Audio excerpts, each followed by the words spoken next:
GST ಗುಮ್ಮ ವಿಶೇಷ ಕಾರ್ಯಕ್ರಮಕ್ಕೆ ಸ್ವಾಗತ. ನಾನು ಸುಕನ್ಯಾ. ಜಿಎಸ್ಟಿ ಅನ್ನದಾತನಿಗೆ ಎಳೆಯುತ್ತಾ ಬರೆ, ಬ್ಯಾಂಕಿಂಗ್ ಸೇವೆಗಳಿಂದ ಜೇಬಿಗೆ ಬೀಳುತ್ತಾ ಕತ್ತರಿ, ಪ್ರಾಪರ್ಟಿ ಬೆಲೆ ಇಳಿಕೆಯಿಂದ ಕನಸು ನನಸಾಗುತ್ತಾ, ಎಲೆಕ್ಟ್ರಾನಿಕ್ಸ್, ಹೋಟೆಲ್, ಆರೋಗ್ಯ ಕ್ಷೇತ್ರಗಳ ವ್ಯಥೆಯೇನು? ಜಿಎಸ್ಟಿ ಬಗ್ಗೆ ಟೆನ್ಷನ್ ಬಿಡಿ, TV9 ನೋಡಿ. ಇದೇ ಹೊತ್ತಿನ ವಿಶೇಷ ಜಿಎಸ್ಟಿ ಗುಮ್ಮ.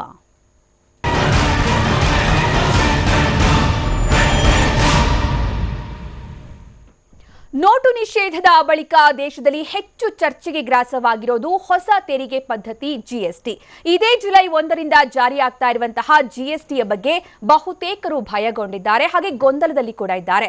ಅದರಲ್ಲೂ ಕೂಡ ಕೃಷಿ, ಬ್ಯಾಂಕಿಂಗ್ ಸೇವೆ, ರಿಯಲ್ ಎಸ್ಟೇಟ್, ಹೋಟೆಲ್, ಆರೋಗ್ಯ ಕ್ಷೇತ್ರದಲ್ಲಿ ಮಹಾ ಬದಲಾವಣೆಯಾಗುತ್ತೆ ಅಂತ ಚಿಂತೆಗೀಡಾಗಿದ್ದಾರೆ. ನಿಜಕ್ಕೂ ಜಿಎಸ್ಟಿಯಿಂದ ಈ ಕ್ಷೇತ್ರದ ಮೇಲಾಗುವಂತಹ ಪರಿಣಾಮಗಳೇನು ಅನ್ನೋದನ್ನ ನಾವಿವತ್ತು ನಿಮ್ಗೆ ಹೇಳ್ತೀವಿ. ಜೊತೆಗೆ ಈ ಬಗ್ಗೆ ತಜ್ಞರ ಜೊತೆಗೂ ಕೂಡ ಚರ್ಚೆಯನ್ನು ಕೂಡ ನಡೆಸ್ತೀವಿ. ಈ ಬಗ್ಗೆ ನಮ್ಮ ಜೊತೆಗೆ ಮಾತಾಡೋದಕ್ಕೆ ಇವತ್ತು ಸ್ಟುಡಿಯೋದಲ್ಲಿ ಡಾಕ್ಟರ್ BV ಮುರಳೀಕೃಷ್ಣ, ಜಂಟಿ ಆಯುಕ್ತ ಹಾಗೂ ವಾಣಿಜ್ಯ ತೆರಿಗೆ ಇಲಾಖೆ, ಹಾಗೆ ಸುರೇಶ್ ಹರಿ, ಕ್ರೆಡೈ ಕಾರ್ಯದರ್ಶಿಗಳಿದ್ದಾರೆ, ಹಾಗೆ ರೆಸ್ಟೋರೆಂಟ್ ಮತ್ತು ಹೋಟೆಲ್ ಮಾಲೀಕರ ಸಂಘದ ಉಪಾಧ್ಯಕ್ಷ GK ಶೆಟ್ಟಿ ಅವರಿದ್ದಾರೆ, ಹಾಗೆ ಲೋಹಿತ್ ಚಾರ್ಟರ್ಡ್ ಅಕೌಂಟ್ ಅವರು ಕೂಡ ಜಾಯ್ನ್ ಆಗ್ತಾರೆ, ಮತ್ತೆ ರೇನ್ಬೋ ಆಸ್ಪತ್ರೆಯ CFO ಆಗಿರುವಂತಹ ಗಿರಿಧರ್ ಭಟ್ ಅವರು ಕೂಡ ಜಾಯ್ನ್ ಆಗ್ತಾರೆ, ಜೊತೆಗೆ SBI ನಿವೃತ್ತ DGM ಶ್ರೀಧರ್ ಅವರು ಕೂಡ ಜಾಯ್ನ್ ಆಗ್ತಾರೆ, ಹಾಗೆ ಆರ್ಥಿಕ ತಜ್ಞ, ಮಾಜಿ ಐಸೆಕ್ ನಿರ್ದೇಶಕರಾಗಿರುವ ಪ್ರೊಫೆಸರ್ RS ದೇಶಪಾಂಡೆ ಅವರು ಕೂಡ ಜಾಯ್ನ್ ಆಗ್ತಾರೆ, ಹಾಗೆ ನಮ್ಮ ಸಹೋದ್ಯೋಗಿ ಪ್ರಮೋದ್ ಅವರು ಕೂಡ ನಮ್ಮ ಜೊತೆಗೆ ಇರ್ತಾರೆ.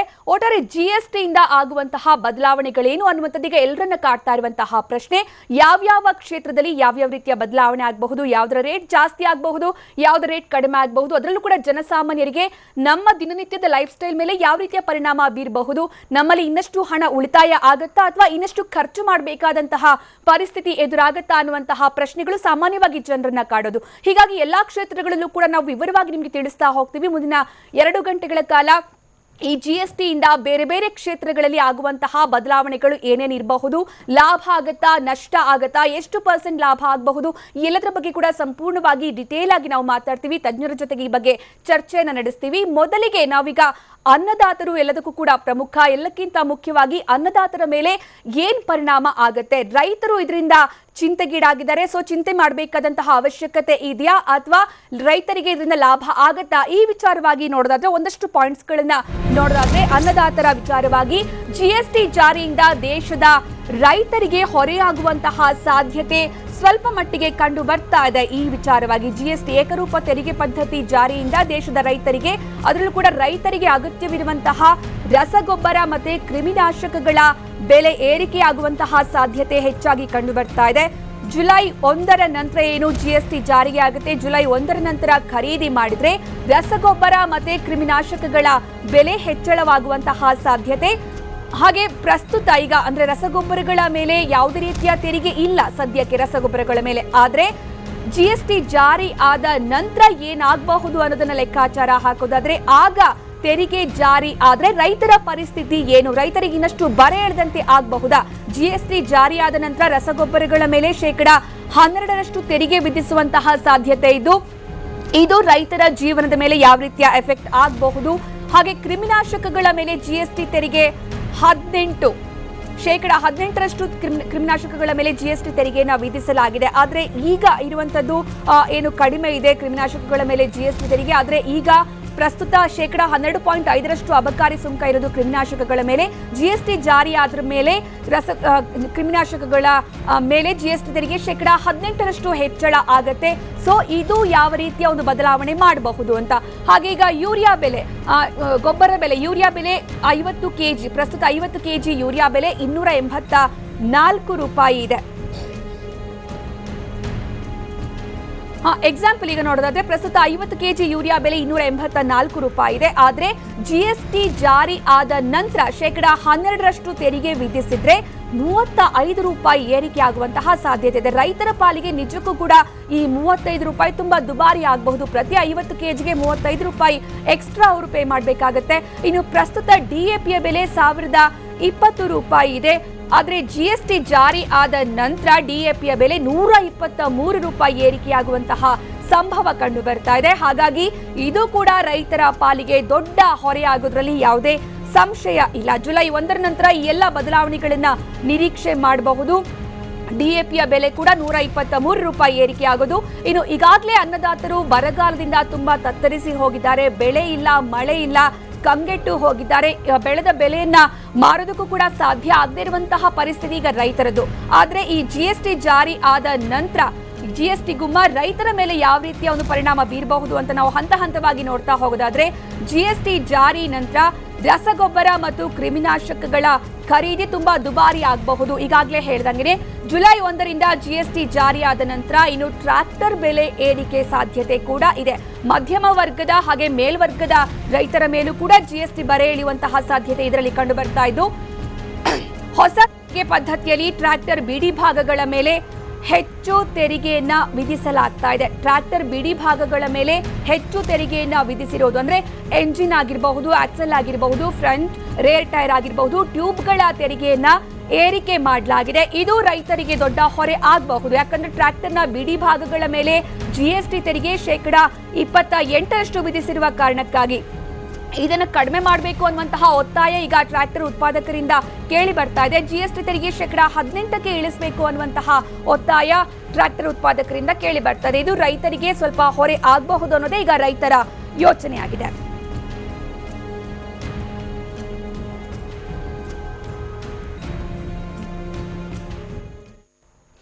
ಇದಕ್ಕೆ ನಮ್ಮ ಸ್ಟುಡಿಯೋದಲ್ಲಿರುವಂತಹ ತಜ್ಞರು ಏನ್ ಹೇಳ್ತಾರೆ ಅಂತ ನೋಡೋಣ. ಡಾಕ್ಟರ್ BV ಮುರಳೀಕೃಷ್ಣ ಅವರೇ, ಈಗ ರೈತರ ಮೇಲೆ ತುಂಬಾ ಮುಖ್ಯವಾದಂತಹ ವಿಚಾರ, ರೈತರಿಗೆ ಏನಾಗಬಹುದು GST ಇಂದ ಅಂತ ಇದ್ರ ಬಗ್ಗೆ ಸರಿಯಾದ ಒಂದು ವಿವರವನ್ನ ಪಡ್ಕೊಳ್ಳೋದಕ್ಕೆ ಸಾಧ್ಯ ಆಗ್ತಾ ಇಲ್ಲ ಜುಲೈ 1ಕ್ಕಿಂತ ಮುಂಚೆನೆ. ಈಗ ನಾವು TV9 ಮೂಲಕ ರೈತರ ಬಗ್ಗೆ ಯೋಚನೆ ಮಾಡ್ತಾ ಹೇಳೋದಾದ್ರೆ, GST ಇಂದ ನಿಜಕ್ಕೂ ರೈತರಿಗೆ ಹೊರೆ ಆಗತ್ತಾ ಅಥವಾ ಏನಾದ್ರೂ ಖುಷಿ ಪಡುವ ವಿಚಾರ ಇದೆಯಾ? ಅದರಲ್ಲಿ ಖಂಡಿತ ಖುಷಿ ಪಡೋ ವಿಚಾರ ಇದೆ. ಹೊರೆ ಆಗೋದಂತೂ ಸ್ವಲ್ಪ ಮಟ್ಟಿಗೆ ಆಗ್ಬೋದೇನೋ. ಬಟ್ ಒಂದು ವಿಷಯ ತಿಳ್ಕೊಬೇಕಾಗತ್ತೆ. ಮೊದಲು GST ಅಂದರೆ ಏನು ಅಂತ ತಿಳ್ಕೊಳ್ಳೋಣ. ಯಾಕೆಂದರೆ ಹೊರೆ ಆಗಿಂದ ನೋಡ್ತಾನೆ ಇದ್ದೀನಿ, ಅದ್ರ ಮೇಲೆ ಜಾಸ್ತಿ ಆಗುತ್ತೆ, ಇದ್ರ ಮೇಲೆ ಜಾಸ್ತಿ ಆಗುತ್ತೆ, ಅದ್ರ ಮೇಲೆ ಜಾಸ್ತಿ ಆಗುತ್ತೆ ಅಂತ. ಏನಾಗಿದೆ, ಎಲ್ಲರೂ ಆ ರಸಗೊಬ್ಬರ ಅಥವಾ ಕ್ರಿಮಿನಾಶಕಗಳು ಏನು ತೊಗೊಳ್ತೀವಿ ಅದು ಮುಖಬೆಲೆ ನೋಡಿ ಅದರ ಮೇಲೆ ಏನು ತೆರಿಗೆ ವಿಧಿಸಿದ್ದಾರೆ, ನಂತರ ಏನು ತೆರಿಗೆ ವಿಧಿಸ್ತಾ ಇದ್ದಾರೆ ಅನ್ನೋದನ್ನೇ ನಾವು ಯೋಚನೆ ಮಾಡ್ತಾ ಇದ್ದಾರೆ ಹೊರತು ಪರೋಕ್ಷವಾಗಿ ಆ ರಸಗೊಬ್ಬರ ಅಥವಾ ಕ್ರಿಮಿನಾಶಕ ಉತ್ಪಾದನೆ ಮಾಡಬೇಕಾದ್ರೆ ಏನೆಲ್ಲ ಸರಕುಗಳು ಹೋಗುತ್ತೆ, ಆ ಎಲ್ಲ ಸರಕುಗಳಿಗೆ ಕಚ್ಚಾ ವಸ್ತುಗಳೇನು, ಪ್ಯಾಕಿಂಗ್ ಮೆಟೀರಿಯಲ್ಸ್ ಏನು, ಅದ್ರ ಮೇಲೆ ಯಾವ್ಯಾವ ಸುಂಕ ತೆರಿಗೆಗಳನ್ನು ವಿಧಿಸ್ತಾರೆ ಅದನ್ನು ಯಾರೂ ಯೋಚನೆ ಮಾಡ್ತಾ ಇಲ್ಲ.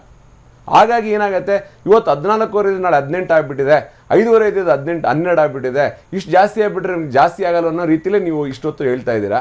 ಮೊದಲು ಸಮಗ್ರವಾಗಿ GST ಅಂದರೆ ಏನು ಅಂತ ತಿಳ್ಕೊಳ್ಳೋಣ. ಮೊದಲು GST ಅಂದರೆ ಸರಕು ಮತ್ತು ಸೇವಾ ತೆರಿಗೆ.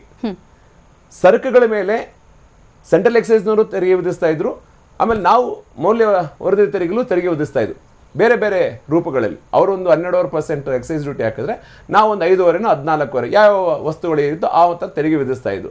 ನೀವು ಕರ್ನಾಟಕ ಮಾರಾಟ ತೆರಿಗೆಯಿಂದ ನೋಡ್ಕೊಂಬನ್ನಿ. ಮುಂಚೆ ಕರ್ನಾಟಕ ಮಾರಾಟ ತೆರಿಗೆಯಲ್ಲಿ ಮಲ್ಟಿಪಲ್ ಟ್ಯಾಕ್ಸಸ್ ಇತ್ತು, ತುಂಬ ತೆರಿಗೆಗಳಿದ್ದು. ಅದು ಹೋಗಿ ಒಂದು ಮುಂದೆ 3-4 ಕೆಟಗರಿಗೆ ವ್ಯಾಟಲ್ಲಿ ಬಂದಿದೆ.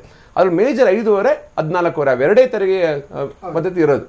ಇವಾಗ ನಿಮಗೇನು ಇವಾಗ ಕ್ರಿಮಿನಾಶಕ ಅಂತ ಹೇಳಿದ್ರೆ, ಕ್ರಿಮಿನಾಶಕ ಪೆಸ್ಟಿಸೈಡ್ಸ್ ಮುಂಚೆ 12.25 ಸುಂಕ ಸೆಂಟ್ರಲ್ ಎಕ್ಸೈಸಲ್ಲಿತ್ತು, 14.25 ನೀವು ವ್ಯಾಟ್ ತಗೊಳ್ತಾ ಇದ್ದೀರಿ. ಈಗ 18ಕ್ಕೆ ಹೊರಟು ಹೋಗಿದೆ, ಇವು ಜಾಸ್ತಿ ಆಗ್ತಾ ಇದೆ ಅಂತ. ಒಂದು ವಿಚಾರ ಮರ್ತ್ರಿ, ಎಲ್ಲಾ ಪೆಸ್ಟಿಸೈಡ್ ಮ್ಯಾನುಫ್ಯಾಕ್ಚರರ್ಸ್ ಹೆಚ್ಚು ಕಡಿಮೆ ನನಗೆ ಗೊತ್ತಿರೋ ಹಾಗೆ ಕರ್ನಾಟಕದಲ್ಲಿ ಇಲ್ಲ.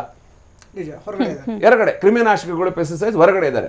ಅದು ಹೊರಗಡೆಯಿಂದ ನಮಗೆ ನಮ್ಮ ರಾಜ್ಯಕ್ಕೆ ಬರಬೇಕೆ ಹೊರತು ನಮ್ಮ ರಾಜ್ಯದಲ್ಲಿ ಉತ್ಪಾದನೆ ಕಡಿಮೆ. ಕರೆಕ್ಟಾ? ಹೊರ ರಾಜ್ಯದಲ್ಲಿ ಮೊದಲು ಉತ್ಪಾದನೆ ಆದ ತಕ್ಷಣ ಅದಕ್ಕೆ ಒಂದು ಸುಂಕ ಇತ್ತು. ಯಾವುದು? ಕೇಂದ್ರದ ಅಬಕಾರಿ ಸುಂಕ. ಅದು 12% ಅದು ನೀವೇ ಹೇಳಿದ್ದೀರಾ. ಅದಾದ ಮೇಲೆ ಅದು ಅಲ್ಲಿಂದ ನಮ್ಮ ರಾಜ್ಯಕ್ಕೆ ಬರಬೇಕಾದ್ರೆ ಕೆಲವೊಂದು ಸೇವೆಗಳಿದಾವೆ. ಅವ ಉತ್ಪಾದನೆ ಮಾಡ್ಬೇಕಾದ್ರೆ ಅದಕ್ಕೆ ಟೆಲಿಫೋನ್ ಬಿಲ್ ಕಟ್ತಿದ್ದ, ಆಮೇಲೆ ಇನ್ನೊಂದು ಇನ್ಶೂರೆನ್ಸ್ ಮಾಡ್ತಿದ್ದ, ಲೋನ್ ತಗೊಳ್ತಿದ್ದ, ಫೈನಾನ್ಷಿಯಲ್ ಸರ್ವಿಸಸ್ ಇತ್ತು, ಇಷ್ಟೊಂದು ಸೇವೆಗಳನ್ನ ತಗೊಳ್ತಿದ್ದ. ಲೋಡಿಂಗ್ ಇತ್ತು, ಅನ್ಲೋಡಿಂಗ್ ಇತ್ತು, ಆಮೇಲೆ ಫ್ರೀಟ್ ಇತ್ತು. ಇವೆಲ್ಲ ಸೇವೆಗಳ ಮೇಲೆ ಸೇವಾ ತೆರಿಗೆನೂ ಇತ್ತು. ಆ ಸೇವಾ ತೆರಿಗೆನ ಮರ್ತು ಬಿಡ್ತಾ ಇದ್ದಾರೆ ನೀವು. ಅದು ಒಂದು 2% ಸೇವಾ ತೆರಿಗೆ ಕಟ್ತಾ ಇದ್ದಾನೆ ಆ ಒಂದು ಮೌಲ್ಯದ ಮೇಲೆ ಅಂತಂದ್ರೆ 12.25 ಒಂದು 2% 14.25 ಆಯ್ತು ಆಲ್ರೆಡಿ ಪರೋಕ್ಷವಾಗಿ ಒಬ್ಬ ರೈತ ಅಥವಾ ವ್ಯಾಪಾರಿ ಯಾರೇ ಆಗಲಿ 14% ಕೇಂದ್ರಕ್ಕೆ ತೆರಿಗೆ ಕಟ್ತಾ ಇದ್ದಾನೆ. ಅದಲ್ಲದೆ ಕೆಲವೊಂದು ಕಚ್ಚಾ ವಸ್ತುಗಳು ಮತ್ತು ಸಾಮಗ್ರಿಗಳನ್ನ ನಾವು ಆಮದು ಮಾಡ್ಕೋಬೇಕಾಯ್ತು. ಮುಂಚೆ ಆ ಒಂದು ತಯಾರಿ ಮಾಡ್ಬೇಕಾದ್ರೆ ಆಮದು ಮಾಡಬೇಕಾದ್ರೆ ಬೇಸಿಕ್ ಮೂಲ ಆಮದು ಸುಂಕ ಜೊತೆಗೆ ಕೆಲವು ಅಡಿಷನಲ್ ಡ್ಯೂಟೀಸ್ ಕೊಡುತ್ತಿದೆ. SAD CVD ಅಂತ ಒಂದು ಅಡಿಷನಲ್ ನಮ್ಮ ಬೇಸಿಕ್ ನಮ್ಮ ಇಂಡಿಯನ್ ಮಾರ್ಕೆಟ್ನ ಸೇವ್ ಮಾಡ್ಕೊಳ್ಳೋಕ್ಕೋಸ್ಕರ ಒಂದು 2 ತೆರಿಗೆಗಳಿತ್ತು. ಆ ತೆರಿಗೆಗಳ ಬದಲು ಈಗ GST ಹಾಕ್ತಾ ಇದ್ವಿ. ಆ GST ಹಾಕೋದ್ರೆ ಅದನ್ನ ಮತ್ತೆ ಕಡಿತಗೊಳಿಸ್ತೀವಿ. ಸೊ ಆ ಒಂದು ತೆರಿಗೆಗಳು ಸಹ ಇದ್ರೊಳಗೆ ಸೇರ್ಕೊಳ್ತಾ ಇತ್ತು. ಹೆಚ್ಚು ಕಡಿಮೆ 12.5 ಒಂದು 2 + 1 ಅಂತ ಅನ್ಕೊಂಡ್ರು ಎಷ್ಟಾಯ್ತು ನಿಮ್ ಪ್ರಕಾರ 16% ಟ್ಯಾಕ್ಸ್ ಆಲ್ರೆಡಿ ನಾವು ತೆರಿಗೆ ಕೊಡ್ತಾ ಇದೀವಿ. ಆ ತೆರಿಗೆ ಜೊತೆಗೆ ನಾವು ಅಷ್ಟಕ್ಕೆ ಬಿಡ್ತಿರ್ಲಿಲ್ಲ, ಅದು ನಾವೇನಾದ್ರೂ ನಮ್ಮ ರಾಜ್ಯಕ್ಕೆ ತಗೊಂಡಾಗ ಅದ್ಮೇಲೆ CST 2% CST ಕಟ್ತಾ ಇದ್ರು. ಅಂದ್ರೆ ಕೇಂದ್ರ ಮಾರಾಟ ತೆರಿಗೆನೂ ಸಹ ಅದಕ್ಕೆ ವಿಧಿಸ್ತಾ ಇದ್ದು. ಕೇಂದ್ರ ಮಾರಾಟ ತೆರಿಗೆ 2% ನಾವು ಬರೀ ಮೂಲ ಬೆಲೆ ಮೇಲೆ ವಿಧಿಸ್ತಾ ಇರ್ಲಿಲ್ಲ, ಆ ತೆರಿಗೆಗಳ ಮೇಲೂ ಸಹ ವಿಧಿಸ್ತಾ ಇತ್ತು. ತೆರಿಗೆ ಮೇಲೆ ತೆರಿಗೆ, ಅದನ್ನ ಅರ್ಥ ಮಾಡ್ಕೊಳ್ಳಿ. ತೆರಿಗೆ ಮೇಲೆ ತೆರಿಗೆ ವಿಧಿಸಿ 16 + 2 18, ಆ 2% ನಾವು 16% ಮೇಲೆ ಹಾಕಿದಾಗ ಅದೊಂದು 0.5 0.25 ಎಷ್ಟೋ ಒಂದು ಆಗೋದು. ಸೊ ನಾನು ಪೂರ್ತಿ ಆರ್ಥಿಕವಾಗಿ ಲೆಕ್ಕ ಹಾಕಲಿಕ್ಕೆ ಹೋಗಲ್ಲ, ಯಾಕಂದ್ರೆ ನಾನು 1211 ಕಮಾಡಿಟಿ ಇದೆ, ಯಾವ್ದು ಜ್ಞಾಪಕ ಕಟ್ಕೊಳ್ಳೋಣ ಯಾವ್ದು ಬಿಡೋಣ. ಈ ಇದನ್ನು ಲೆಕ್ಕ ಹಾಕೊಳಕ್ ಹೋದ್ರೆ ಒಂದು ಆಲ್ರೆಡಿ ಒಂದು 18-19% ಟ್ಯಾಕ್ಸ್ ಆಲ್ರೆಡಿ ಬಿತ್ತು ಪರೋಕ್ಷವಾಗಿ. ಅಷ್ಟಕ್ಕೆ ಬಿಡ್ತಿದ್ವು ನಾವು. ಮತ್ತೆ ನಾವು ಅದನ್ನ ಮಾರಾಟ ಇಲ್ಲಿ ಮಾಡ್ತಾ ಇದ್ದೇವೆ, ಮರು ಮಾರಾಟ ಮಾಡಿದ ರೈತರಿಗೆ 14% ಕ್ರಿಮಿನಾಶಕಗಳ ಮೇಲೆ ಇತ್ತು. ನೀವೇ ತೋರಿಸಿದ್ರೆ 14% ಮೂಲ ಬೆಲೆ ಮೇಲೆ 4 ಅಲ್ದೇನೆ ಮೌಲ್ಯವರ್ಧನೆ ಮೇಲೆ ಯಾವುದೇ ವ್ಯಾಪಾರಿ ಸುಮ್ಮನೆ ಲಾಭಕ್ಕೆ ಮಾಡ್ತಾನೆ, ನಷ್ಟಕ್ಕಂತೂ ಮಾಡಲ್ಲ. ಆ ಮೌಲ್ಯವರ್ಧನೆ ಮೇಲೂ ಸಹ ತೆರಿಗೆ ಇತ್ತು. ಆ 14% ಮೂಲ ಬೆಲೆ, ಮೌಲ್ಯವರ್ಧನೆ ಬೆಲೆ ಜೊತೆಗೆ ತೆರಿಗೆಗಳು ಅದನ್ನು 19% ನೀವು ಆಲ್ರೆಡಿ ಪರೋಕ್ಷವಾಗಿ ಕಟ್ಟಿದ್ರಲ್ಲ. ಒಂದು 16% ಕೇಂದ್ರಕ್ಕೆ, 2% ಕೇಂದ್ರ ಮಾರಾಟ ತೆರಿಗೆ, ಇವೆಲ್ಲ ಸೇರಿ ಅದ್ರ ಮೇಲೆ ಮತ್ತೆ ತೆರಿಗೆ ವಿಧಿಸ್ತಾ ಇದ್ದು 14. ಬಟ್ ಇಲ್ಲೊಂದು ಬಂದೆ, ಅದು ಮುಗಿಸ್ಬಿಡ್ತೇನೆ. ಇದು ಒಂದು ವಿಷಯ ಯಾಕೆಂದ್ರೆ ಇದು ಒಂದು ಅಂಶನ ನಾವು ಅರ್ಥ ಮಾಡ್ಕೊಳ್ಬೇಕು. ಗ್ರಾಹಕನಾಗ್ಲಿ ವ್ಯಾಪಾರಸ್ಥನಾಗಲಿ ಯಾರೇ ಆಗ್ಲಿ ಸಮಗ್ರವಾಗಿ ನಾವು ಅರ್ಥ ಮಾಡ್ಕೊಂಡಾಗಲೇ ಇದು ನಮ್ಗೆ ಅರ್ಥ ಆಗೋದು. ನಮ್ಗೆ ಕಡಿಮೆ ಆಗುತ್ತಾ ಕಡಿಮೆ ಆಗಲ್ಲ ಅಂತ. ಅಲ್ಲೊಬ್ಬ ಏನೋ ಕೇಳಿದ್ದು, ಇಲ್ಲೊಬ್ಬ ಏನೋ ಕೇಳಿದ್ದು. ಈ ವಾಟ್ಸಪ್ ಇದಾವಲ್ಲ, ಈ ಸಾಮಾಜಿಕ ಜಾಲತಾಣಗಳು ಎಷ್ಟು ಪ್ರಾಬ್ಲಮ್ ಕ್ರಿಯೇಟ್ ಮಾಡಿದೆ ಅಂದ್ರೆ ಒಬ್ರಿಗೆ ಎಷ್ಟೊಂದು ಭಯ. ಇವಾಗ ನಾನು APMC ಇಂದ ಬರ್ತಾ ಇದ್ದೀನಿ. APMC 300 ಜನ ವರ್ತಕರಿಗೆ ನಾನು ಮಾತನಾಡಿ ಅವ್ರಿಗೆ ಏನು ತೊಂದರೆ ಇಲ್ಲ ಅಂತ ಹೇಳಿ ಅವ್ರಿಗೆಲ್ಲ ಪರಿಹಾರ ಮಾಡಿ. ನಾನು ಯಾಕೆ ಹೇಳ್ತಾ ಇದ್ದೀನಿ, ಈಗ 19% ಪರೋಕ್ಷವಾಗಿ ತೆರಿಗೆ ಆಗ್ಲೇ ಕಟ್ತಾ ಇದ್ದು ಪ್ಲಸ್ 14 ಎಷ್ಟಾಯ್ತು ಸ್ವಾಮಿ ನಿಮ್ ಪ್ರಕಾರನೇ ಎಷ್ಟಾಯ್ತು ಹೇಳಿ? 33-32% ಆಯ್ತು. 32% ತೆರಿಗೆ ಆಲ್ರೆಡಿ ಕ್ರಿಮಿನಾಶಕಗಳ ಮೇಲೆ ನೀವು ಕಟ್ತಾ ಇರೋ ಬೆಲೆ ಈಗ 18% ಆದ್ರೆ ಎಲ್ಲಿ ಜಾಸ್ತಿ ಆಯ್ತು? ಅಂದ್ರೆ ಈ GST ಬಗ್ಗೆ ಗೊಂದಲಗಳಿದೆ. ನಾನು ಯಾಕೆ ಹೇಳ್ತಾ ಇದ್ದೀನಿ, ಒಂದು ಅರ್ಥ ಮಾಡ್ಕೊಳ್ಳಿ. ನೀವು ಅರ್ಥ ಮಾಡ್ಕೊಳ್ತಾ ಇರೋದು ಯಾಕೆ ನಾನು ಈ ರೀತಿ ಹೇಳ್ತಾ ಇದ್ದೀನಿ ಅಂದ್ರೆ, ಕೇಂದ್ರ ಸರ್ಕಾರ ವಿಧಿಸಿದ ತೆರಿಗೆಗಳು, ರಾಜ್ಯ ಸರ್ಕಾರ ವಿಧಿಸಿದ ತೆರಿಗೆಗಳು, ರಾಜ್ಯ ಸರ್ಕಾರ 7 ತೆರಿಗೆಗಳನ್ನು ವಿಧಿಸ್ತಾ ಇದ್ವು ನಾವು ಬೇರೆ ಬೇರೆ ರೂಪದಲ್ಲಿ. ಇವಾಗ ಮನೋರಂಜನಾ ತೆರಿಗೆ, betting tax, luxury tax, entertainment tax, purchase tax, ಆಮೇಲೆ ಎಂಟ್ರಿ ಟ್ಯಾಕ್ಸು, ವ್ಯಾಲ್ಯೂ, 7 ತೆರಿಗೆಗಳು, ಒಂದಲ್ಲ ಎರಡಲ್ಲ 7 ತೆರಿಗೆಗಳು ವಿಭಿನ್ನವಾಗಿ ಬೇರೆ ಬೇರೆ ರೂಪದಲ್ಲಿ ವಿಧಿಸ್ತಾ ಇದ್ದು. ಎಲ್ಲ ಸೇರಿ ರಾಜ್ಯದ ಸರಕು ಮತ್ತು ಸೇವಾ ತೆರಿಗೆ ಅಂತ ಮಾಡಿದೀವಿ. ಅದನ್ನ ನಾವು ಯೋಚನೆ ಮಾಡಿ. ಕೇಂದ್ರ ವಿಧಿಸ್ತಾ ಇದ್ದ ಸೇವಾ ತೆರಿಗೆ, ಆಮದು ಅಡಿಷನಲ್ ಸುಂಕ, ಈ ಸೆಸ್ ಅಂಡ್ ಸರ್ಚಾರ್ಜಸ್, ಆಮೇಲೆ ಅಬಕಾರಿ, ಇವನ್ನೆಲ್ಲ ಸೇರಿ ನಾವು CGST ಅಂತ ಮಾಡಿದ್ದೀವಿ, ಕೇಂದ್ರ ಸರಕು ಮತ್ತು ಸೇವಾ ತೆರಿಗೆ.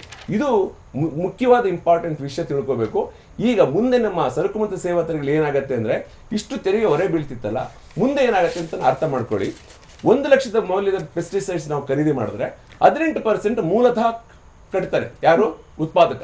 18% ಮೂಲತಃ ಕಟ್ಟಿದ್ದು ಮತ್ತೆ ಇಲ್ಲಿ ನಾವು 2 ಲಕ್ಷಕ್ಕೆ ಮಾರ್ತಾನೆ ಅನ್ಕೊಳ್ಳಿ. ಒಂದು ಎಕ್ಸಾಂಪಲ್, 2 ಲಕ್ಷ ಯಾರು ಅಷ್ಟು ಮಾರೋದಿಲ್ಲ, ಯಾಕಂದ್ರೆ ಅರ್ಥ ಆಗ್ಲಿ ಅಂತ. 1 ಲಕ್ಷಕ್ಕೆ 18,000 ರೂಪಾಯಿ ಕಲೆಕ್ಟ್ ಮಾಡಿದ್ದಾರೆ ಟ್ಯಾಕ್ಸ್ ಆಲ್ರೆಡಿ. ನೆಕ್ಸ್ಟ್ ಇನ್ನು 2 ಲಕ್ಷಕ್ಕೆ ಮಾರಿದಾಗ 18% 36,000 ಟ್ಯಾಕ್ಸ್ ಕಲೆಕ್ಟ್ ಮಾಡಿದಾಗ 36 - 18 ಮುಂಚೆ ಕಟ್ಟಿರೋ ದುಡ್ಡನ್ನ ಕಡಿತಗೊಂಡು ಇನ್ನು 18,000 ಮಾತ್ರ ಕಟ್ಟಬೇಕಾಗತ್ತೆ. ಅರ್ಥ ಮಾಡ್ಕೊಳ್ಳಿ. ಅಂದ್ರೆ ಯಾಕೆ ತೆರಿಗೆಗಳು ಹೊರೆ ಕಡಿಮೆ ಆಗುತ್ತೆ ಗ್ರಾಹಕನಿಗೆ ಅಥವಾ ರೈತನಿಗೆ ಅಂತಂದ್ರೆ, ಈ ವ್ಯಾಪಾರಸ್ಥ ಅಥವಾ ವರ್ತಕ ನಾಳೆ ಅವನು ತಮ್ಮ ಬೆಲೆನ ಮಾರಾಟ ಮಾಡಬೇಕಾದ್ರೆ ಈ ಎಲ್ಲಾ ಅಂಶಗಳನ್ನ ಗಮನದಲ್ಲಿಟ್ಟುಕೊಂಡು ತನ್ನ ಬೆಲೆನ ಕಡಿಮೆ ಮಾಡಬೇಕಾದ್ರೆ, ಮುಂಚೆ ಇನ್ಪುಟ್ ಟ್ಯಾಕ್ಸ್ ಸಿಗ್ತಿರ್ಲಿಲ್ಲ. ಸೆಂಟ್ರಲ್ ಎಕ್ಸೈಸ್ ಅಲ್ಲಿ ಅವ್ರು ಕೊಡೋರು, ಸೇವೆ ಅವ್ರು ಕೊಡೋರು, ನಮ್ದು ನಾವೇ ಕೊಡೋರು.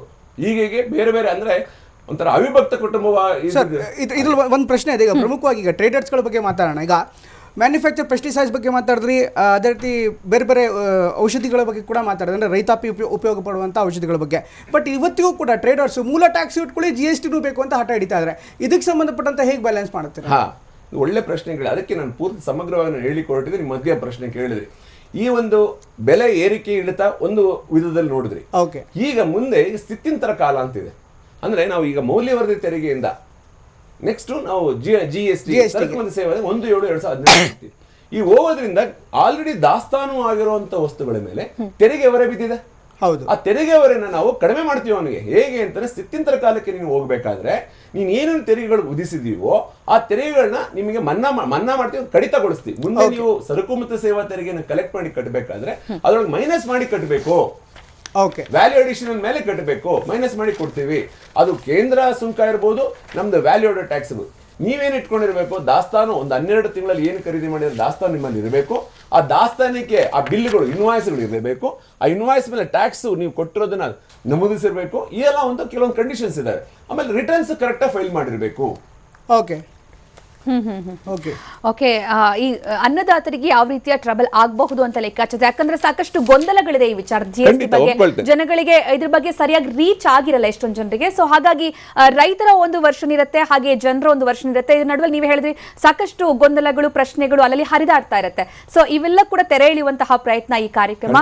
ಇನ್ನು ಈ ಕಾರ್ಯಕ್ರಮದಲ್ಲಿ ನಮ್ಮ ಜೊತೆಗೆ ಇನ್ನೊಬ್ಬರು ಎಕ್ಸ್ಪರ್ಟ್ ಜಾಯಿನ್ ಆಗ್ತಾರೆ. ಅವ್ರ ಜೊತೆ ಕೂಡ ಈ ಬಗ್ಗೆ ಮಾತಾಡೋಣ ಚಿಕ್ಕ ಬ್ರೇಕ್ ನಂತರ.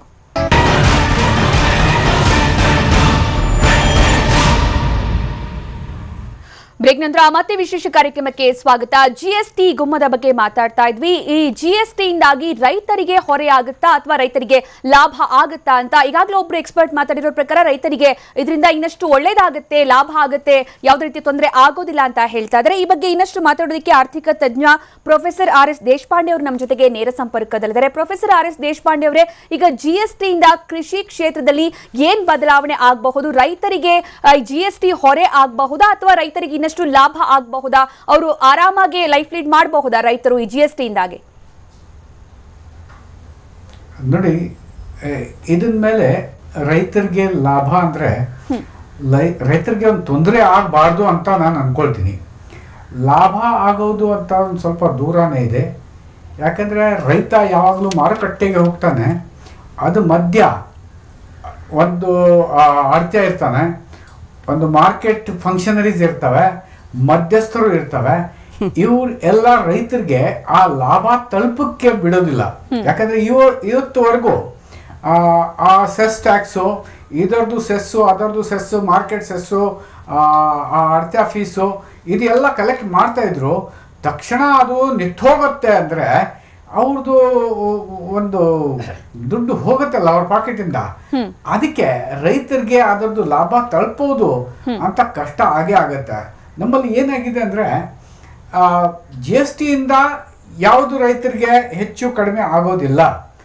ಒಂದಂದರೆ ಅವ್ರದ್ದು ಸುಮಾರು ಸೆಸ್ಸು, ಮಾರ್ಕೆಟ್ ಸೆಸ್ಸು, ಈ ಆಡ್ತ್ಯ ಸೆಸ್ಸು, ಇದು ಎಲ್ಲ ತಪ್ಪತ್ತೆ. ಆದರೆ ಆ ತಪ್ಪಿರೋದು ಅವ್ರಿಗೆ ಬೆನಿಫಿಟ್ ಆಗಬೇಕು ನನ್ನ ಪ್ರಕಾರ. ಆ ಬೆನಿಫಿಟ್ ಆಗೋದು ಬಿಡೋದು ಅದು APMC ಮಾರ್ಕೆಟಲ್ಲಿ, ಆ ಮಾರ್ಕೆಟಲ್ಲಿ ಆಪರೇಟ್ ಮಾಡೋರ್ದು ಕೆಲಸ. ಅಂತಂದ್ರೆ ಅವರು ಮುಂಚೆ ಆ ಟ್ಯಾಕ್ಸ್ ಮೈನಸ್ ಮಾಡಿಬಿಟ್ಟು ಪ್ರೈಸ್ ಫಿಕ್ಸ್ ಮಾಡಬೇಕು ಯಾವ್ದಾದ್ರು. ಈಗ ಟ್ಯಾಕ್ಸ್ ಟ್ರ್ಯಾಕ್ಟರ್ ಮೇಲೆ, ಫರ್ಟಿಲೈಸರ್ಸ್ ಮೇಲೆ, ಪೆಸ್ಟಿಸೈಡ್ಸ್ ಮೇಲೆ ಒಂದು ಸ್ವಲ್ಪ ತೆರಿಗೆ ಹೆಚ್ಚು ಆಗತ್ತೆ ಅಂತ ಒಂದು ಅನುಮಾನ ಇದೆ. ಆದ್ರೂ ಅದು ಕಾಸ್ಕೇಡಿಂಗ್ ಇಫೆಕ್ಟ್ ಆಫ್ ದ ಟ್ಯಾಕ್ಸ್ ಏನಿತ್ತು, ಆ ಕಾಸ್ಕೇಡಿಂಗ್ ಇಫೆಕ್ಟ್ ನೋಡಿದ್ರೆ ಈ 12% ಅಷ್ಟು ಜಾಸ್ತಿ ಆಗೋದಿಲ್ಲ. ಈಗ ತಾನೇ ಯಾರು ಎಕ್ಸ್ಪ್ಲೇನ್ ಮಾಡಿದಂಗೆ ಈ ಕಾಸ್ಕೇಡಿಂಗ್ ಇಫೆಕ್ಟ್ ಆಫ್ ದ ಟ್ಯಾಕ್ಸ್ ಅದು ಕಂಪ್ಲೀಟ್ಲಿ ಎಲಿಮಿನೇಟ್ ಆಗುತ್ತೆ. ಆ ಎಲಿಮಿನೇಟ್ ಆಗತ್ತೆ, ಆದ್ರೆ ಥಿಯರಿಟಿಕಲಿ ಎಲಿಮಿನೇಟ್ ಆಗುತ್ತೆ. ಆ ಪ್ರಾಕ್ಟಿಕಲಿ ಎಲಿಮಿನೇಟ್ ಆಗೋದಕ್ಕೆ ಒಂದು ಕೆಲಸ ಆಗಬೇಕು. ಅಂದರೆ ವ್ಯಾಪಾರಸ್ಥರು ಆ ಮುಂಚೆ ಇರೋದು ತೆರಿಗೆ ಮೈನಸ್ ಮಾಡಿ ಪ್ರೈಸ್ ಫಿಕ್ಸ್ ಮಾಡಿದ್ರೆ ಆ ಪ್ರೈಸು ಗ್ರಾಹಕಿಗೆ, ರೈತರಿಗೆ ಕೊಟ್ಟರೆ ಅದು ಮಾತ್ರ ರೈತರಿಗೆ ತಲುಪುತ್ತೆ. ಇಲ್ಲಾಂದ್ರೆ ರೈತರಿಗೆ ತಲುಪೋದು ಒಂದು ಸ್ವಲ್ಪ ಕಷ್ಟನೇ ನನ್ನ ಪ್ರಕಾರ. ಇದೆಲ್ಲ ರೈತರಿಗೆ ಬೆನಿಫಿಟ್ ಆಗೋದು ಆಗಲಾರ್ದು ಅದೆಲ್ಲ dependent on the traders.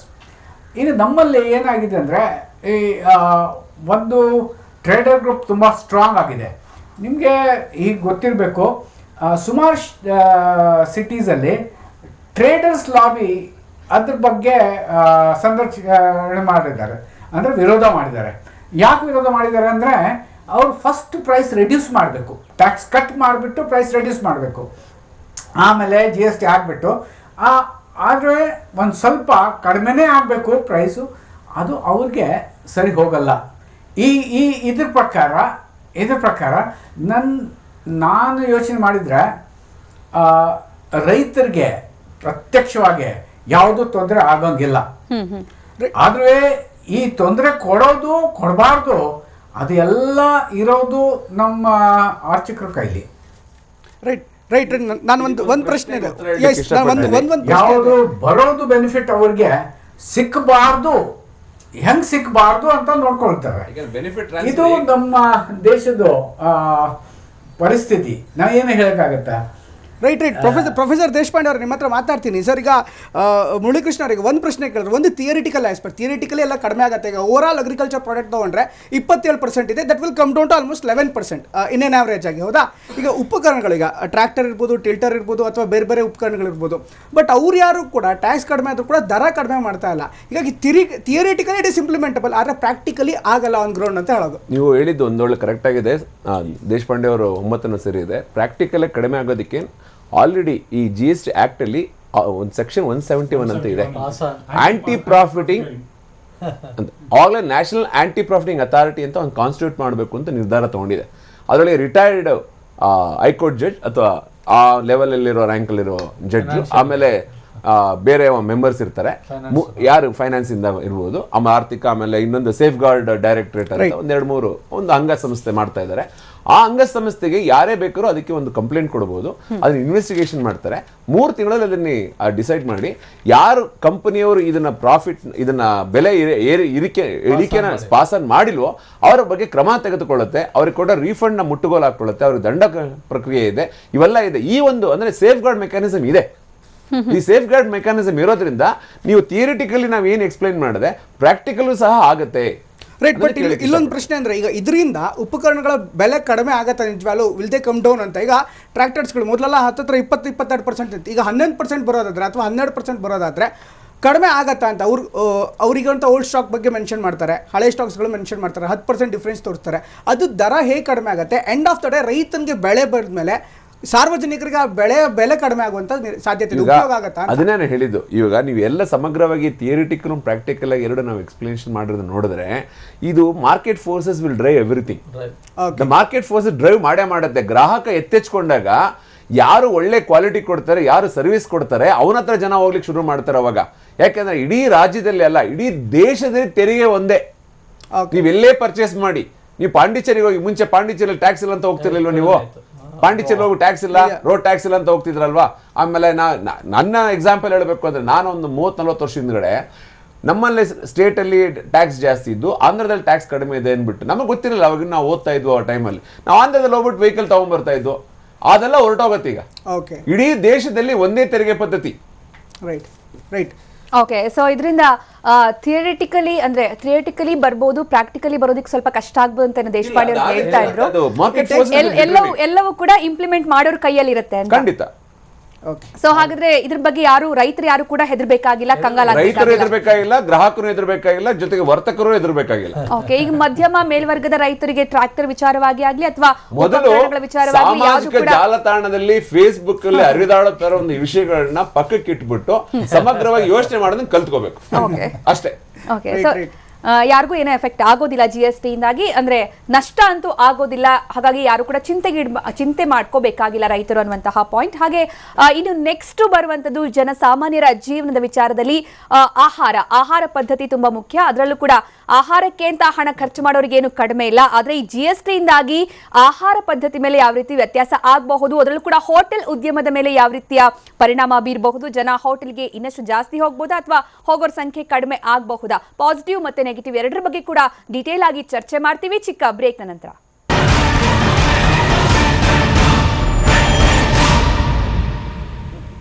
Break ನಂತರ ಮತ್ತೆ ವಿಶೇಷ ಕಾರ್ಯಕ್ರಮಕ್ಕೆ ಸ್ವಾಗತ. GST ಇಂದಾಗಿ ಯಾವ ಆಗಬಹುದು, ಯಾರಿಗೆ ಹೆಚ್ಚು ಲಾಭ ಆಗಬಹುದು, ಯಾರಿಗೆ ಹೆಚ್ಚು ನಷ್ಟ ಆಗಬಹುದು ಅಂತ ಸಾಮಾನ್ಯವಾಗಿ ನಾವು ನೋಡ್ತಾ ಹೋದ್ರೆ, ಈಗ ಹೋಟೆಲ್ ಉದ್ಯಮದ ವಿಚಾರ, ಆಹಾರ ವಿಚಾರವಾಗಿ ಬಂದಾಗ ಹೋಟೆಲ್ ಉದ್ಯಮಕ್ಕೆ ಹೊಡೆತ ಬೀಳಬಹುದಾ ಅನ್ನುವಂತಹ ಪ್ರಶ್ನೆ ಕೂಡ ಕಾಡ್ತಾ ಇದೆ. ಹೋಟೆಲ್ ಉದ್ಯಮಕ್ಕೆ GST ಇಂದ ಹೊಡೆತ ಆಗಬಹುದು ಅನ್ನೋದು ಕೂಡ ಒಂದು ರೀತಿಯ ಲೆಕ್ಕಾಚಾರ ಇದೆ. ಹೋಟೆಲ್ ಮತ್ತೆ ರೆಸ್ಟೋರೆಂಟ್ಗಳ ಸೇವಾ ತೆರಿಗೆ ಏರಿಕೆ ಆಗಬಹುದಾದಂತಹ ಸಾಧ್ಯತೆ ಕಂಡು ಬರ್ತಾ ಇದ್ದು, ಇದು ಹೋಟೆಲ್ ಉದ್ಯಮಕ್ಕೆ ಹೊಡೆತ ಕೊಡಬಹುದು ಅಂತ. ಪ್ರಸ್ತುತ 1,000 ರೂಪಾಯಿ ಕಡಿಮೆ ಬಾಡಿಗೆ ಇರುವಂತಹ ರೂಮ್ ಮೇಲೆ 15% ತೆರಿಗೆಯನ್ನ ವಿಧಿಸುವ 15% ತೆರಿಗೆ ಇರೋದು. ಆದ್ರೆ GST ಜಾರಿ ಆದ ನಂತರ 1,000 ರೂಪಾಯಿ ಒಳಗಿನ ರೂಮ್ಗೆ 0 ತೆರಿಗೆ ವಿಧಿಸಲಾಗುತ್ತೆ ಅನ್ನುವಂಥದ್ದು. ಇದು ಯಾವ ರೀತಿಯ ಒಂದು ಬದಲಾವಣೆಯನ್ನ ಮಾಡಬಹುದು ತೆರಿಗೆ ವಿಚಾರದಲ್ಲಿ ಅಂತ. ಇನ್ನು 1,000 ರಿಂದ 2,500 ರೂಪಾಯಿ ರೂಮ್ ಬಾಡಿಗೆ ಮೇಲೆ ಹಾಲಿ 15% ತೆರಿಗೆ ಇದೆ.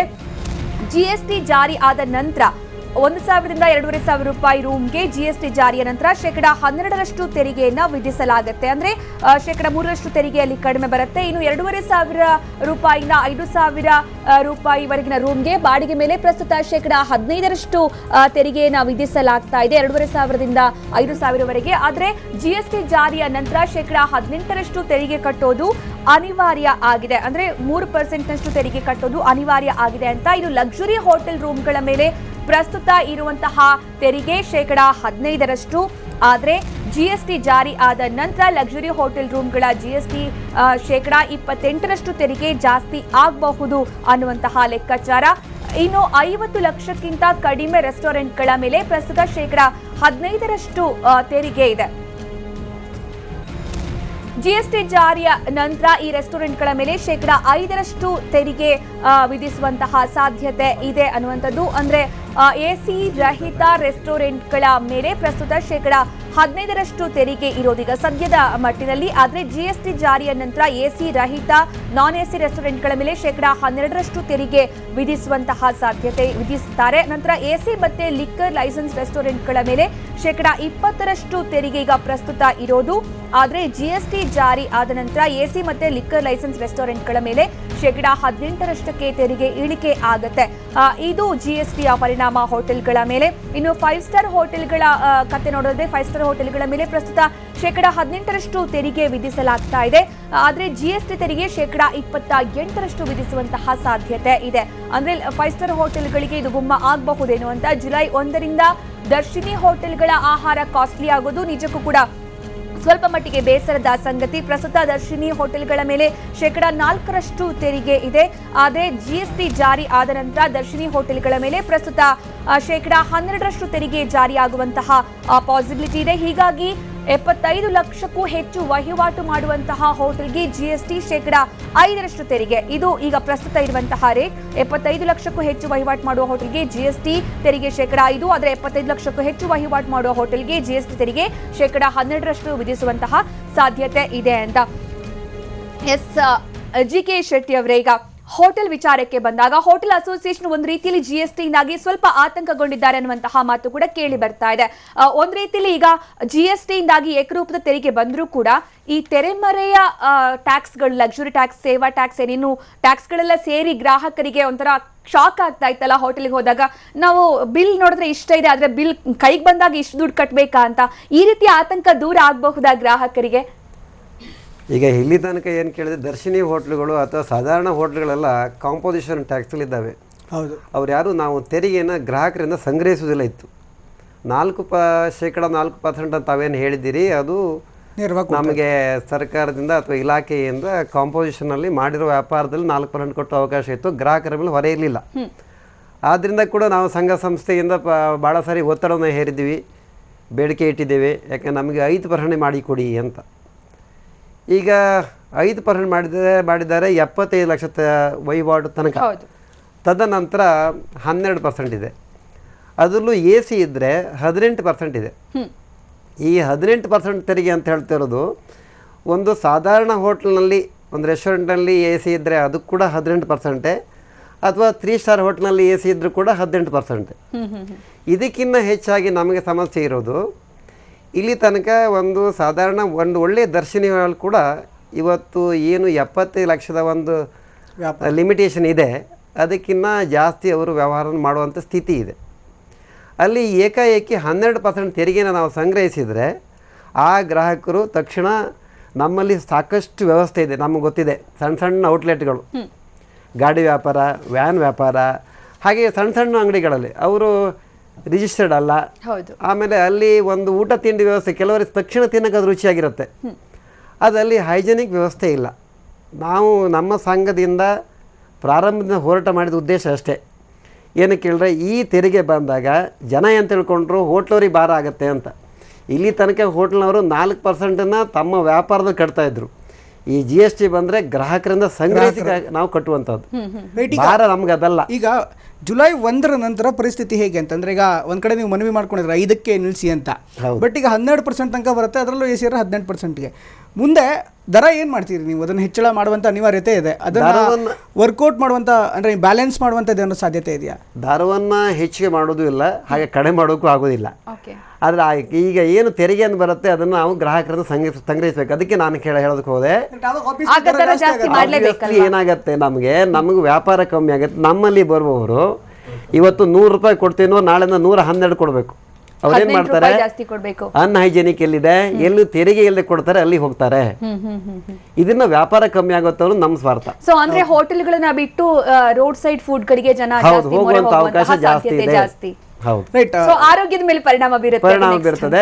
ನಮಗೊಂದು ಸ್ವಾರ್ಥ ಇದೆ, ವ್ಯಾಪಾರ ಕಮ್ಮಿ ಆಗತ್ತೆ ಅಂತ. ರೈಟ್. ಮುರಳೀಕೃಷ್ಣ ಅವರು ಇಲ್ಲಿರುವಂತ ಒಂದು ಪ್ರಶ್ನೆ ಅಂದ್ರೆ, ಒಂದು ದಿನಕ್ಕೆ ನೀವೇ ಈಗ ಮಾರ್ಗದರ್ಶಕರು ಆ ವಿಚಾರಕ್ಕೋಸ್ಕರ ಈಗ ಬಂದಿರುವಂತಹ ಪ್ರಶ್ನೆ, ಈಗ 20,000 ಅಂದ್ರೆ ವಾರ್ಷಿಕ 75 ಲಕ್ಷ, ದಿನಕ್ಕೆ ಅವರೇಜ್ 20,000 ವ್ಯಾಪಾರ ಮಾಡಿದ್ರು. 20,000ಕ್ಕಿಂತ ಜಾಸ್ತಿ ಮಾಡುವಂತಾರೆ ಈಗ ಎಕ್ಸ್ಟ್ರಾ 12% ಇದೆಲ್ಲ ಅವ್ರು ನಮ್ಗೆ ಬರ್ಡನ್ ಅಂತ ಹೇಳ್ತಾ ಇದ್ದಾರೆ. ಮತ್ತೊಂದು ಪ್ರಶ್ನೆ ಏನಂದ್ರೆ, ಒಬ್ಬ 20,000 ಮಾಡ್ಬೋದು, ನೆಕ್ಸ್ಟ್ ಇನ್ನೊಂದು ಸ್ವಲ್ಪ ಜಾಸ್ತಿ ಮಾಡ್ಬೋದು, 20. ಇನ್ನೇನು ಆವ್ರೇಜ್ ಒಂದು ತಿಂಗಳಿಗೆ ಅಥವಾ ದಿನಕ್ಕೆ 20,000 ಬರಲ್ಲ, ವರ್ಷಕ್ಕೆ 75 ಲಕ್ಷ ಬರಲ್ಲ, ಬಾರ್ಡರ್ ಇರ್ತಾನೆ. ಅಂಥವ್ರಿಗೆ ಹೇಗೆ ಈ ಸೆಗ್ಮೆಂಟ್ಸ್ಗಳು ವರ್ಕೌಟ್ ಮಾಡ್ತೀರಿ?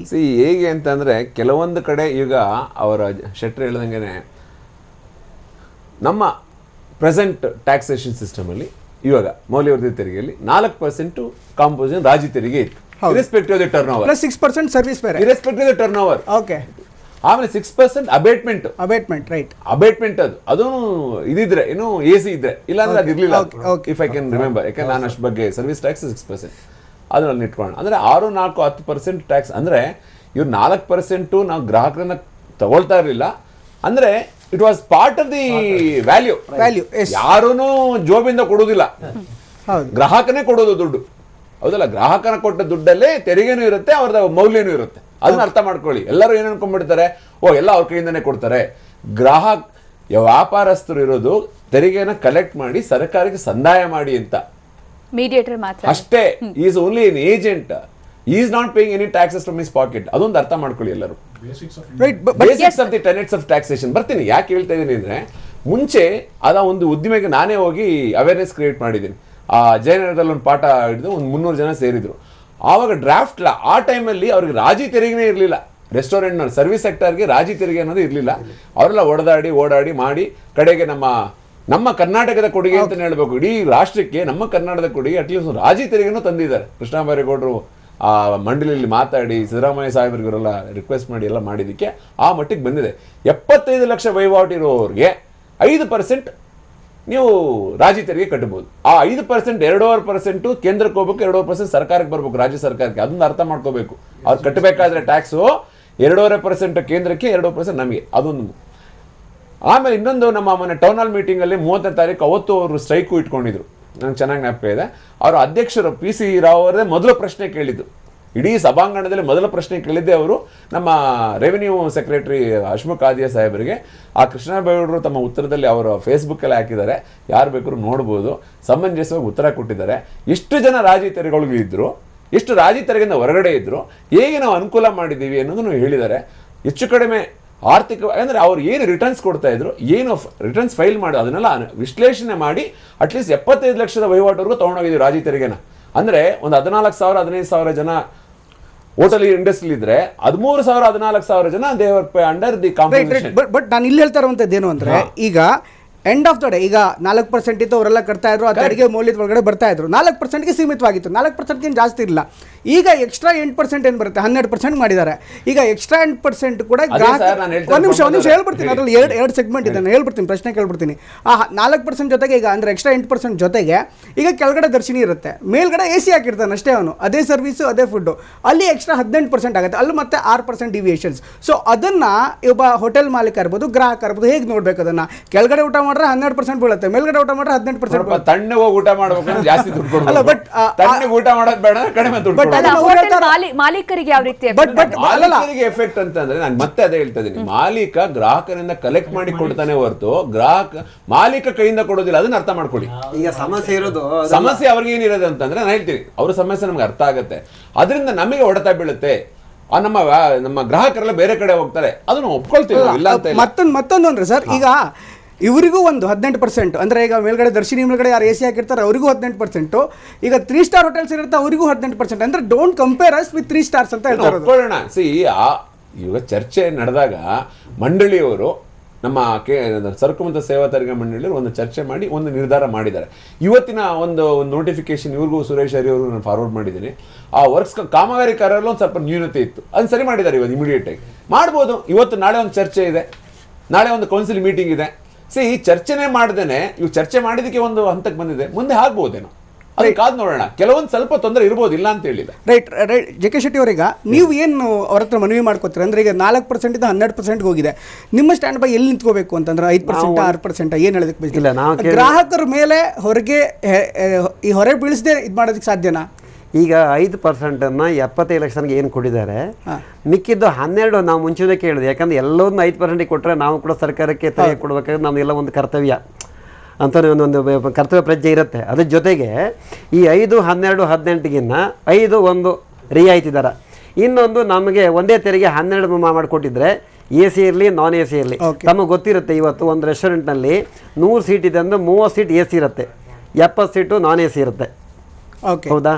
ಅದಕ್ಕೆ ಅಲ್ಲಿ 2 ಕಡೆ ಎಲ್ಲರೂ ಹೋಗಿ ನೀವು 12% ಮಾಡಿಕೊಡಿ, ನಮಗೆ ಅದು ವ್ಯಾಪಾರಕ್ಕೆ ಅನುಕೂಲ ಆಗ್ತದೆ, ಗ್ರಾಹಕರಿಗೆ ಹೊರೆ ಆಗೋದಿಲ್ಲ. ರೈಟ್ ಮುರಳೀಕೃಷ್ಣ, ಇದನ್ನು ಎಲ್ಲಿಗೆ ಬ್ಯಾಲೆನ್ಸ್ ಮಾಡ್ಬೋದು ಅಂದ್ರೆ ನಿಮ್ಮ ಸಜೆಷನ್ ನಾನು ಕೇಳ್ತಾ ಇರೋದು. ಮಾಡ್ಲಿಕ್ಕಾಗಲ್ಲ, ಕೇಂದ್ರ ಸರ್ಕಾರ ನಿರ್ಣಯ ತಗೋಬೇಕಾಗುತ್ತೆ. ಬಟ್ ಆಸ್ ಅನ್ ಎಕ್ಸ್ಪರ್ಟ್ ಸರ್ಕಾರ ಅಲ್ಲ, GST ಕೌನ್ಸಿಲ್ ಇರ್ಬೋದು ಅಥವಾ ಮತ್ತು ರಾಜ್ಯ ಸರ್ಕಾರ ಮಂಡಳಿ. ಬಟ್ ನಾನು ಹೇಳ್ತಾ ಇರುವಂತದ್ದು ಅದಕ್ಕೆ ಒಂದು ಇಫ್ ಯು ಆರ್ ನಿಮ್ಗೇನಾದ್ರು ಗಿವನ್ ಎ ಚಾನ್ಸ್ ಅದಕ್ಕೆ ಎಲ್ಲಿಗೆ ಬ್ಯಾಲೆನ್ಸ್ ಮಾಡ್ಬೋದು ಅಂತ ಇದೆ. ಖಂಡಿತ ಬ್ಯಾಲೆನ್ಸ್ ಮಾಡ್ಬೋದು. ಆಪ್ಷನ್ ದೇ ಹ್ಯಾವ್ ಅಂತ ನೀವು ನನ್ನ ಆಪ್ಷನ್ ಅಂತಂದ್ರೆ ಅವ್ರು ಕೇಳೋದ್ರಲ್ಲಿ ಏನು ತಪ್ಪೇನಿಲ್ಲ. ಯಾಕೆಂದ್ರೆ ಇನ್ನೊಂದು ಯೋಚನೆ ಮಾಡ್ಬೇಕಂದ್ರೆ ಇವಾಗ ಒಂದು ತುಂಬಾ ಲಕ್ಸುರಿಯಸ್ ಈ ದರ್ಶಿನಿ ಹೋಟೆಲ್ ಸ್ವಲ್ಪ ಕ್ಲಾಸಿಫಿಕೇಶನ್ ಪ್ರಾಬ್ಲಮ್ ಇದೆ ಅಂತ ಅವ್ರು ಆಲ್ರೆಡಿ ಒಕ್ಕೂಟದಿಂದ ಮನವಿ ಮಾಡಿದ್ದಾರೆ. ಮಂಡಳಿಯಲ್ಲಿ ಪ್ರಸ್ತುತ ಅದನ್ನ ಚರ್ಚೆ ಆದ್ರೂ ಆಗ್ಬೋದು. ಯಾಕಂದ್ರೆ ಈಗ ಕಾರ್ಗಳನ್ನು ಬೈಫರ್ಕೇಟ್ ಮಾಡ್ತೀವಿ, ಎಲ್ಲವನ್ನೂ ಮಾಡಿ ಹಾಕಿದ್ದಾರೆ. ಹೀಗಾಗಿ ಇವರು ಹೋಟೆಲ್ ಉದ್ಯಮದವ್ರನ್ನು ಬೈಫರ್ಕೇಟ್ ಮಾಡಿ ಗ್ರಾಹಕರಿಗೆ ಹೆಲ್ಪ್ ಆಗೋದಕ್ಕೆ ಸಾಧ್ಯ. ಖಂಡಿತ ಆಗ್ಬೋದೇನೋ. ಓಕೆ, ಇದು ಹೋಟೆಲ್ ಉದ್ಯಮದ ಬಗ್ಗೆ ಮಾತಾಡಿದ್ರೆ ಗ್ರಾಹಕರಿಗೆ ಸ್ವಲ್ಪ ಮಟ್ಟಿಗೆ ಕಷ್ಟ ಆಗಬಹುದಂತ ಹೋಟೆಲ್ ಅಸೋಸಿಯೇಷನ್ ಅವರೇ ಹೇಳ್ತಾ ಇದ್ದಾರೆ. ಯಾಕಂದ್ರೆ ರೇಟ್ ಜಾಸ್ತಿ ಆಗಿದೆ, ಯಾಕಂದ್ರೆ ಈ ಒಂದು ಟ್ಯಾಕ್ಸ್ ಅನ್ನು ನಾವು ಗ್ರಾಹಕರಿಂದ ಕಲೆಕ್ಟ್ ಮಾಡಬೇಕಾಗಿರೋ ಕಾರಣಕ್ಕಾಗಿ ಈ ರೇಟ್ ಜಾಸ್ತಿಯಾಗಿ ಅವರು ಇನ್ನಷ್ಟು ಕಡಿಮೆ ಗುಣಮಟ್ಟದ ಫುಡ್ಗೆ ಮೊರೆ ಹೋಗಬಹುದು, ಆರೋಗ್ಯ ಹಾಳು ಮಾಡ್ಕೊಳ್ಳುವಂತಹ ಪರಿಸ್ಥಿತಿ ಕೂಡ ಬರಬಹುದು ಒಂದು ಮಟ್ಟಿಗೆ ಅನ್ನುವಂಥದ್ದು ಅವರ ಮಾತು. ಎಸ್, ಅವರು ಕಾಂಪೋಸಿಷನ್ ಅಲ್ಲಿ ಇದ್ರೆ, ರಾಜಿ ತೆರಿಗೆಲಿದ್ರೆ ಮುಂಚೆ ನಾವು ಪ್ರಸ್ತುತ ಇದರಲ್ಲಿ ಇಂಟರ್ಸ್ಟೇಟ್ ಪರ್ಚೇಸ್ ಮಾಡೋದಕ್ಕೆ ಅವಕಾಶ ಇರಲಿಲ್ಲ ಹೊರಗಡೆಯಿಂದ. ಹೇಳ್ತೀನಿ, ತುಂಬಾ ಬಹುಮುಖ್ಯವಾದ ವಿಷಯ. ಅದ್ರೊಳಗೆ ಅವ್ರಿಗೆ ಗೊತ್ತಿದೆ ಎಷ್ಟು ಹೋಟೆಲ್ ಇಂಡಸ್ಟ್ರಿ ಸಫರ್ ಮಾಡ್ತಾ ಇದ್ದಾರೆ, ಕೋರ್ಟ್ ಅಲ್ಲಿ ಕಟಗಟ್ಲೆ ಹತ್ತಿದ್ದಾರೆ, ತುಂಬಾ ಟ್ಯಾಕ್ಸ್ ಹಾಕ್ಬಿಟ್ಟಿದ್ದಾರೆ. ಒಂದು ಇನ್ನೊಂದು ಹೇಳ್ತೀನಿ, ಜೊತೆಗೆ ನೀವು 12% 18% ಅಂತ ಹೇಳಿದ್ರಲ್ಲ, ಚರ್ಚೆ ಹೇಳ್ತಾ ಇದ್ದೀನಿ. ಇವರು ಈಗ ಇನ್ಪುಟ್ ತಗೋಬಹುದು, ಮುಂಚೆ ತಗೊಳಕ್ ಬರ್ತಿರ್ಲಿಲ್ಲ. ಮುಂಚೆ ನಾವು ಇನ್ಪುಟ್ ಅಂದ್ರೆ ಸೆಂಟ್ರಲ್ ಎಕ್ಸೈಸ್ ಇನ್ಪುಟ್ ತಗೋಬಹುದು, ವ್ಯಾಟ್ ಇನ್ಪುಟ್ ತಗೋಬಹುದು.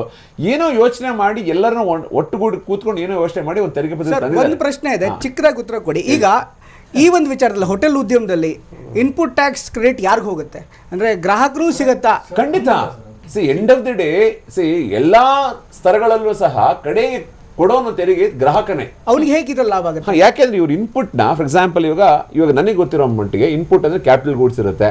ಪರ್ಟಿಕ್ಯುಲರ್ಲಿ ಇವಾಗ ಎಣ್ಣೆ, ಇವಾಗ GST ಟೈಮಲ್ಲಿ ಎಷ್ಟೊಂದ್ರ ಮೇಲೆ ತೆರಿಗೆ ಇದೆ. ಈಗ ಮುಂಚೆ ತೆರಿಗೆ ಇರಲಿಲ್ಲ. ಈಗ ಪ್ಯಾಕ್ಡ್ ಗೂಡ್ಸ್, ಆಮೇಲೆ ಬ್ರಾಂಡೆಡ್ ಗೂಡ್ಸ್ ಅದೆಲ್ಲ ಅವ್ರು ಪರ್ಚೇಸ್ ಮಾಡ್ತಾರೆ. ಲೂಸ್ ಐಟಮ್ಸ್ ಇದ್ರೆ ಇಲ್ಲ. ಅಲ್ಲೆಲ್ಲ ತೆರಿಗೆಗಳು ಕಟ್ಟಿದಾಗ ಇಲ್ಲಿ ನಾವು ಸೆಟ್ ಆಫ್ ಮಾಡ್ಕೋಬಹುದು.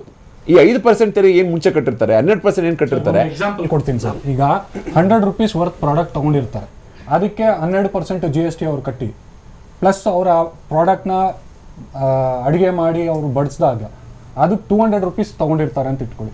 200 ರೂಪೀಸಿಗೆ ಟೋಟಲ್ GST ಅವರು 100% ಕಲೆಕ್ಟ್ ಮಾಡ್ಕೊಂಡ್ರು 24 ರೂಪೀಸ್ ಕಲೆಕ್ಟ್ ಮಾಡ್ಕೊಂಡಿರ್ತಾರೆ. 24 ರೂಪೀಸ್ ಅಗೇನ್ಸ್ಟ್ ಆಗಿ ಅವರಿಗೆ 12 ರೂಪೀಸ್ ಸೆಟ್ ಆಫ್ ಸಿಗುತ್ತೆ, ಬಾಕಿ 12 ರೂಪೀಸ್ ಮಾತ್ರ ಕಟ್ಟಬೇಕು. ಸೊ ಇಫೆಕ್ಟಿವ್ಲಿ ಅವ್ರಿಗೆ ಏನಾಯ್ತು, 100 ರೂಪಾಯಿ ಪ್ರಾಡಕ್ಟ್ ಕಾಸ್ಟ್ ಆಯ್ತು, 100 ರೂಪಾಯಿ ಅವ್ರಿಗೆ ಆದಾಯ ಆಯ್ತು. ಎಲ್ಲ ಖರ್ಚುಗಳನ್ನು ಬಿಟ್ಟು ಮಾತಾಡೋದಾದ್ರೆ ಒಂದು 50 ರೂಪಾಯಿ ಲಾಭನ ಇಟ್ಕೊಳ್ಳಿ. ಆ 50 ರೂಪಾಯಿಯಲ್ಲಿ ಅವರು ಕೈಯಿಂದ ಕೊಡುವಂಥದ್ದು 12 ರೂಪಾಯಿ, ಬಿಕಾಸ್ 12 ರೂಪೀಸ್ ಅವ್ರಿಗೆ ಸೆಟ್ ಆಫ್ ಇದೆ, GST ಸೆಟ್ ಆಫ್. ಅದು ಮುಂಚೆ ಏನಾಗ್ತಾ ಇತ್ತು, ಸರ್ವಿಸ್ ಟ್ಯಾಕ್ಸ್ ಮತ್ತೆ ವ್ಯಾಟ್ ಸೆಟ್ ಆಫ್ ಇರಲಿಲ್ಲ. ವ್ಯಾಟೇ ಸಪರೇಟ್ ಬರ್ತಾ ಇತ್ತು, ಸರ್ವಿಸ್ ಟ್ಯಾಕ್ಸ್ ಸಪರೇಟ್ ಬರ್ತಾ ಇತ್ತು. ಇವಾಗ ಎರಡೂ ಒಟ್ಟುಗೂಡಿಸಿ ಅವರಿಗೆ GST ಅಲ್ಲಿ ಒಂದೇ ಸೆಟ್ ಆಫ್ ಸಿಗುತ್ತೆ. Plus and additionally interstate purchases ಅಂತ ಬಂದಾಗ CST ಅಂತ ಸೆಂಟ್ರಲ್ ಸೇಲ್ಸ್ ಟ್ಯಾಕ್ಸ್ ಅಂತ ಬರ್ತಾ ಇತ್ತು ಅರ್ಲಿಯರ್ ಟು ದಿಸ್. ಆ CST ಮತ್ತೆ ವ್ಯಾಟ್ಗೆ ಸೆಟ್ ಆಫ್ ಕೊಡ್ತಾ ಇರಲಿಲ್ಲ. Though state government was collecting and remitting the revenue taxes to the central government. ನಾವು ಈಗ ತಮಿಳುನಾಡುವಿಂದ ನಾನು ತಗೊಬರ್ತೀನಿ ಒಂದು ಪ್ರಾಡಕ್ಟ್ನ, CST ಕೊಟ್ಟಿರ್ತೀನಿ, ಆ CST ನನಗೆ ವ್ಯಾಟ್ ಸೆಟ್ ಆಫ್ ಕೊಡ್ತಾ ಇರಲಿಲ್ಲ. ಓಕೆ, ಅವ್ರು ಏನ್ ಹೇಳ್ತಾ ಇದ್ರು, CST payable VAT receivable adjust ಮಾಡ್ಕೊಳ್ಳಿ ಅಂತ ಹೇಳ್ತಾ ಇದ್ರು. Legally I did not have a right to set it off. Okay okay, ಇದ್ರ ಬಗ್ಗೆ ಇನ್ನಷ್ಟು ಮಾತಾಡೋಣ ಖಂಡಿತವಾಗಿ. ಹೋಟೆಲ್ ವ್ಯವಹಾರದ ಮೇಲೆ ಯಾವ ರೀತಿಯ ಪರಿಣಾಮ ಆಗಬಹುದು ಅಂತ ಮಾತನಾಡ್ತಾ ಇದ್ವಿ. ಇನ್ನು ನೆಕ್ಸ್ಟ್ ತುಂಬಾ ಕುತೂಹಲ ಇರೋದು, ಹಾಗೆ ಎಲ್ಲರೂ ಕೂಡ ಯೋಚನೆ ಮಾಡ್ತಾ ಇರೋದು, ಬ್ಯಾಂಕಿಂಗ್ ವ್ಯವಹಾರದಲ್ಲಿ ಏನಾಗಬಹುದು GST ಇಂದ ಅನ್ನುವಂತಹ ವಿಚಾರ. ದುಬಾರಿ ಆಗಬಹುದಾ ಅಥವಾ ಹೀಗೆ ನಡ್ಕೊಂಡು ಹೋಗ್ತಾ ಇರಬಹುದಾ ಅಂತ ಈ ಬಗ್ಗೆ ಇನ್ನಷ್ಟು ಡಿಟೇಲ್ ಆಗಿ ಚರ್ಚೆ ಮಾಡ್ತೀವಿ ಚಿಕ್ಕ ಬ್ರೇಕ್ನ ನಂತರ.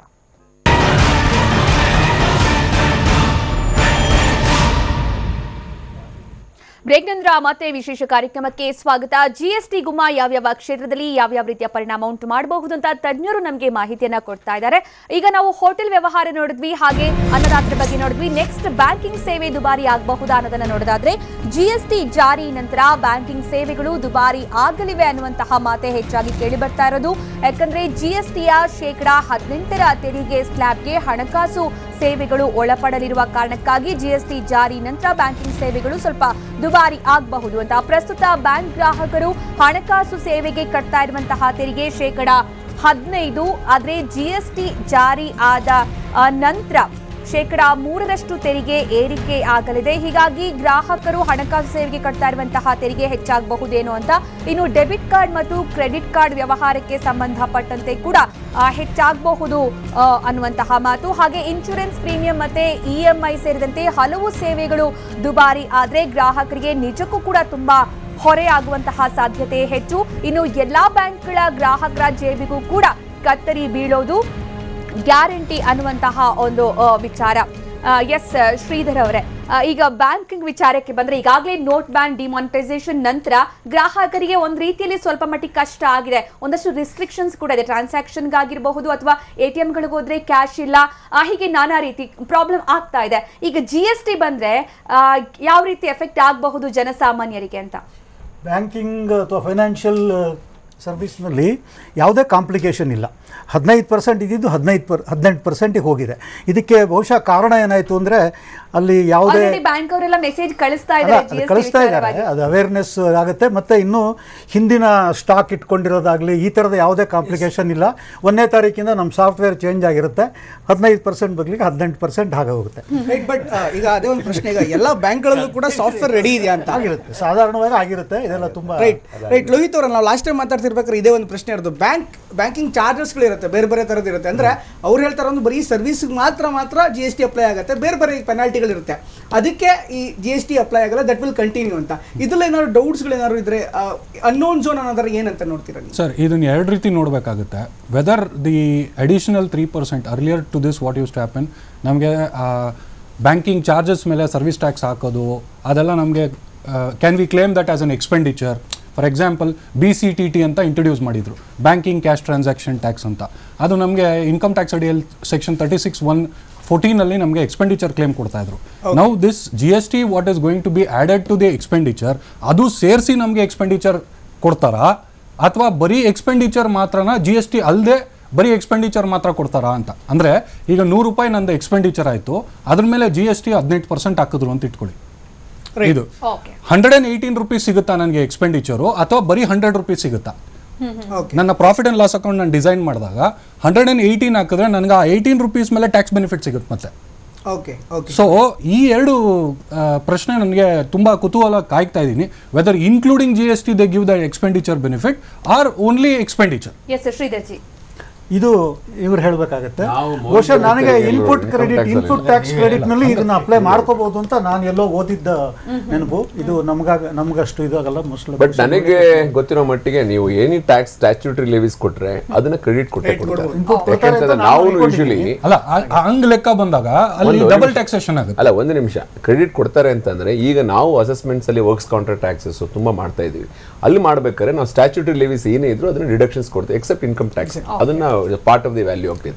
ಅದನ್ನ ಇನ್ಕಮ್ ಟ್ಯಾಕ್ಸ್ ಆಕ್ಟ್ ಅಲ್ಲೇ ಚೆಕ್ ಮಾಡಬೇಕು whether that the credit is available or not. Professor Deshpande ಅವರಿದ್ದಾರೆ. ಪ್ರೊಫೆಸರ್ ದೇಶಪಾಂಡೆ ಅವರೀಗ ಓವರ್ ಆಲ್ ಆಗಿ ನೋಡೋದಾದ್ರೆ GST ನ ನೀವು ಆಸ್ ಎ ಎಕನಾಮಿಸ್ಟ್ ಆಗಿ ಯಾವ ರೀತಿ ನೋಡ್ತಾರೆ? ಒಂದು ಬೇರೆ ಬೇರೆ ಯಾವುದು ನೆಟ್ಟಲ್ಲಿ ಬರ್ದೇ ಇರುವಂಥ ಅನೇಕರನ್ನ ಕೂಡ ಅನೇಕ ವಸ್ತುಗಳನ್ನ ಐಟಮ್ಗಳನ್ನ ತಗೋಬೋದು. Over the period of time, ಅಂದರೆ ಈಗ ಟ್ರಾನ್ಸಾಕ್ಷನ್ ಪೀರಿಯಡ್ ಇರುತ್ತೆ, ಒಂದು 6 ತಿಂಗಳು ಅಥವಾ 1 ವರ್ಷ.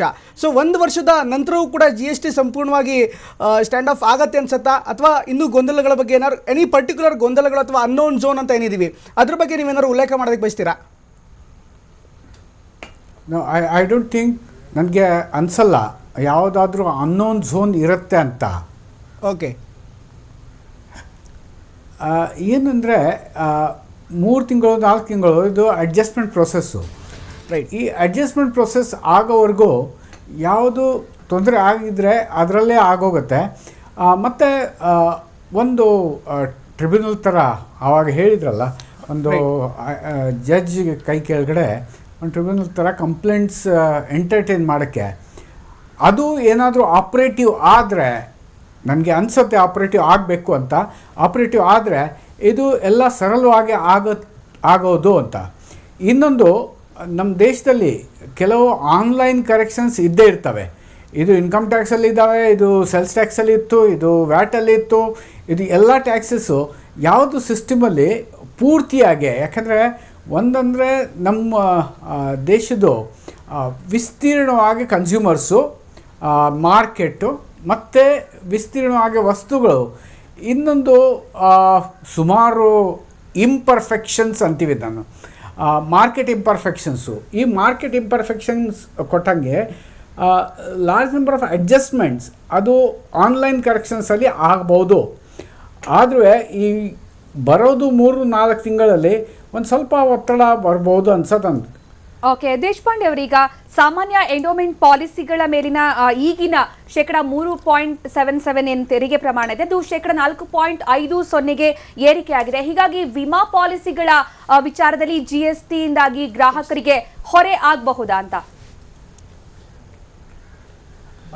ಹೌದು, ಒಂದು ಸ್ವಲ್ಪ ಹೊರೆ ಆಗ್ಬೋದು. ಆದರೆ ವಿಮಾ ಪಾಲಿಸಿ ತಗೊಳ್ಳೋರು ಅಷ್ಟು 1.5% ಮೇಲೆ ಡಿಸಿಷನ್ ಮಾಡೋದಿಲ್ಲ. ಡಿಸಿಷನ್ ಮಾಡೋದು ಅಂದರೆ ಸುಮಾರಾಗೆ ರಿಸ್ಕ್ ನೋಡಿಬಿಟ್ಟು ಆಮೇಲೆ ವಿಮಾ ಪಾಲಿಸಿ, LIC ಪಾಲಿಸಿ ಅಥವಾ ಯಾವುದೋ ಪಾಲಿಸಿ ತಗೊಳ್ಳುವಾಗ ರಿಸ್ಕ್ ಇನ್ಶೂರ್ ಮಾಡುವಾಗ ಇಷ್ಟು ಫೈನರ್ ಜಜ್ಮೆಂಟ್ ಇರೋದಿಲ್ಲ. ಜಜ್ಮೆಂಟ್ ಇರುತ್ತೆ ಅಂದರೆ ಯಾವ ಥರ ರಿಸ್ಕ್ ನಾನು ಇನ್ಶೂರ್ ಮಾಡ್ತಾ ಇದ್ದೀನಿ ಅದ್ರ ಮೇಲೆ ಜಜ್ಮೆಂಟ್ ಇರುತ್ತೆ. ಇವತ್ತುವರೆಗೂ ಎಕನಾಮಿಕ್ಸಲ್ಲಿ ನಾನು ಕೇಳಲಿಲ್ಲ ಯಾರಾದರೂ ಪ್ರೀಮಿಯಮ್ಗೆ ಚಾಲೆಂಜ್ ಮಾಡಿರೋದು, ಇಷ್ಟು ಪ್ರೀಮಿಯಂ ಯಾಕೆ ಚಾರ್ಜ್ ಮಾಡ್ತೀರಾ ಅಂತ. ಅದು ಕೃಷಿ ಕ್ಷೇತ್ರದಲ್ಲಿ ಮಾಡಲಿಲ್ಲ, ವೆಹಿಕಲ್ಸ್ ಕ್ಷೇತ್ರದಲ್ಲಿ ಮಾಡಲಿಲ್ಲ, ಯಾವ ಕ್ಷೇತ್ರದಲ್ಲಿ ಪ್ರೀಮಿಯಮ್ದು ರ್ಯಾಷನಲೈಸ್ ಮಾಡೋಕ್ಕೆ ಯಾರೂ ಕೇಳಲಿಲ್ಲ.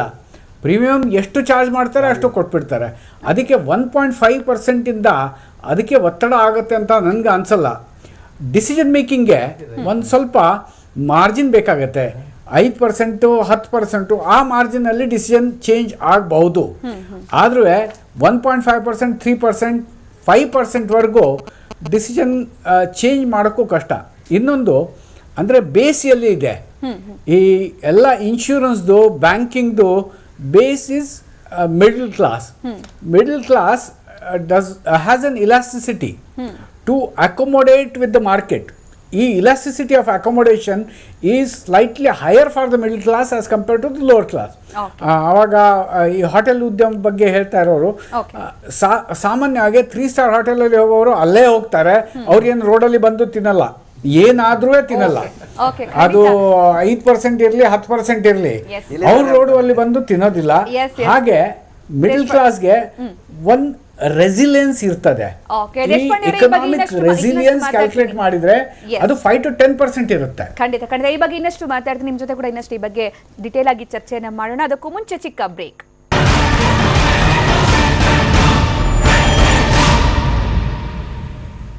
ಬ್ರೇಕ್ ನಂತರ ಮತ್ತೆ ವಿಶೇಷ ಕಾರ್ಯಕ್ರಮಕ್ಕೆ ಸ್ವಾಗತ. GST ಗುಮ್ಮ ಯಾವ್ಯಾವ ಕ್ಷೇತ್ರದ ಮೇಲೆ ಯಾವ್ಯಾವ ರೀತಿಯ ಪ್ರಭಾವ ಬೀರುತ್ತೆ ಅನ್ನೋದ್ರ ಬಗ್ಗೆ ಮಾತಾಡ್ತಾ ಇದ್ವಿ. ಬ್ಯಾಂಕಿಂಗ್ ಬಗ್ಗೆ ನಾವು ಮಾತನಾಡ್ತಾ ಇದ್ವಿ. ಈಗ ನೆಕ್ಸ್ಟ್ ರಿಯಲ್ ಎಸ್ಟೇಟ್ ಮೇಲೆ ಯಾವ ರೀತಿಯ ಪ್ರಭಾವ ಬೀರಬಹುದು, ಪರಿಣಾಮ ಆಗಬಹುದು ಅಂತ GST ಜಾರಿ ನಂತರ ರಿಯಲ್ ಎಸ್ಟೇಟ್ ಸಾಧ್ಯತೆ ಈಗ ಹೆಚ್ಚಾಗಿ ಕಂಡು ಬರ್ತಾ ಇರೋದು. ಎಲ್ಲರೂ ಕುತೂಹಲದಿಂದ ನೋಡ್ತಾ ಇರೋದು ಕಾಮಗಾರಿಯ ಹಂತದಲ್ಲಿರುವ ಪ್ರಾಪರ್ಟಿ ಮೇಲೆ 12% ತೆರಿಗೆಯನ್ನ ಈಗ ವಿಧಿಸಲಾಗ್ತಾ ಇದೆ. ಕಾಮಗಾರಿ ಹಂತದಲ್ಲಿರುವಂತಹ ಪ್ರಾಪರ್ಟಿ ಮೇಲೆ, ಒಟ್ಟಾರೆ ಪ್ರಾಪರ್ಟಿ ವ್ಯಾಲ್ಯೂ ಮೇಲೆ 12% GST ತೆರಿಗೆ ವಿಧಿಸುವಂತಹ ಸಾಧ್ಯತೆ ಇದೆ. ಹಾಗಾಗಿ ಕನ್ಸ್ಟ್ರಕ್ಷನ್ ಸ್ಟೇಜ್ ಇರುವಂತಹ ಪ್ರಾಪರ್ಟಿ ಸ್ವಲ್ಪ ತೊಂದರೆ ಆಗಬಹುದು ಅಂತ ಸ್ಟಾಂಪ್ ಡ್ಯೂಟಿ ಮತ್ತೆ ರಿಜಿಸ್ಟ್ರೇಷನ್ ಚಾರ್ಜ್ ಅನ್ನ ಹೊರತುಪಡಿಸಿ ಸಂಪೂರ್ಣ ಕಾಮಗಾರಿ ಮುಗಿದಿರುವ ಪ್ರಾಪರ್ಟಿಗೆ ಇದ್ಯಾವುದು ಕೂಡ ಅನ್ವಯ ಆಗೋದಿಲ್ಲ. ಅಂದ್ರೆ ಆಲ್ರೆಡಿ ಕಾಮಗಾರಿ ಮುಗ್ದಿರೋದಕ್ಕೆ ಯಾವುದೇ ಅನ್ವಯ ಆಗೋದಿಲ್ಲ. ಆದ್ರೆ ಕನ್ಸ್ಟ್ರಕ್ಷನ್ ಹಂತದಲ್ಲಿರೋದಕ್ಕೆ ಮಾತ್ರ ಇದೆಲ್ಲವೂ ಕೂಡ ಅಪ್ಲೈ ಆಗುತ್ತೆ.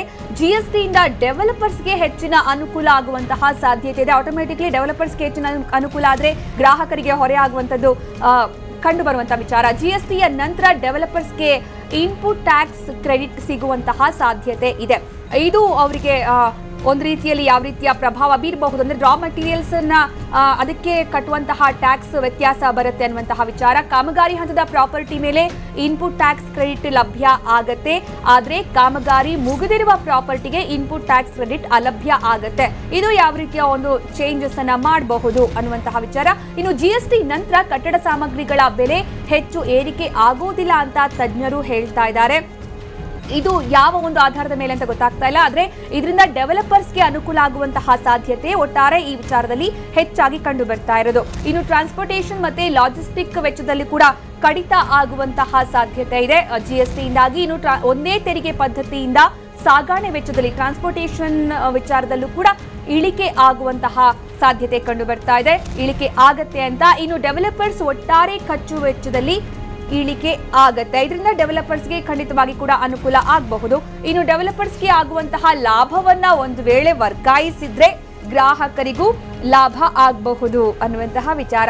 ಎಸ್ ಲೋಹಿತ್, ಈಗ ಮನೆ ಕೊಳ್ಳೋದು ತುಂಬಾ ಕಷ್ಟ ಅಂತ ಮೊದಲಿಂದ ಕೂಡ ಕೇಳಿ ಬರ್ತಾ ಇರುವಂತಹ ವಿಚಾರ. ಪ್ರತಿ ಬಾರಿ ಕೂಡ ಒಂದಲ್ಲ ಒಂದು ಕಾಂಪ್ಲಿಕೇಶನ್ ಎದುರಾಗ್ತಾನೆ ಇದೆ. ಆದ್ರೆ GST ಅನ್ನುವಂಥದ್ದು ಈಗ ಗ್ರಾಹಕರು ಯಾವ ರೀತಿ ಎದುರು ನೋಡಬಹುದು? ಮನೆ ಕೊಳ್ಳೋದಿಗೆ ಈಸಿ ಆಗುತ್ತಾ ಅಥವಾ ಇನ್ನಷ್ಟು ಕಷ್ಟ ಆಗಬಹುದಾ? ನನ್ನ ಪ್ರಕಾರ ಕಷ್ಟ ಏನಾಗೋದಿಲ್ಲ. It should smoothen the process of buying things. Yesterday's panel discussion ಅಲ್ಲೂ ಅಷ್ಟೇ ಅದೇ ಮಾತಾಡಿದ್ದು. ಅಂದ್ರೆ ಯಾವ ರೀತಿ ಈಸಿ ಆಗಬಹುದು ಅಂದ್ರೆ ಈಗ ಹೆಚ್ಚು ಕಮ್ಮಿ 3% ಸೇವ್ ಆಗುತ್ತೆ ಡೆವಲಪರ್ಗೆ. ಆ 3% ಅವನು ಪಾಸ್ ಆನ್ ಮಾಡಬೇಕಾಗುತ್ತೆ. ಮಾಡಿದ್ರೆ ಒಳ್ಳೇದು, ಮಾಡಲಿಲ್ಲ ಅಂತ ಹೇಳಿದ್ರೆ ತಪ್ಪಾಗುತ್ತೆ. But according to me, in my personal opinion, there are lot of unsold stock. ಏನು ಬಿಲ್ಡಿಂಗ್ ಕಟ್ಟಿದ ತಕ್ಷಣ ಒಂದೊಂದೇ ಸೇಲ್ ಆಗ್ಬಿಡೋಲ್ಲ, ಅದರಲ್ಲಿ ತುಂಬಾ ಅನ್ಸೋಲ್ಡ್ ಸ್ಟಾಕ್ಸ್ ಇರ್ತವೆ. ಅವನು ಆ 3% ಕೊಟ್ಟು ಅದ್ರ ಮೇಲೇನೂ ಕೊಡೋ ಸಾಧ್ಯತೆಗಳು ಇರುತ್ತೆ ಡಿಸ್ಕೌಂಟ್. ಹಾಗಾಗಿ ರಿಯಲ್ ಎಸ್ಟೇಟ್ ಮಾರ್ಕೆಟ್ ಮೇಲೆ ಏನು ಅಂತ ಮೇಜರ್ ಹಿಟ್ ಆಗಲ್ಲ ಅಂತ. ಬಟ್ ಅದರಲ್ಲಿ ಆಲ್ರೆಡಿ ಕನ್ಸ್ಟ್ರಕ್ಷನ್ ಸ್ಟೇಜ್ ಅಲ್ಲಿ ಇರುವಂತಹ ಪ್ರಾಪರ್ಟಿಗಳು ಮತ್ತೆ ಆಲ್ರೆಡಿ ಮುಗ್ದಿರುವಂತಹ ಪ್ರಾಪರ್ಟಿಗಳಿಗೆ GST ಪ್ರಾಬ್ಲಮ್ ಆಗೋದಿಲ್ಲ. ಕನ್ಸ್ಟ್ರಕ್ಟಿವ್ ಸ್ಟೇಜ್ ಅಲ್ಲಿ ಇರುವಂತಹ ಪ್ರಾಪರ್ಟಿಗೆ GST ಅಪ್ಲೈ ಆದಾಗ ಗ್ರಾಹಕರು ತಗೊಳ್ಳೋರು ಯಾವ ರೀತಿ ಅದನ್ನ ಅಂದ್ರೆ ತುಂಬಾ ಕಾಸ್ಟ್ಲಿ ಆಗಬಹುದಾ ತಗೊಳ್ಳೋರಿಗೆ ಅಂತ? ಇಲ್ಲ, ಹಂಗಲ್ಲ. See what I am trying to tell is, developers ಗೆ ಯಾವ ರೀತಿ ಅದು ಅನುಕೂಲ ಆಗುತ್ತೆ? ಸಿ 1,000 ಫ್ಲಾಟ್ ಮಾಡ್ತೀನಿ ಅಂತ ಇಟ್ಕೊಳ್ಳಿ. 1,000 ಓವರ್ ನೈಟ್ ಸೇಲ್ ಆಗಲ್ಲ. 3 ತಿಂಗಳು 6 ತಿಂಗಳು ಹೆಚ್ಚು ಕಮ್ಮಿ 1 ವರ್ಷ ಆಗ್ಬಿಡುತ್ತೆ ಒಂದೊಂದು ಸೇಲ್ ಆಗೋದಕ್ಕೆ. ಬುಕಿಂಗ್ಸ್ ತಗೊಳ್ಬೇಕು ಅಂದ್ರೆ ತುಂಬಾ ಕಷ್ಟ ಇದೆ ರಿಯಲ್ ಎಸ್ಟೇಟ್ ಅವ್ರಿಗೆ. ನಾವು ಹೇಳ್ತಿದ್ದು ತುಂಬಾ ಇದೆ ದುಡ್ಡು ಅವ್ರ ಹತ್ರ ಅಂತ. Actually it is not so. ಅವರು ಸರ್ಕ್ಯುಲೇಷನ್ ಮಾಡಿಕೊಂಡು ಅಲ್ಲಿ ಬಡ್ಡಿ ತಗೊಂಡು ಇಲ್ಲಿ ಬಡ್ಡಿ ತಗೊಂಡು ಏನೋ ಬಿಲ್ಡಿಂಗ್ ಮಾಡಬೇಕು, ಬ್ಯಾಂಕ್ ಲೋನ್ ಟೈಅಪ್ ಆಗಿರುತ್ತೆ, ಕನ್ಸ್ಟ್ರಕ್ಷನ್ ಮಾಡ್ತಾ ಇರ್ತಾರೆ.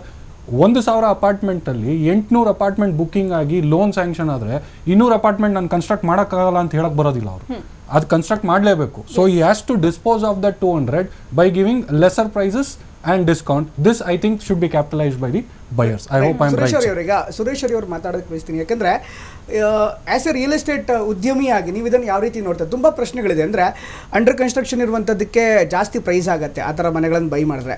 ಕಂಪ್ಲೀಟ್ಲಿ ಒಂದು ವೇಳೆ ಮನೆನೇ ಕಂಪ್ಲೀಟ್ ಆದರೆ, ಅಂದರೆ ಫಿನಿಶ್ಡ್ ಕನ್ಸ್ಟ್ರಕ್ಟೆಡ್ ಮನೆ ಆದರೆ ಅದಕ್ಕೆ GST ಬರುತ್ತೆ. ಯಾಕಂದರೆ ಗೂಡ್ಸ್ ಅಲ್ಲ, ಅದು ಬರಲ್ಲ ಇಮ್ಮೂವಲ್ ಪ್ರಾಪರ್ಟಿ ಆಗುತ್ತೆ. ಸೊ ಅದಕ್ಕೆ GST ಅಪ್ಲೈ ಆಗುತ್ತಾ ಹೇಗೆ? ಇಲ್ಲ, ಫಿನಿಶ್ ಪ್ರಾಡಕ್ಟ್ ಎರ್ಲಿಯರ್ ಸೇಲ್ಸ್ ಟ್ಯಾಕ್ಸ್ ಎಲ್ಲ ಹಂಗೆ ಇತ್ತು. ಫಿನಿಶ್ ಪ್ರಾಡಕ್ಟ್ಗೆ ವ್ಯಾಟ್ ಇಲ್ಲ. ಸೊ ಸೇಮ್ ಪ್ರಿನ್ಸಿಪಲ್ ಅಪ್ಲೈಸ್ ಇಲ್ವಾ? ಸೊ ಫಿನಿಶ್ ಪ್ರಾಡಕ್ಟ್ಗೆ ಏನಿಲ್ಲ. ಯಾವ ಫಿನಿಶ್ ಅಂತ ಒಂದು ಡೆಫಿನೇಷನ್ ಇದೆ. ಆಕ್ಯುಪೆನ್ಸಿ ಸರ್ಟಿಫಿಕೇಟು ಬಂದಿರಬೇಕು. ಅದಾದರೆ ದೆನ್ ನೀವು ಹೆಂಗೆ GST ನೋಡಬೇಕಂದ್ರೆ, ನಾವು ನಮ್ಮ ಫ್ರೆಂಡ್ ಇದ್ದಾರೆಲ್ಲ ವೆಲ್ಕಮ್ ಮಾಡ್ತೀವಿ ಇದನ್ನು. GST definitely change maker act and it is going to impact the life. And ಇದರಲ್ಲಿ ಏನು ಮಾಡಬೇಕಂದ್ರೆ, ನಾವು ಇನ್ನೊಂದು ಆ್ಯಕ್ಟ್ ಬರ್ತಾ ಇದೆ ಜೊತೆ, ಬರ್ತಾ ಇದೆ. ನಾವು ರಿಯಲ್ ಎಸ್ಟೇಟ್ ಫೀಲ್ಡಲ್ಲಿ ನೀವು ನೋಡಿದ್ರೆ ಟ್ಯಾಕ್ಸಸ್ ಜಾಸ್ತಿ ಇರೋದು ಈ ಸೆಕ್ಟರ್ ಒಂದಿಗೆ. ನಾವು ಏರ್ಲಿಯರ್ ಹೇಳ್ತಾ ಇದ್ದೀವಿ, ರಿಯಲ್ ಎಸ್ಟೇಟ್ಗೆ ಸುಮಾರು 25 to 30% ಟ್ಯಾಕ್ಸ್, ಅದ ಮೇಲೆ ಸೆಸ್ಸು ಟ್ಯಾಕ್ಸ್ ಏನೇನೋ ಬಿದ್ದು ಕಸ್ಟಮರ್ 30% ಕೊಡೋದು ಗೌರ್ಮೆಂಟ್ಗೆ ಹೋಗ್ತಾ ಇದೆ. ಓಕೆ ನಾವು ಪ್ರೈಸ್ ನಾವು ಎರ್ಲಿಯರ್ ಅದು ಇನ್ಪುಟ್ ಕ್ರೆಡಿಟ್ ಇಲ್ಲ, ಅದೆಲ್ಲ ಇಲ್ಲ, ಕನ್ಫ್ಯೂಷನ್ ಇಲ್ಲ, ಈಗ ಬರುತ್ತೆ ಡೆಫಿನೆಟ್ಲಿ ಅದು ಅಡ್ವಾಂಟೇಜ್. ನಮ್ಮ ಫ್ರೆಂಡ್ ಹೇಳಿ 3% ಸೇವ್ ಆಗ್ಬೋದು ಅಂತ. ಇಲ್ಲ, ಸೇವ್ ಬರಲ್ಲ. ನಮ್ಮ ಪ್ರಕಾರ ಹಂಗೆ ಇದ್ರೆ ಒಳ್ಳೇದು. 1 or 2% ಜಾಸ್ತಿ ಆಗ್ಬೋದು. ಏನಂದರೆ ಈಗ ಸಿಮೆಂಟ್ ಸ್ಟೀಲು ರೇಟ್ ಕಡಿಮೆ ಮಾಡಿದ್ದಾರೆ, ಇಲ್ಲ ಅಂತಿಲ್ಲ. ಬಟ್ ನೀವು ಲಾಸ್ಟ್ 3 years ನೋಡಿ, ಡಿಮಾನಿಟೈಸೇಷನ್ ಟೈಮಲ್ಲಿ ನೋಡಿ, ನಾವು ಸ್ಟಾಕೇ ತಗೊಳ್ತಾ ಇಲ್ಲ. ಆ ಟೈಮಲ್ಲಿ ಸಿಮೆಂಟ್ ಪ್ರೈಸ್ ಆಲ್ಮೋಸ್ಟ್ 25% ಜಾಸ್ತಿ ಆಯಿತು. ಸ್ಟೀಲ್ ಪ್ರೈಸ್ ಅದೇ ಥರ ಆಯಿತು. ಈ ಥರ ಇಂಪೋರ್ಟ್ ಕಾಸ್ಟೇ ಜಾಸ್ತಿ ಆಗಿರೋ, ಟ್ಯಾಕ್ಸಲ್ಲಿ ಎಫೆಕ್ಟ್ ಜಾಸ್ತಿ ಇಲ್ಲ ನಮಗೆ, ಅದು ಕಡಿಮೆ ಮಾಡಿದ್ರೇನು ನಾವು ಇಂಪೋರ್ಟ್ ಜಾಸ್ತಿ ಆಗುತ್ತೆ. ಸ್ಯಾಂಡ್ ಈಗ ಜಾಸ್ತಿ ಮಾಡಿದ್ದಾರೆ. ಆಮೇಲೆ ನಮ್ಮದು ಕನ್ಸ್ಟ್ರಕ್ಷನಲ್ಲಿ ನೋಡಿದರೆ important item finishing stock. Marble granite ಇಲ್ಲದೆ ಈಗ ಯಾರು ಮನೆ ಮಾಡಲ್ಲ. ಈವನ್ ಬಡವರು ಗ್ರಾನೈಟ್ ಏನೋ ತೊಗೊಂಡು ಮಾಡಿಬಿಡ್ತಾರೆ. ಅದರಲ್ಲಿ 28% ಆಗಿದೆ ಈಗ. ಎಲ್ಲಿ 18-15ಇಂದ 28 ಆಗಿದೆ. ಈಗ 20% ಆಫ್ ದಿ ಕಾಸ್ಟಲ್ಲಿ 18% ಜಾಸ್ತಿ ಆಗಿದ್ದು ಡೆಫಿನೆಟ್ಲಿ ಒಂದು ಎಫೆಕ್ಟ್ ಇದ್ದೇ ಇರುತ್ತೆ. ಯಾರಿಗೆ ಎಫೆಕ್ಟ್ ಆಗುತ್ತೆ? ನಮಗೆ ಏನಾಗುತ್ತೆ ಅಂದರೆ, ನಾವು ಎಕ್ಸ್ಪೆಕ್ಟ್ ಮಾಡ್ತಾ ಇರೋದು 1 or 2% ಜಾಸ್ತಿ ಆಗುತ್ತೆ ಅಂತ ಎಕ್ಸ್ಪೆಕ್ಟ್ ಮಾಡ್ತಾ ಇದ್ದೀವಿ ಪ್ರೈಸು. ಬಟ್ ಆ ಪ್ರೈಸ್ ಹೆಂಗೆ ಇನ್ನೊಂದು ಓವರ್ ಆಗಿ ನೋಡಿದ್ರೆ, ರೆರಾ ಬಿಲ್ ಬಂದ ತಕ್ಷಣ ನಾವು ಹೇಳ್ತಾ ಇದ್ದೀವಿ 10% ಕಾಸ್ಟ್ ಡೆಫಿನೆಟ್ಲಿ ಇನ್ಕ್ರೀಸ್ ಆಗುತ್ತೆ. ಇದರಲ್ಲಿ GST ಅಂತ ಬಿಟ್ಟು ರೆರಾ ಅಲ್ಲೇ ಬರೋದ್ರಿಂದ ನಮ್ಮ ಫ್ರೆಂಡ್ ಹೇಳಿದ್ರು ಅನ್ಸೋಲ್ಡ್ ಸ್ಟಾಕು ಅದನ್ನ ಸೇಲ್ ಮಾಡಲೇಬೇಕು. ಕರೆಕ್ಟು, ನಾವು ಹೌದು. ಸೊ ನಾವು ಅನ್ಸೋಲ್ಡ್ ಸ್ಟಾಕ್ ಎಷ್ಟು ಇದೆ ಅಂತ ಅದು ಒಂದು ಪ್ರಶ್ನೆ, ಅದು ಬೇರೆ ಥರ ಪ್ರಶ್ನೆ. ನಾವು ಡೆವಲಪೇ ಮಾಡಿಲ್ಲ. ಬಿಕಾಸ್ ಮೂಮೆಂಟ್ ರೆರಾ ಕಂಡು ಬರುವಾಗ ನಾವು ಪ್ರಾಜೆಕ್ಟ್ ಲಾಂಚಸ್ ಎಲ್ಲ ನಿಲ್ಲಿಸ್ಬಿಟ್ಟಿದ್ವಿ. ಪ್ಲ್ಯಾನ್ಗಳು ಬರ್ತಾ ಇಲ್ಲ ಆಚೆ. ಬಿಕಾಸ್ ಬೇರೆ ಬೇರೆ ದಿವಸ NGT ಕೇಸಿಂದ ಸ್ವಲ್ಪ ಪ್ಲ್ಯಾನ್ಗಳು ಡಿಲೇ ಆಯಿತು. ನಾವು ಸುಪ್ರೀಂ ಕೋರ್ಟಲ್ಲಿ ಇದ್ದೀವಿ. ಸೊ ಅದು ಒಳ್ಳೇದಾಯಿತು, ನಾವು ಲಾಂಚಸ್ ಬಂದಿಲ್ಲ. ಈಗ ಲಾಂಚಸ್ ಇಲ್ಲದಿರುವಾಗ ಸ್ಟಾಕು ಡಿಪ್ಲೀಟ್ ಆಗ್ತಾ ಇದೆ, ಇರೋದು ಸ್ಟಾಕ್ ಡಿಪ್ಲೀಟ್ ಆಗ್ತಾ ಇದೆ. ನಾವು ಲಾಂಚ್ ಮಾಡ್ತಾ ಇಲ್ಲ. ಏನಕ್ಕೆ ಅಂದರೆ ರೆರಾ ಬಿಲ್ ಬಂದ ಮೇಲೆ ಲಾಂಚ್ ಮಾಡೋಣ ಅಂತ. ಬಿಕಾಸ್ ಈಗ ನಾನು ಲಾಂಚ್ ಮಾಡಿದರೆ ನನ್ನ ಎಕ್ಸಿಸ್ಟಿಂಗ್ ಕಸ್ಟಮರ್ ಅದಲ್ಲಿ ಬರ್ತಾರೆ. How to treat a customer, ಈಗಿರೋರು ಕಸ್ಟಮರು, ಹೊಸ ಕಸ್ಟಮರು ತುಂಬ ಅದರಲ್ಲಿ ಕಂಟ್ರೋಲ್ಗಳಿದೆ. ಅದರಿಂದ ರೆರಾ ಇಂಪ್ಯಾಕ್ಟೆಡ್ ಕಾಸ್ಟ್ ಆಲ್ಮೋಸ್ಟ್ 10% ಜಾಸ್ತಿ ಆಗುವಾಗ ಈ GST ಬರುವಾಗ ಅದಲ್ಲಿ ಸ್ವಲ್ಪ ಏನು ಜಾಸ್ತಿ ಆಗುತ್ತೋ ಮೇ ಬಿ ಅಡ್ಜಸ್ಟ್ ಆಗುತ್ತೆ. ಸ್ವಲ್ಪ ಅಡ್ಜಸ್ಟ್ ಆಗಿ ನನ್ನ ಪ್ರಕಾರ ಒಂದು 10% ಕಾಸ್ಟ್ ಜಾಸ್ತಿ ಆಗೋದು GST ಅಂತ ಇಲ್ಲ, ರೆರಾ GST ಕಂಬೈನ್ಡ್ ಆಗಿ ಆಗಬಹುದು. ರೆರಾ ಬಂದ ಮೇಲೆ ಕಾಸ್ಟ್ ಜಾಸ್ತಿ ಆಗುತ್ತೆ. But as it is GST ಅಂತ ಬಂದಾಗ not necessarily everybody has to use marbles and granites. ಈಗ ವೆಟ್ರಿಫೈಡ್ ಟೈಲ್ಸ್ ಲೆಕ್ಕ ತಗೊಂಡಾಗ ಒಂದು 1000 square feet ಅಪಾರ್ಟ್ಮೆಂಟ್ ತಗೊಳ್ಳಿ sir, most of them vitrified tiles ಹಾಕೋದು.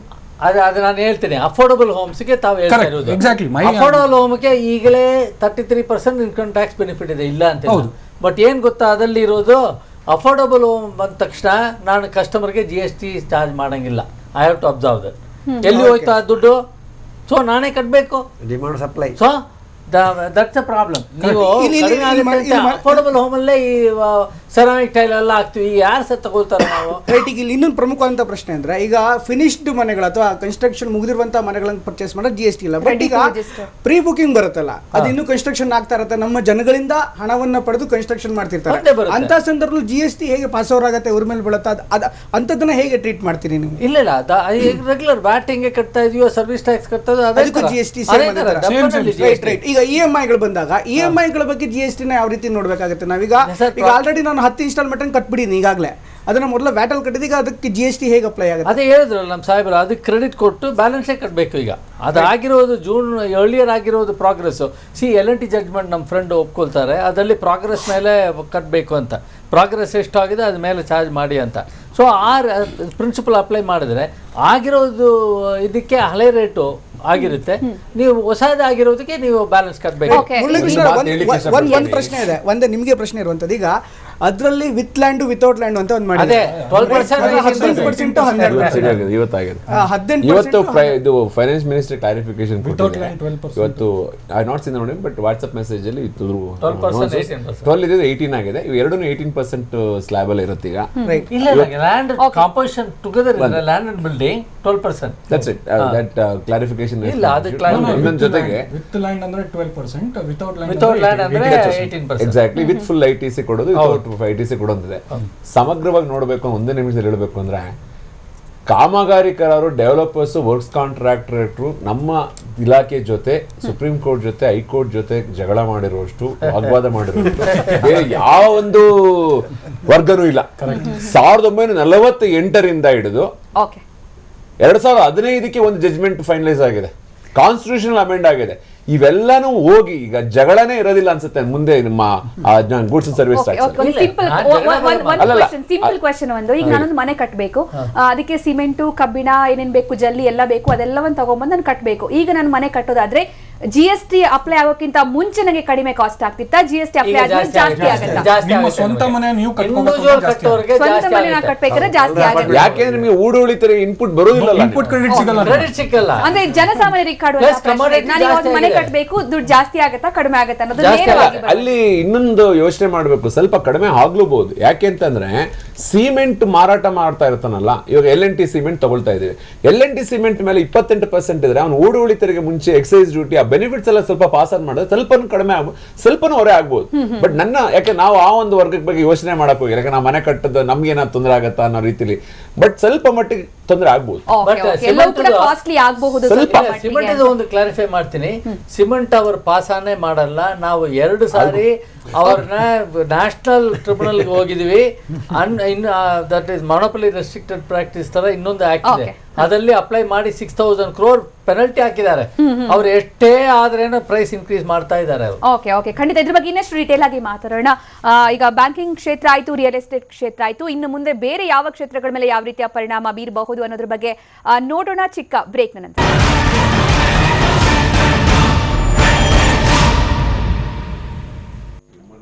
ಬ್ರೇಕ್ ನಂತರ ಮತ್ತೆ ವಿಶೇಷ ಕಾರ್ಯಕ್ರಮಕ್ಕೆ ಸ್ವಾಗತ. ರಿಯಲ್ ಎಸ್ಟೇಟ್ ಮೇಲೆ GST ಯಾವ ರೀತಿಯ ಪರಿಣಾಮ ಬೀರಬಹುದು ಅನ್ನೋದ್ರ ಬಗ್ಗೆ ಮಾತಾಡ್ತಾ ಇದ್ವಿ. ಸುರೇಶ್ ಹರಿ ಅವರೀಗ ರಿಯಲ್ ಎಸ್ಟೇಟ್ ವಿಚಾರಕ್ಕೆ ಬಂದ್ರೆ, ಈ ಸ್ಟಾಂಪ್ ಡ್ಯೂಟಿಯನ್ನ ಇನ್ನಷ್ಟು ಕಡಿಮೆ ಮಾಡಿಕೊಳ್ಳೋ ತರ ಮಾಡಿದ್ರೆ ಗ್ರಾಹಕರಿಗೆ ಈ GST ಇಂದ ಇನ್ನಷ್ಟು ಹೊರೆ ಕಡಿಮೆ ಆಗಬಹುದಲ್ವಾ? ಡೆಫಿನೆಟ್ಲಿ ಅದು ಬೇಕೇ ಬೇಕು. ಏನಂದ್ರೆ 30 ವರ್ಷ ಹಿಂದೆ ಶುರು ಆಯ್ತು ಈ ಚರ್ಚೆ GST ಬಗ್ಗೆ. ಆಗುವಾಗ ನ್ಯಾಷನಲ್ ಒನ್ ಟ್ಯಾಕ್ಸ್ ಆಗುವಾಗ ಹೇಳಿದೀವಿ ಕ್ಲಿಯರ್ ಆಗಿ, ಸ್ಟಾಂಪ್ ಡ್ಯೂಟಿ 1% 2% ಮೇಲೆ ಇರಂಗಿಲ್ಲ ಅಂತ ಎಲ್ಲರೂ ಆ ಟೈಮಲ್ಲಿ ಒಪ್ಕೊಂಡ್ರು. ಈಗ ಪ್ರಾಕ್ಟಿಕಲ್ ಆಗಿ ಬರುವಾಗ ಒಂದೊಂದು ಸ್ಟೇಟಲ್ಲಿ ಒಂದೊಂದು ಪರ್ಸೆಂಟೇಜ್ ಇದೆ. ಅದು ಇನ್ನೊಂದು ಏನಂದರೆ, ಸ್ಟಾಂಪ್ ಡ್ಯೂಟಿ ಏನಕ್ಕೆ ಕಟ್ತೀವಿ, ನಿಮ್ಮ ಟೈಟಲ್ ಗ್ಯಾರಂಟಿ ಮಾಡ್ತಾರಾ, ಅಶ್ಯೂರ್ ಮಾಡ್ತಾರಾ, ಏನಿಲ್ಲ, ಬರೀ ರೆಕಾರ್ಡ್ ಕೀಪಿಂಗ್ ವರ್ಕ್ ಅಷ್ಟೇ. ಅದಕ್ಕೆ ವ್ಯಾಲ್ಯೂ ಆಫ್ ದಿ ಲ್ಯಾಂಡ್ ಆಗಿಬಿಟ್ಟು ಅದ ಮೇಲೆ ಪರ್ಸೆಂಟೇಜ್ ಕಟ್ಟಿ ಕೋಡಾಂತರ ರೂಪಾಯಿ ಬರ್ತಾ ಇದೆ. ದೊಡ್ಡ revenue stream for state government. ಅದಲ್ಲಿ ಮುಟ್ಟಕ್ಕೆ ಆಗ್ತಾ ಇಲ್ಲ, ಬಿಕಾಸ್ ಸ್ಟೇಟ್ ಟ್ಯಾಕ್ಸ್ ಅದು. ಅದನ್ನು ನೀವು ಕಂಟ್ರೋಲ್ ಮಾಡದೆ ಹೋದರೆ ಈ ಪ್ರಾಪರ್ಟಿ ಪ್ರೈಸಸ್ ಕಡಿಮೆ ಆಗೋದು ಸಾಧ್ಯತೆಯೇ ಇಲ್ಲ. ಕಸ್ಟಮರ್ ಕೊಡ್ತಾ ಇದ್ದೀರಿ, ನೀವೇ ಕಟ್ತಾ ಇದ್ದೀರಿ. ನೀವು ಮನೆಗೆ ತೊಗೋಬೇಕಾದ್ರೆ 8% ಟ್ಯಾಕ್ಸ್ ಕಟ್ತಾ ಇದ್ದೀರಿ ಗೌರ್ಮೆಂಟ್ಗೆ ನೀವು, ವ್ಯಾಲ್ಯೂ ಆಫ್ ದ ಪ್ರಾಪರ್ಟಿ.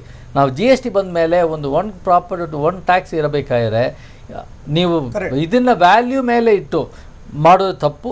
ಈಗ ನೀವು ಶೇರ್ ನೋಡ್ತಾ ಇದ್ದೀರಲ್ಲ, ಮಲ್ಟಿಪಲ್ ಟ್ರಾನ್ಸಾಕ್ಷನ್ ಆಗ್ತಾ ಇದೆ. ವೈ ಪ್ರಾಪರ್ಟಿ ಟ್ರಾನ್ಸಾಕ್ಷನ್ ಆಗ್ತಾ ಇಲ್ಲ? ಜಾಸ್ತಿ ಕಾಸ್ಟು. ಏನಿಗೆ ಪವರ್ ಆಫ್ ಅಟಾರ್ನಿ ಇಟ್ಕೊಂಡು ಕೂತಿರೋದು ಎಲ್ಲ ಬಿನಾಮಿ ಟ್ರಾನ್ಸಾಕ್ಷನ್ಸ್ ಎಲ್ಲ ಏನಿಗೆ ಆಗ್ತಾ ಇದೆ? ಬಿಕಾಸ್ ನೀವು ತಗೊಳಕ್ಕೆ ಹೋದರೆ ನೀವು ಅಗ್ರಿಕಲ್ಚರ್ ಲ್ಯಾಂಡ್ ಅಂತ ಮಾಡ್ತೀರಿ, ಏನೋ ಒಂದು ಇಲ್ಲಿಗಲ್ ಆಗಿ ಇಟ್ಕೊಳ್ತೀರಿ. ಇದೆಲ್ಲ ಹೋಗ್ಬೇಕಾದ್ರೆ ಮಿನಿಮಮ್ ಮಾಡಿ, ಟ್ಯಾಕ್ಸಸ್ ಕಡಿಮೆ ಇದ್ದರೆ compliance will be better and multiplicity ಇರುತ್ತೆ. ಇವು ಶೇರ್ ಇವತ್ತು ತಗೊಂಡ್ರೆ ನಾಳೆ ಇಮಿಡಿಯೇಟ್ ಮಾಡ್ತಿರಲ್ವಾ, ಟ್ಯಾಕ್ಸ್ ಅದರಲ್ಲಿ ಸ್ಟಾಂಪ್ ಕಟ್ತಾ ಇಲ್ವಾ? ಆ ಥರ ನೀವು ಒಂದು ವ್ಯಾಲ್ಯೂ ಮೇಲೆ ಇಡಂಗಿಲ್ಲ. ಆ ಥರ ಮಾಡಿದ್ರೆ ಬೆಟರ್. ನ್ಯಾಷನಲ್ ಲೆವೆಲಲ್ಲಿ GST one slab or 2 slab ಇದ್ರೆ ಬೆಸ್ಟ್. ನೀವು multiplicity of slab will give compliance problem and interpretation problem. ಈಗ ಜನರ ಆಂಗರಿಂದ ಕೇಳೋ ಪ್ರಶ್ನೆ, ಈಗ ಜನ ಸಾಮಾನ್ಯರಿಗೆ ಈ ಸಾಕಷ್ಟು ವಿಚಾರಗಳ ಬಗ್ಗೆ ಗೊತ್ತಿರೋದಿಲ್ಲ. ಅವರಿಗೆ ನಮ್ ದುಡ್ಡು ಎಷ್ಟು ಖರ್ಚಾಗುತ್ತೆ ಅನ್ನೋ ಆಂಗಲ್ ಅಷ್ಟೇ ಥಿಂಕ್ ಮಾಡ್ತಾರೆ. ಈಗ ಒಬ್ರು ಅಪಾರ್ಟ್ಮೆಂಟ್ ತಗೋಬೇಕಂತ ಇಟ್ಕೊಳ್ಳಿ, ಸೊ GST ಗಿಂತ ಮುಂಚೆ ಕಾಸ್ಟ್ಲಿ ಆಗ್ತಿತ್ತಾ ಅಪಾರ್ಟ್ಮೆಂಟ್ ತಗೊಳಕ್ಕೆ? GST ಅಪ್ಲೈ ಆದ್ಮೇಲೆ ಜಾಸ್ತಿ ಆಗುತ್ತಾ ರೇಟ್? ಅದೇ 1 or 2% ಜಾಸ್ತಿ ಆಗುತ್ತೆ, ಬಟ್ ರೆರಾಯಿಂದ 10% ಜಾಸ್ತಿ ಆಗೇ ಆಗುತ್ತೆ. ಲ್ಯಾಂಡ್ ಖರೀದಿ ಮಾಡೋದಾದ್ರೆ ಲ್ಯಾಂಡ್ದು ನಿಮ್ಮ GST ಬರಲ್ಲ, ರಿಜಿಸ್ಟ್ರೇಷನ್ ಅಷ್ಟೇ. ಮನೆ ಕಟ್ಟೋದಾದ್ರೂ ಜಾಸ್ತಿ ಆಗುತ್ತೆ. ಒಟ್ಟಾರೆ ರಿಯಲ್ ಎಸ್ಟೇಟ್ ಅಲ್ಲಿ ಒಂದ್ ಸ್ವಲ್ಪ ಜಾಸ್ತಿ ಆಗುತ್ತೆ ಓವರ್ ಆಲ್ ಲೆಕ್ಕಾಚಾರದಲ್ಲಿ. ಉದ್ದಿಮೆ ಕಡೆಯಿಂದ ಜಾಸ್ತಿ ಆಗುತ್ತೆ ಅಂತ ಹೇಳ್ತಾ ಇದ್ದಾರೆ. ಚಾರ್ಡ್ ಅಕೌಂಟೆಂಟ್ನವರು 3% ಕಡಿಮೆ ಆಗುತ್ತೆ ಅಂತ ಹೇಳಿದ್ದಾರೆ. ನಾವು ಒಂದು ನಿಮಿಷ, ಸರ್ಕಾರ ಕಡೆಯಿಂದ ಹೇಳಬೇಕು ಅಂದ್ರೆ, the first clarification was issued to the developers and the builders only from the ministry of revenue. ಮೊದಲು ನೀವು ಕಡಿಮೆ ಬೆಲೆ ಮಾಡಿ, ಯಾಕೆಂತಂದ್ರೆ ಅವ್ರು ಏನೇನೋ ಲೆಕ್ಕ ಹಾಕಿ ಆರ್ಥಿಕ ತಜ್ಞರ ಕೂತ್ ಲೆಕ್ಕ ಹಾಕಿ ಮಾಡಿದ್ದಾರೆ. ಅದ್ರ ಬಗ್ಗೆ ನಾನು ಚರ್ಚೆ ಮಾಡ್ಲಿಕ್ಕೆ ಹೋಗ್ಲಿಲ್ಲ, ಯಾಕೆಂದ್ರೆ ಒಂದು ವಿಷಯನ ಮನದಟ್ಟು ಮಾಡ್ತಾ ಇದ್ದೀನಿ. ಆಮೇಲೆ 2 ದಿನದ ಹಿಂದ್ಗಡೆ ಪೇಪರ್ ತಗೊಂಡು ಒಂದು ಫ್ರಂಟ್ ಪೇಜಲ್ಲಿ ಅಡ್ವರ್ಟೈಸ್ಮೆಂಟ್ ಬ್ರಿಗೇಡ್ ಗ್ರೂಪ್ ಅವ್ರು ಕೊಟ್ಟರು, ಒಬ್ಬರು ಡೆವಲಪರ್ಸ್. ನಮ್ದು GST ರೇಟ್ ಎಲ್ಲ ಕಡಿಮೆ ಆಗುತ್ತೆ, ಅಪ್ಗ್ರೇಡ್ ಟು ಬ್ರಿಗೇಡ್ ಅಂತ ಅಡ್ವರ್ಟೈಸ್ ಇಲ್ಲ ನಾನು ಬಂದೆ ನಾನು ಯಾಕೆ ಹೇಳ್ತಾ ಇದ್ದೀನಿ ಅಂದ್ರೆ ಇವಾಗ ಇಲ್ಲ ಅವ್ರು ಈಗ ತಗೊಳ್ಳಿ ಆಮೇಲೆ ಜಾಸ್ತಿ ಆಗುತ್ತೆ ಅಂತ ವಿಭಿನ್ನ ರೀತಿಯಲ್ಲಿ ಒಬ್ಬ ಬುದ್ಧಿಮೇದಾರನು ಹೇಗೆ ಯೋಚನೆ ಮಾಡ್ತಾನೆ.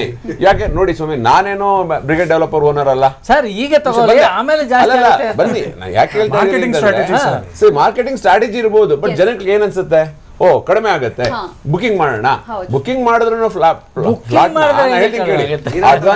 ಇನ್ನೊಂದು ಅಡ್ವಾನ್ಸ್ ಕಲೆಕ್ಟ್ ಮಾಡಿದ್ರು ಅದ್ರ ಮೇಲೆ ಟ್ಯಾಕ್ಸ್ ಕಟ್ಟಬೇಕು, GST ಇರಲಿ. GST ನಲ್ಲಿ ಅಡ್ವಾನ್ಸ್ ಬುಕಿಂಗ್ ಮಾಡ್ತಿರಲ್ಲ ಅದ್ರ ಮೇಲೂ ತೆರಿಗೆ ಕಟ್ಟಬೇಕು. ಸರ್, ಕಸ್ಟಮರ್ ಈಗ ನಮ್ಮಿಂದ ಜಾಸ್ತಿ ಗೂಗಲ್ ನೆಟ್ ಎಲ್ಲ ನೋಡ್ಬಿಟ್ಟು ಅವರು ಒಂದು ಫೋರಮ್ ಇಟ್ಕೊಂಡಿದ್ದಾರೆ.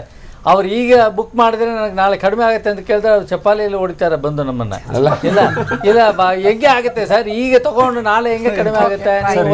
ಅಂದ್ರೆ ಓವರ್ ಆಲ್ ಆಗಿ, ಯಾಕಂದ್ರೆ ತಕ್ಷಣ ಒಂದೇ ದಿನದಲ್ಲಿ ಇವೆಲ್ಲ ಕರೆಕ್ಟ್ ಆಗಿ ಅವರಲ್ಲಿ ಯೋಚನೆ ಮಾಡಿರ್ತಾರೆ. ಯಾಕಂದ್ರೆ ಬೇಸಿಕಲಿ ಪ್ರೊಫೆಷನಲ್ಸ್ ಕಡಿಮೆ ಆಗುತ್ತೆ ಅಂತ ನಮ್ಮ ಒಂದು ರೈಟ್. ಈಗ ನೆಕ್ಸ್ಟ್ ಸೆಗ್ಮೆಂಟ್ ಹೋಗೋಣ. ಒಂದು ಲಾಸ್ಟ್ ಅವ್ರದ್ದು ಹೇಳೋದು ಸ್ಟ್ಯಾಂಪ್ ಡ್ಯೂಟಿ ಬಗ್ಗೆ ಹೇಳ್ಬೇಕಾಗಿತ್ತು. ಅದೊಂದು ಪಾಯಿಂಟು. ಈಗ ರೇರಾ ಬಂದ ಮೇಲೆ ಸ್ಟ್ಯಾಂಪ್ ಡ್ಯೂಟಿ ಕಮ್ಮಿ ಮಾಡಬೇಕು ಅಂತ ಹೇಳಿದ್ರು okay, but as it is today stamp duty ತುಂಬ ಜನಕ್ಕೆ ಯಾರು ಕಟ್ಟಿರ್ತಾರೋ ಮನೆ ಮೇಲೆ ಅಥವಾ ತೊಗೊಂಡಿರೋ ಮನೆ ಮೇಲೆ, ಅದನ್ನು ಇನ್ಕಮ್ ಟ್ಯಾಕ್ಸ್ ಅಡಿಯಲ್ಲಿ you can claim it under 80G. ತುಂಬ ಜನಕ್ಕೆ ಗೊತ್ತಿಲ್ಲ. You can claim it, whatever stamp duty you paid you can claim it and reduce your tax burden. ಈಗ ನೆಕ್ಸ್ಟ್ ವಾಲ್ಯೂಮ್ಗೆ ಓಕೆ ಸರ್. ಎಸ್, ಖಂಡಿತ real estate ವಿಚಾರವಾಗಿ ನೋಡಿದ್ವಿ ಒಂದಷ್ಟು. ಇನ್ನೀಗ ಎಲೆಕ್ಟ್ರಾನಿಕ್ಸ್ ಬೆಲೆ ತಲೆ ತಿರುಗುವಷ್ಟರ ಮಟ್ಟಿರತ್ತಾ ಅನ್ನೋದನ್ನ ನೋಡೋದಾದ್ರೆ, ಎಲೆಕ್ಟ್ರಾನಿಕ್ಸ್ ಬೆಲೆ ತಿರುಗುತ್ತಾ ತಲೆ ಅನ್ನುವ ಆಂಗಲ್ ಅಲ್ಲಿ ಎಲೆಕ್ಟ್ರಾನಿಕ್ ವಸ್ತುಗಳ ಮೇಲೆ GST ತೆರಿಗೆ ಏರಿಕೆ ಆಗ್ತಾ ಇದೆ. ಹೀಗಾಗಿ ಅದರಲ್ಲೂ ಪ್ರಮುಖವಾಗಿ ಮೊಬೈಲ್ಗಳ ಮೇಲಿನ ಪ್ರಸ್ತುತ ತೆರಿಗೆ 6% ಇರೋದು. ಆದರೆ GST ಜಾರಿ ಆದ ನಂತರ ಮೊಬೈಲ್ಗಳ ಮೇಲಿನ GST ತೆರಿಗೆ 18% ಏರಿಕೆ ಆಗುತ್ತೆ. ಇದು ಯಾವ ರೀತಿಯ ಒಂದು ಕಾಸ್ಟ್ ಪ್ರೈಸ್ ಜಾಸ್ತಿ ಆಗಬಹುದು ಅಂತ. ಇನ್ನು ಏರ್ ಕಂಡೀಷನ್ ಮೇಲಿನ ಪ್ರಸ್ತುತ ತೆರಿಗೆ ಇರೋದು 26%. ಆದರೆ GST ವ್ಯಾಪ್ತಿಗೆ ಬಂದ ಮೇಲೆ ಏರ್ ಕಂಡೀಷನ್ ಮೇಲಿನ GST ತೆರಿಗೆ 28%, ಕೇವಲ 2% ಅಷ್ಟೇ ಹೆಚ್ಚಳ ಆಗಿರೋದು. ಇನ್ನು ಸ್ಟೋರೇಜ್ ವಾಟರ್ ಹೀಟರ್ ಮೇಲೆ ಹಾಲಿ ತೆರಿಗೆ ಇರೋದು 26%. ಆದರೆ GST ವ್ಯಾಪ್ತಿಗೆ ಬಂದ ಮೇಲೆ ತೆರಿಗೆ 28% ಆಗುತ್ತೆ. ಇನ್ನು ದಿನನಿತ್ಯ ಬಳಕೆಯ ವಾಷಿಂಗ್ ಮಷಿನ್ ಮೇಲಿನ ಹಾಲಿ ತೆರಿಗೆ 26%. ಆದರೆ GST ತೆರಿಗೆ ವ್ಯಾಪ್ತಿ ಬಂದ ಮೇಲೆ 28% ಹೈಕ್ ಆಗುತ್ತೆ. ಇನ್ನು ರೆಫ್ರಿಜರೇಟರ್ ಮೇಲಿನ ಪ್ರಸ್ತುತ ತೆರಿಗೆ 31%, ರೆಫ್ರಿಜರೇಟರ್ ಮೇಲಿನ GST ತೆರಿಗೆ 28% ಇಳಿಕೆ ಆಗುತ್ತೆ. ಇಲ್ಲಿ ಒಂದು ಗಮನಿಸಬೇಕಾದಂತಹ ವಿಚಾರ ರೆಫ್ರಿಜರೇಟರ್ ಮೇಲಿಂದ. ಎಸ್ ಲೋಹಿತ್ ಅವರೇ, ಈಗ ಈ ವಿಚಾರವಾಗಿ ಅಂದ್ರೆ ಎಲೆಕ್ಟ್ರಾನಿಕ್ ವಸ್ತುಗಳ ವಿಚಾರವಾಗಿ ಮೊಬೈಲ್ ತುಂಬಾ ಕಾಸ್ಟ್ಲಿ ಆಗಬಹುದು ಅಂತ ಅನ್ಸುತ್ತೆ. ದಿನ ಬಳಕೆಯ ವಸ್ತುಗಳ ಮೇಲೆ ಯಾವ ರೀತಿಯ ಒಂದು ಪರಿಣಾಮ ಬೀರಬಹುದು rate wise? First and foremost ಪರಿಣಾಮ ಬೀರೋದಕ್ಕಿಂತ ಒಂದು ಕ್ಲಾರಿಫಿಕೇಶನ್ ಕೊಡಬೇಕು. ಜನಸಾಮಾನ್ಯರಿಗೆ ಏನು ಅರ್ಥ ಮಾಡ್ಕೊಂಡಿದ್ದಾರೆ, 10,000 ರೂಪಾಯಿ ಮೊಬೈಲ್ ಅಂತ ಹೇಳಿದ್ರೆ 28% GSTನೋ 18% GSTನೋ whatever is the rate, 10,000 ಮೇಲೆ ಸ್ಟ್ರೇಟ್ ಆಗಿ ಹಾಕಕ್ಕೆ ಬರೋದಿಲ್ಲ. ಅದು ಫಸ್ಟ್ ಅದ್ರ ಮೇಲೆ ಎಷ್ಟು ಎಕ್ಸೈಸ್ ಡ್ಯೂಟಿ ಇತ್ತು ಅದನ್ನ ತೆಗ್ದಾಕ್ಬೇಕು. ಅದು ತೆಗ್ದಾಕಾದ್ಮೇಲೆ ಈ ಬ್ಯಾಲೆನ್ಸ್ ಉಳಿದಿರೋ ಏನು ಕಾಸ್ಟ್ ಇರುತ್ತೆ ಆ ಕಾಸ್ಟ್ ಮೇಲೆ GST ಅಪ್ಲೈ ಆಗಬೇಕು. ಸುಮ್ಮನೆ 10,000ಕ್ಕೆ 28% 2,800 ಆಯಿತು, 2,800 ನಾನು ಎಕ್ಸ್ಟ್ರಾ ಕೊಡೋಕ್ಕೆ ಇಷ್ಟ ಇಲ್ಲ, ಹಂಗೆ ಬರೋದಿಲ್ಲ. ಆ 10,000 ಎಷ್ಟು ಎಕ್ಸೈಸ್ ಡ್ಯೂಟಿ ಇತ್ತು, because the product was manufactured. Every manufacture attracts excise duty. ಆ ಎಕ್ಸೈಸ್ ಡ್ಯೂಟಿ ಎಲಿಮೆಂಟ್ನ ತೆಗೆದು ಹಾಕಿ ಬಾಕಿ ಉಳಿದಿರೋ ಕಾಸ್ಟ್ ಮೇಲೆ you have to charge GST. I hope I am right sir. Murali sir, ಈಗ ಮುರಳಿ ಸರ್ ನಾನು ಹೇಳಲೇಬೇಕು. ಯಾಕೆ ಗೊತ್ತಾ, ಕರ್ನಾಟಕ ಮೊಬೈಲ್ ನಾನು ಜೊತೆಗೆ ನಮ್ಮ ಸರ್ಕಾರ, ನಮ್ಮ ಡಿಪಾರ್ಟ್ಮೆಂಟ್ ಮಾಡಿರೋಷ್ಟು ಕಾರ್ಯಾಗಾರಗಳು ಯಾರೂ ಮಾಡಿರ್ಲಿಕ್ಕೆ ಸಾಧ್ಯ ಇಲ್ಲ ಇಡೀ ರಾಜ್ಯದಲ್ಲಿ. ನಾವು ಆಲ್ರೆಡಿ 185 ಕಾರ್ಯಾಗಾರ ಮಾಡಿದ್ದೀವಿ. ಇವ್ರಿಗೂ ಒಂದು ಕಾರ್ಯಾಗಾರ ಮೊನ್ನೆ 9ನೇ ತಾರೀಕು ಮಾಡಿದ್ವಿ, ಕರ್ನಾಟಕ ಮೊಬೈಲ್ ಡಿಸ್ಟ್ರಿಬ್ಯೂಟ್ ಅಸೋಸಿಯೇಷನ್. ಯಾಕೆ ಹೇಳ್ತಾ ಇದ್ದೀನಿ ಅಂದರೆ, ನೀವು ಕೆಲವೊಂದು ರೇಟ್ ಆಫ್ ಟ್ಯಾಕ್ಸಸ್ ಅಲ್ಲಿ ಸೂಚನೆ ಮಾಡ್ತಿದ್ದೆ, ಯಾರು ವೆಟ್ ಮಾಡಿಸ್ಬೇಕು, ಕರೆಕ್ಟ್ ಇದೆಯೋ ಸರಿ ಇದೆಯೋ ತಪ್ಪಿದೆಯೋ ಅಂತ. 12% ಮೊಬೈಲ್ ಫೋನಿಗೆ ಇರೋದು ಈಗ ಪ್ರಸ್ತುತ, ಅಂದರೆ GSTನಲ್ಲಿ. ಅಂದರೆ ಮುಂಚೆ 5% ಇತ್ತು, ಈಗ 12%. ಆಮೇಲೆ ಮೊಬೈಲ್ ಚಾರ್ಜರ್ 18%, ಬ್ಯಾಟ್ರಿಗೆ 28%. ಅಂದರೆ ಬ್ಯಾಟ್ರಿನೇ ತಗೊಂಡ್ರೆ, ಬ್ಯಾಟ್ರಿ ಅದರೊಳಗೆ ಬಂದರೆ 12%, ಅದನ್ನ ಜ್ಞಾಪಕ ಇಟ್ಕೊಳ್ಳಿ. ಚಾರ್ಜರ್ ಬೇರೆ ತಗೊಂಡಾಗ 18%, ಜೊತೆಲಿ ಬಂದ್ರೆ ಏನೋ ಅದೊಂದು ಸ್ವಲ್ಪ ಜಿಜ್ಞಾಸೆ ಇದೆ. ಬಿಡಿ ಭಾಗಗಳು ಅದ್ರ ಜೊತೆಗೇನೆ ಬಂದ್ರೆ ಅದರದ್ದೇ ಒಂದು ಪಾರ್ಟ್ ಆದ್ರೆ ಅದಕ್ಕೆ 12% ಇರುತ್ತೆ. ಮೊಬೈಲ್ ಫೋನ್ಗೆ ಅಂತ ಬಂದ್ರಲ್ಲ, ಮೊಬೈಲ್ ಫೋನ್ ತಯಾರಿ ನಮ್ಮಲ್ಲಿ ನಡೆಯೋದೇ ಇಲ್ಲ. ನನಗೆ ಗೊತ್ತಿರೋ ಪ್ರಕಾರ ನೋಕಿಯಾ ಒಂದು ಶ್ರೀಪರಂಬದಲ್ಲಿ ನೋಕಿಯಾ ಒಂದು ಫೋನ್, ಮೊಬೈಲ್ ಫೋನ್, ಮಿಕ್ಕಿದೆಲ್ಲಾನು ಇಂಪೋರ್ಟ್ ಆಗತ್ತೆ, ಅಸೆಂಬಲ್ ಆಗತ್ತೆ. ಅಸೆಂಬಲ್ ಅದು ಇಂಪೋರ್ಟ್ ಆಗತ್ತೆ. ಯಾಕೆ ಹೇಳ್ತೀನಿ ಕೇಳಿ, ನನಗೆ ಗೊತ್ತಿರೋ ಮಾಹಿತಿ. ಯಾಕೆ ನನ್ನ ಒಂದು ಆ ಅಧಿಕಾರ ವ್ಯಾಪ್ತಿನಲ್ಲಿ ಸ್ಯಾಮ್ಸಂಗು, ಆಪಲ್, ಆಸೋಸ್ ಅಂತ 3 ದೊಡ್ಡ ಕಂಪನಿ ನನ್ನ ಹತ್ರನೇ ಇದೆ. ಅವರೇ ಒಂದು 40-50 ಕೋಟಿ ಕಟ್ತಾರೆ ತಿಂಗಳಿಗೆ. ಯಾಕೆ ಹೇಳ್ತಾ ಇದ್ದೇನೆ, ಅವರು ಇಂಪೋರ್ಟ್ ಡ್ಯೂಟಿ 6-6% ಕಟ್ತಾ ಇದ್ದಾರೆ. ಇಂಪೋರ್ಟ್ ಡ್ಯೂಟಿ, ಎಕ್ಸೈಸ್ ಡ್ಯೂಟಿ ಇರಲಿಲ್ಲ. ಆ ಜೊತೆಗೆ ಸೇವಾ ತೆರಿಗೆ, ನಾನು ಹೇಳಿದ್ನ, ಈ ಎಲ್ಲಾ ತೆರಿಗೆಗಳು ಪರೋಕ್ಷವಾಗಿ ಒಬ್ಬ ಗ್ರಾಹಕ ಕಟ್ತಾ ಇರೋದು ಗೊತ್ತೇ ಇಲ್ಲ ಅವನಿಗೆ. ಅವನೇನು ಅನ್ಕೊಂಡಿದ್ದ ₹5 ಇದ್ದಿದ್ದು ಇನ್ಬಿಟ್ಟು ₹12 ಹೆಂಗಾಗ್ಬಿಡುತ್ತೆ. ಖಂಡಿತ ಹೇಳ್ತೀನಿ, ಅದು ಬೆಲೆ ಅಲ್ಲೇ ಇದೆ. ತೆರಿಗೆ ಮೇಲೆ ತೆರಿಗೆ ಇಲ್ಲ. 6% ಇಂಪೋರ್ಟು, 1% ಸೇವಾ ತೆರಿಗೆ, ಅದ್ರ ಮೇಲೆ ಇಂಟ್ರೆಸ್ಟೆಡ್ ಪರ್ಚೇಸ್, ಸ್ಟಾಕ್ ಟ್ರಾನ್ಸ್ಫರ್ ಮಾಡಿ ಅದೊಂದು ಸ್ವಲ್ಪ ತೆರಿಗೆಗಳು ಅದೆಲ್ಲ ಬರೋದು. ಇವೆಲ್ಲ ತೆರಿಗೆ ಮೇಲೆ ತೆರಿಗೆ 5.5 ಆಮೇಲೆ ಅದ್ರ ಮೇಲೆ ಹಾಕೋದ್ರಲ್ಲೂ ಆಲ್ರೆಡಿ ಅವನು ₹18-17 ಕಟ್ತಾ ಇದ್ದ ಸ್ವಾಮಿ. ಅದನ್ನ ಈಗ 12% ತಂದ್ರೆ ಯಾಕೆ ಹೇಳ್ತಾ ಇದ್ದೀನಿ ಅಂತಂದ್ರೆ, ಯಾರೇ ಒಬ್ಬ ಗ್ರಾಹಕ, ಒಬ್ಬ ವರ್ತಕ ಯೋಚನೆ ಮಾಡುವ, ಸಮಗ್ರವಾಗಿ ಯೋಚನೆ ಮಾಡಬೇಕು. ಬರೀ ಒಂದು ಮುಖ ಬೆಲೆ ಮೇಲೆ 5.5 ಇತ್ತು, ಈಗ 12 ಆಗೋಯ್ತು ಅಲ್ಲ. ಬಟ್ ಈಗ ಪ್ರಶ್ನೆ ಇರುವಂತದ್ದು, ಈಗ ಒಬ್ಬ ಗ್ರಾಹಕ ಇರ್ತಾನೆ, ನೀವು ಹೇಳಿದ್ರೆ ಎಕ್ಸೈಸ್ ಡ್ಯೂಟಿನ ಅದ್ರಲ್ಲಿ ಕಟ್ ಮಾಡ್ಕೋಬೇಕು ಅಂತ. ಬಟ್ ಜನರಲ್ ಪಬ್ಲಿಕ್ ಗೊತ್ತಾಗಲ್ಲ ಅದು. ಅಂದ್ರೆ ಈಗ ಜನರಲ್ ಪಬ್ಲಿಕ್ ಗೊತ್ತಾಗೋದಿಲ್ಲ. ಬಟ್ ನಾನು ಹೇಳ್ತಾ ಇರೋದು ವ್ಯಾಪಾರಸ್ಥ ಅದನ್ನ ಅವರಿಗೆ ಮನದಟ್ಟು ಮಾಡಬೇಕು. ಬಟ್ ಈಗ ಗ್ರಾಹಕರಿಗೆ ಹೇಳೋದಾದ್ರೆ ಅದನ್ನ ಹೇಗೆ, ನಾನು ಹೇಳ್ತಾ ಇದ್ದೀನಿ, ನಾನು ಯಾಕೆ ಹೇಳ್ತಾ ಇದ್ದೀನಿ ಅಂದ್ರೆ, ನಾವು ಆಲ್ರೆಡಿ ಈ ಲಾಸ್ಟ್ 1 ತಿಂಗಳಿಂದ ನೋಡಿದ್ರೆ ಸೆಂಟ್ರಲ್ ಗೌರ್ಮೆಂಟ್, CBSE ಅವರೆಲ್ಲ ಅಡ್ವರ್ಟೈಸ್ಮೆಂಟ್ಸ್ ಎಲ್ಲ ಕಡೆ ಕೊಡ್ತಾ ಇರೋದು ನೀವು ನೋಡಿ. ಎಲ್ಲ ಪದಾರ್ಥಗಳ ಬಗ್ಗೆನೂ ವಿಶೇಷವಾಗಿ ಮಾಹಿತಿ ಕೊಡ್ತಾ ಇದೆ. ಆಮೇಲೆ ಈ ಮಾಹಿತಿಯನ್ನು ಹಿಂಗ್ ಸಿಗುತ್ತೆ, ಆಗ ಸಿಗುತ್ತೆ ಅಂತ ಹೇಳಿದ್ರೆ ವಿಶ್ಲೇಷಣೆ ಮಾಡಿ ಹೇಳಬೇಕೆ ಹೊರತು ತಕ್ಷಣ ಒಂದು ಇದ್ರೊಳಗೆ ಎಲ್ಲದಕ್ಕೂ ಕೊಳ್ಳಿ ಬರೋದಿಲ್ಲ. ಆಮೇಲೆ ಅರ್ಥನೂ ಆಗಬೇಕು. ಯಾಕಂದ್ರೆ ಈ ಊಡುವಳಿ ತೆರಿಗೆ ಅನ್ನೋದು ಇದೆಯಲ್ಲ, ಈ ತೆರಿಗೆ ಮೇಲೆ ತೆರಿಗೆ, ಊಡುವಳಿ ತೆರಿಗೆ, ಈ ಕಾನ್ಸೆಪ್ಟ್ಸ್ ಇರಲಿಲ್ಲ. ಇವೆಲ್ಲ ಬರ್ತಾ ಇರೋದನ್ನ ನೋಡಕ್ ಬಂದ್ರೆ ಇದು ಸರಿಯಾಗಿ ಇದೆ. 12% ಕಟ್ತಾರೆ, ಕಡಿಮೆ ಇದೆ. ಆಕ್ಚುಲಿ ಇವಾಗ ಕಟ್ತಾರ ತೆರಿಗೆಗಳಿಂದ ಕಡಿಮೆ ಇದೆ. ನಾನು ಹೇಳಲಿಕ್ಕೆ ಇಷ್ಟಪಡ್ತೀನಿ, ಖಂಡಿತ 1-2 ತಿಂಗಳೊಳಗೆ ಇವೆಲ್ಲನೂ ರೀಕನ್ಸೈಲ್ ಆಗುತ್ತೆ. ಜೊತೆಗೆ ಇವರಲ್ಲಿ ಏನು ತೆರಿಗೆ ಉಳಿದಿತ್ತು ಅದನ್ನ ನಾವು ಟ್ರಾನ್ಸಾಕ್ಷನ್ ರಿಲೀಫ್ ಕೊಡ್ತಾ ಇದೀವಿ. ಇವನ್ನೆಲ್ಲ ಲೆಕ್ಕ ಹಾಕಿ ನೋಡಕ್ ಹೋದ್ರೆ ಒಬ್ಬ ವ್ಯಾಪಾರಸ್ಥ ಅದನ್ನ ಅವನಿಗೆ ಪಾಸ್ ಆನ್ ಮಾಡಬೇಕು. ಓಕೆ, ಅಂದ್ರೆ ಈ ಎಕ್ಸೈಸ್ ಡ್ಯೂಟಿ ಮತ್ತೆ ಸರ್ವಿಸ್ ಟ್ಯಾಕ್ಸ್ ಅದೆಲ್ಲ ಏನಿದೆ ಅದನ್ನ ಮೂಲ ಬೆಲೆಯಲ್ಲಿ ಕಡಿಮೆ ಮಾಡಿ, ಸಹಜ ಅಲ್ವಾ? ಯಾಕೆಂತಂದ್ರೆ ತೆರಿಗೆ ಮೇಲೆ ತೆರಿಗೆ, ಬೆಲೆ ಮೇಲೆ ಬೆಲೆ, ಗ್ರಾಹಕನಿಗೆ ಎಲ್ಲಿ ಗೊತ್ತಾಗಿದೆ? ಗ್ರಾಹಕನಿಗೆ ಗೊತ್ತೇ ಇಲ್ಲ ಅದೆಲ್ಲ. ಅವ್ರಿಗೇನು ₹5 12 ಆಗ್ಬಿಡುತ್ತೆ ಸರ್. ಅವನು ವ್ಯಾಪಾರಸ್ಥ ನಂಗೆ ನನ್ನ 5.5 ಆಯ್ತು, ಇದು 12 ಅಂತ ಹೇಳ್ತಾರೆ. ಗ್ರಾಹಕರಿಗೆ ಈ ಒಂದು ಇದ್ರೊಳಗೆ ಅರ್ಥ ಆಗುತ್ತೆ. 10,000 ಫೋನು ಈಗ 9,000 ಸಿಗಬೇಕು. 9,000 ಉದಾಹರಣೆಗೆ ಕಡಿಮೆ ಆಗ್ಬೇಕು. ಅದ್ರ ಮೇಲೆ 28% ಆದಾಗ 28% ಬರೀ ಬ್ಯಾಟ್ರಿ ಈಗಾಗಲೇ ಜನರಲ್ಲಿ ಒಂದು ಯಾವ ರೀತಿ ಪರಿಸ್ಥಿತಿ ಆಗಿದೆ, GST ಬರ್ಬೇಕಷ್ಟೇ.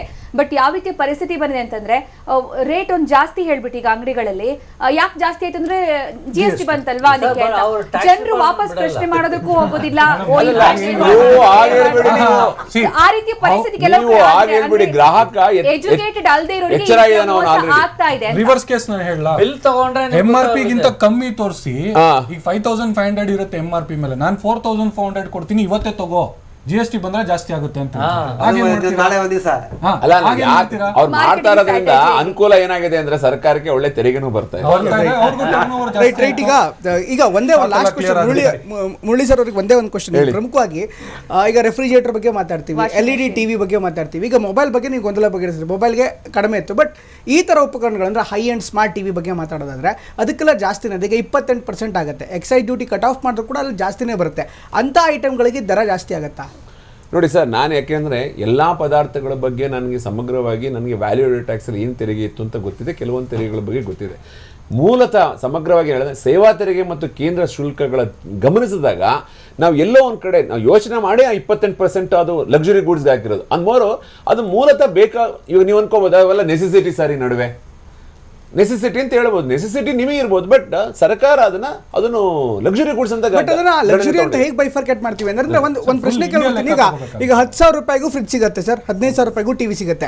ಅದೇ ನಿಮ್ಗೆ 10 ಲಕ್ಷ ರೂಪಾಯಿಗೂ ಕೂಡ ಫ್ರಿಡ್ಜ್ ಸಿಗುತ್ತೆ, 10 ಲಕ್ಷ ರೂಪಾಯಿಗೆ ಟಿವಿ ಸಿಗುತ್ತೆ, ಹೋಮ್ ಥಿಯೇಟರ್ 10 ಲಕ್ಷಕ್ಕೆ. ಈಗ ಅದನ್ನ ಲಕ್ಸುರಿ ಅಂತ ಹೇಗೆ ಡಿವೈಡ್ ಮಾಡ್ತೀರಿ ಅಥವಾ ಕ್ಯಾಟಗರೈಸ್ ಹೇಗೆ ಮಾಡ್ತೀರಿ ಅಂತ ಅಂದ್ರೆ ನಾ ಹೇಳೋದ್ರೆ ಮೂಲತಃವಾಗಿ ಅವು ಬೇಕಾಗಿರುವಂತ ವಸ್ತುಗಳು, ಬೇಡದಂತ ವಸ್ತುಗಳು ಮೂಲತಃ ಬೇಕಾದ್ರೆ ರೋಟಿ ಕಪಡ ಅವ್ರ ಮಕಾನ್ example. It is the concept is ರೋಟಿ ಕಪಡ ಅವ್ರ ಮಕಾನ್. ಅಂದ್ರೆ ಮಧ್ಯಮ ವರ್ಗದ ಅಂದ್ರೆ ನಾನು ಇನ್ನೂ ಹೇಳ್ಬೇಕು ಅಂತಂದ್ರೆ ನೀವು ಔಟ್ ಆಫ್ ದಿ ಕಂಟೆಕ್ಸ್ಟ್ ಹೇಳ್ಬೇಕು ಅಂದ್ರೆ ಇವೆಲ್ಲ ತಗೊಂಡೆ ನಾವು ಆರೋಗ್ಯ ಹಾಳು ಮಾಡ್ಕೊಂಡು ಈಗ ರೋಟಿ ರೋಡ್ ಸೈಡ್ ಅಲ್ಲಿ ತಿಂದ್ರು ರೋಟಿನೇ, 5 ಸ್ಟಾರ್ ಅಲ್ಲಿ ತಿಂದ್ರು ರೋಟಿನೇ ಅಲ್ವಾ? ಪಾಯಿಂಟ್ ಇಸ್ ಸಿಂಪಲ್, ನಮ್ಗೆ ಏನ್ ಬೇಕೋ ಅದನ್ನ ಅವ್ರು ಬೈಫರ್ಕೇಟ್ ಮಾಡಿದ್ದಾರೆ. ಯಾವ್ದು ಲಕ್ಸುರಿ, ಯಾವ್ದು ನಾರ್ಮಲ್, ಅದನ್ನ ಡಿಬೇಟ್ ಮಾಡೋದು ಬೇಡ, ಅದನ್ನ ಬಗ್ಗೆ ಬೇಡ, leave it as it is. ಅದರಲ್ಲಿ ಸರ್ ಹೇಳ್ತಾ ಇದ್ರು ಎಕ್ಸೈಸ್ ಡ್ಯೂಟಿ ಒಂದು ಮ್ಯಾನುಫ್ಯಾಕ್ಚರಿಂಗ್ ಇದು ಅಂತ, ಇಂಪೋರ್ಟ್ ಆಗೋದಕ್ಕೆ CVD ಅಂತ ಹಾಕ್ತಾರೆ, counter wheeling duty. Since it is not manufactured, CVD ಅಷ್ಟು ನಮಗೆ ಲಾಸ್ ಆಗ್ತಾ ಇತ್ತು, ಅದನ್ನ ನಾವು CVD ಮೂಲಕ ಕಲೆಕ್ಟ್ ಮಾಡ್ಕೋತೇವೆ. ಅದೆಲ್ಲ ಇವಾಗ ಎಲಿಮಿನೇಟ್ ಆಗುತ್ತೆ.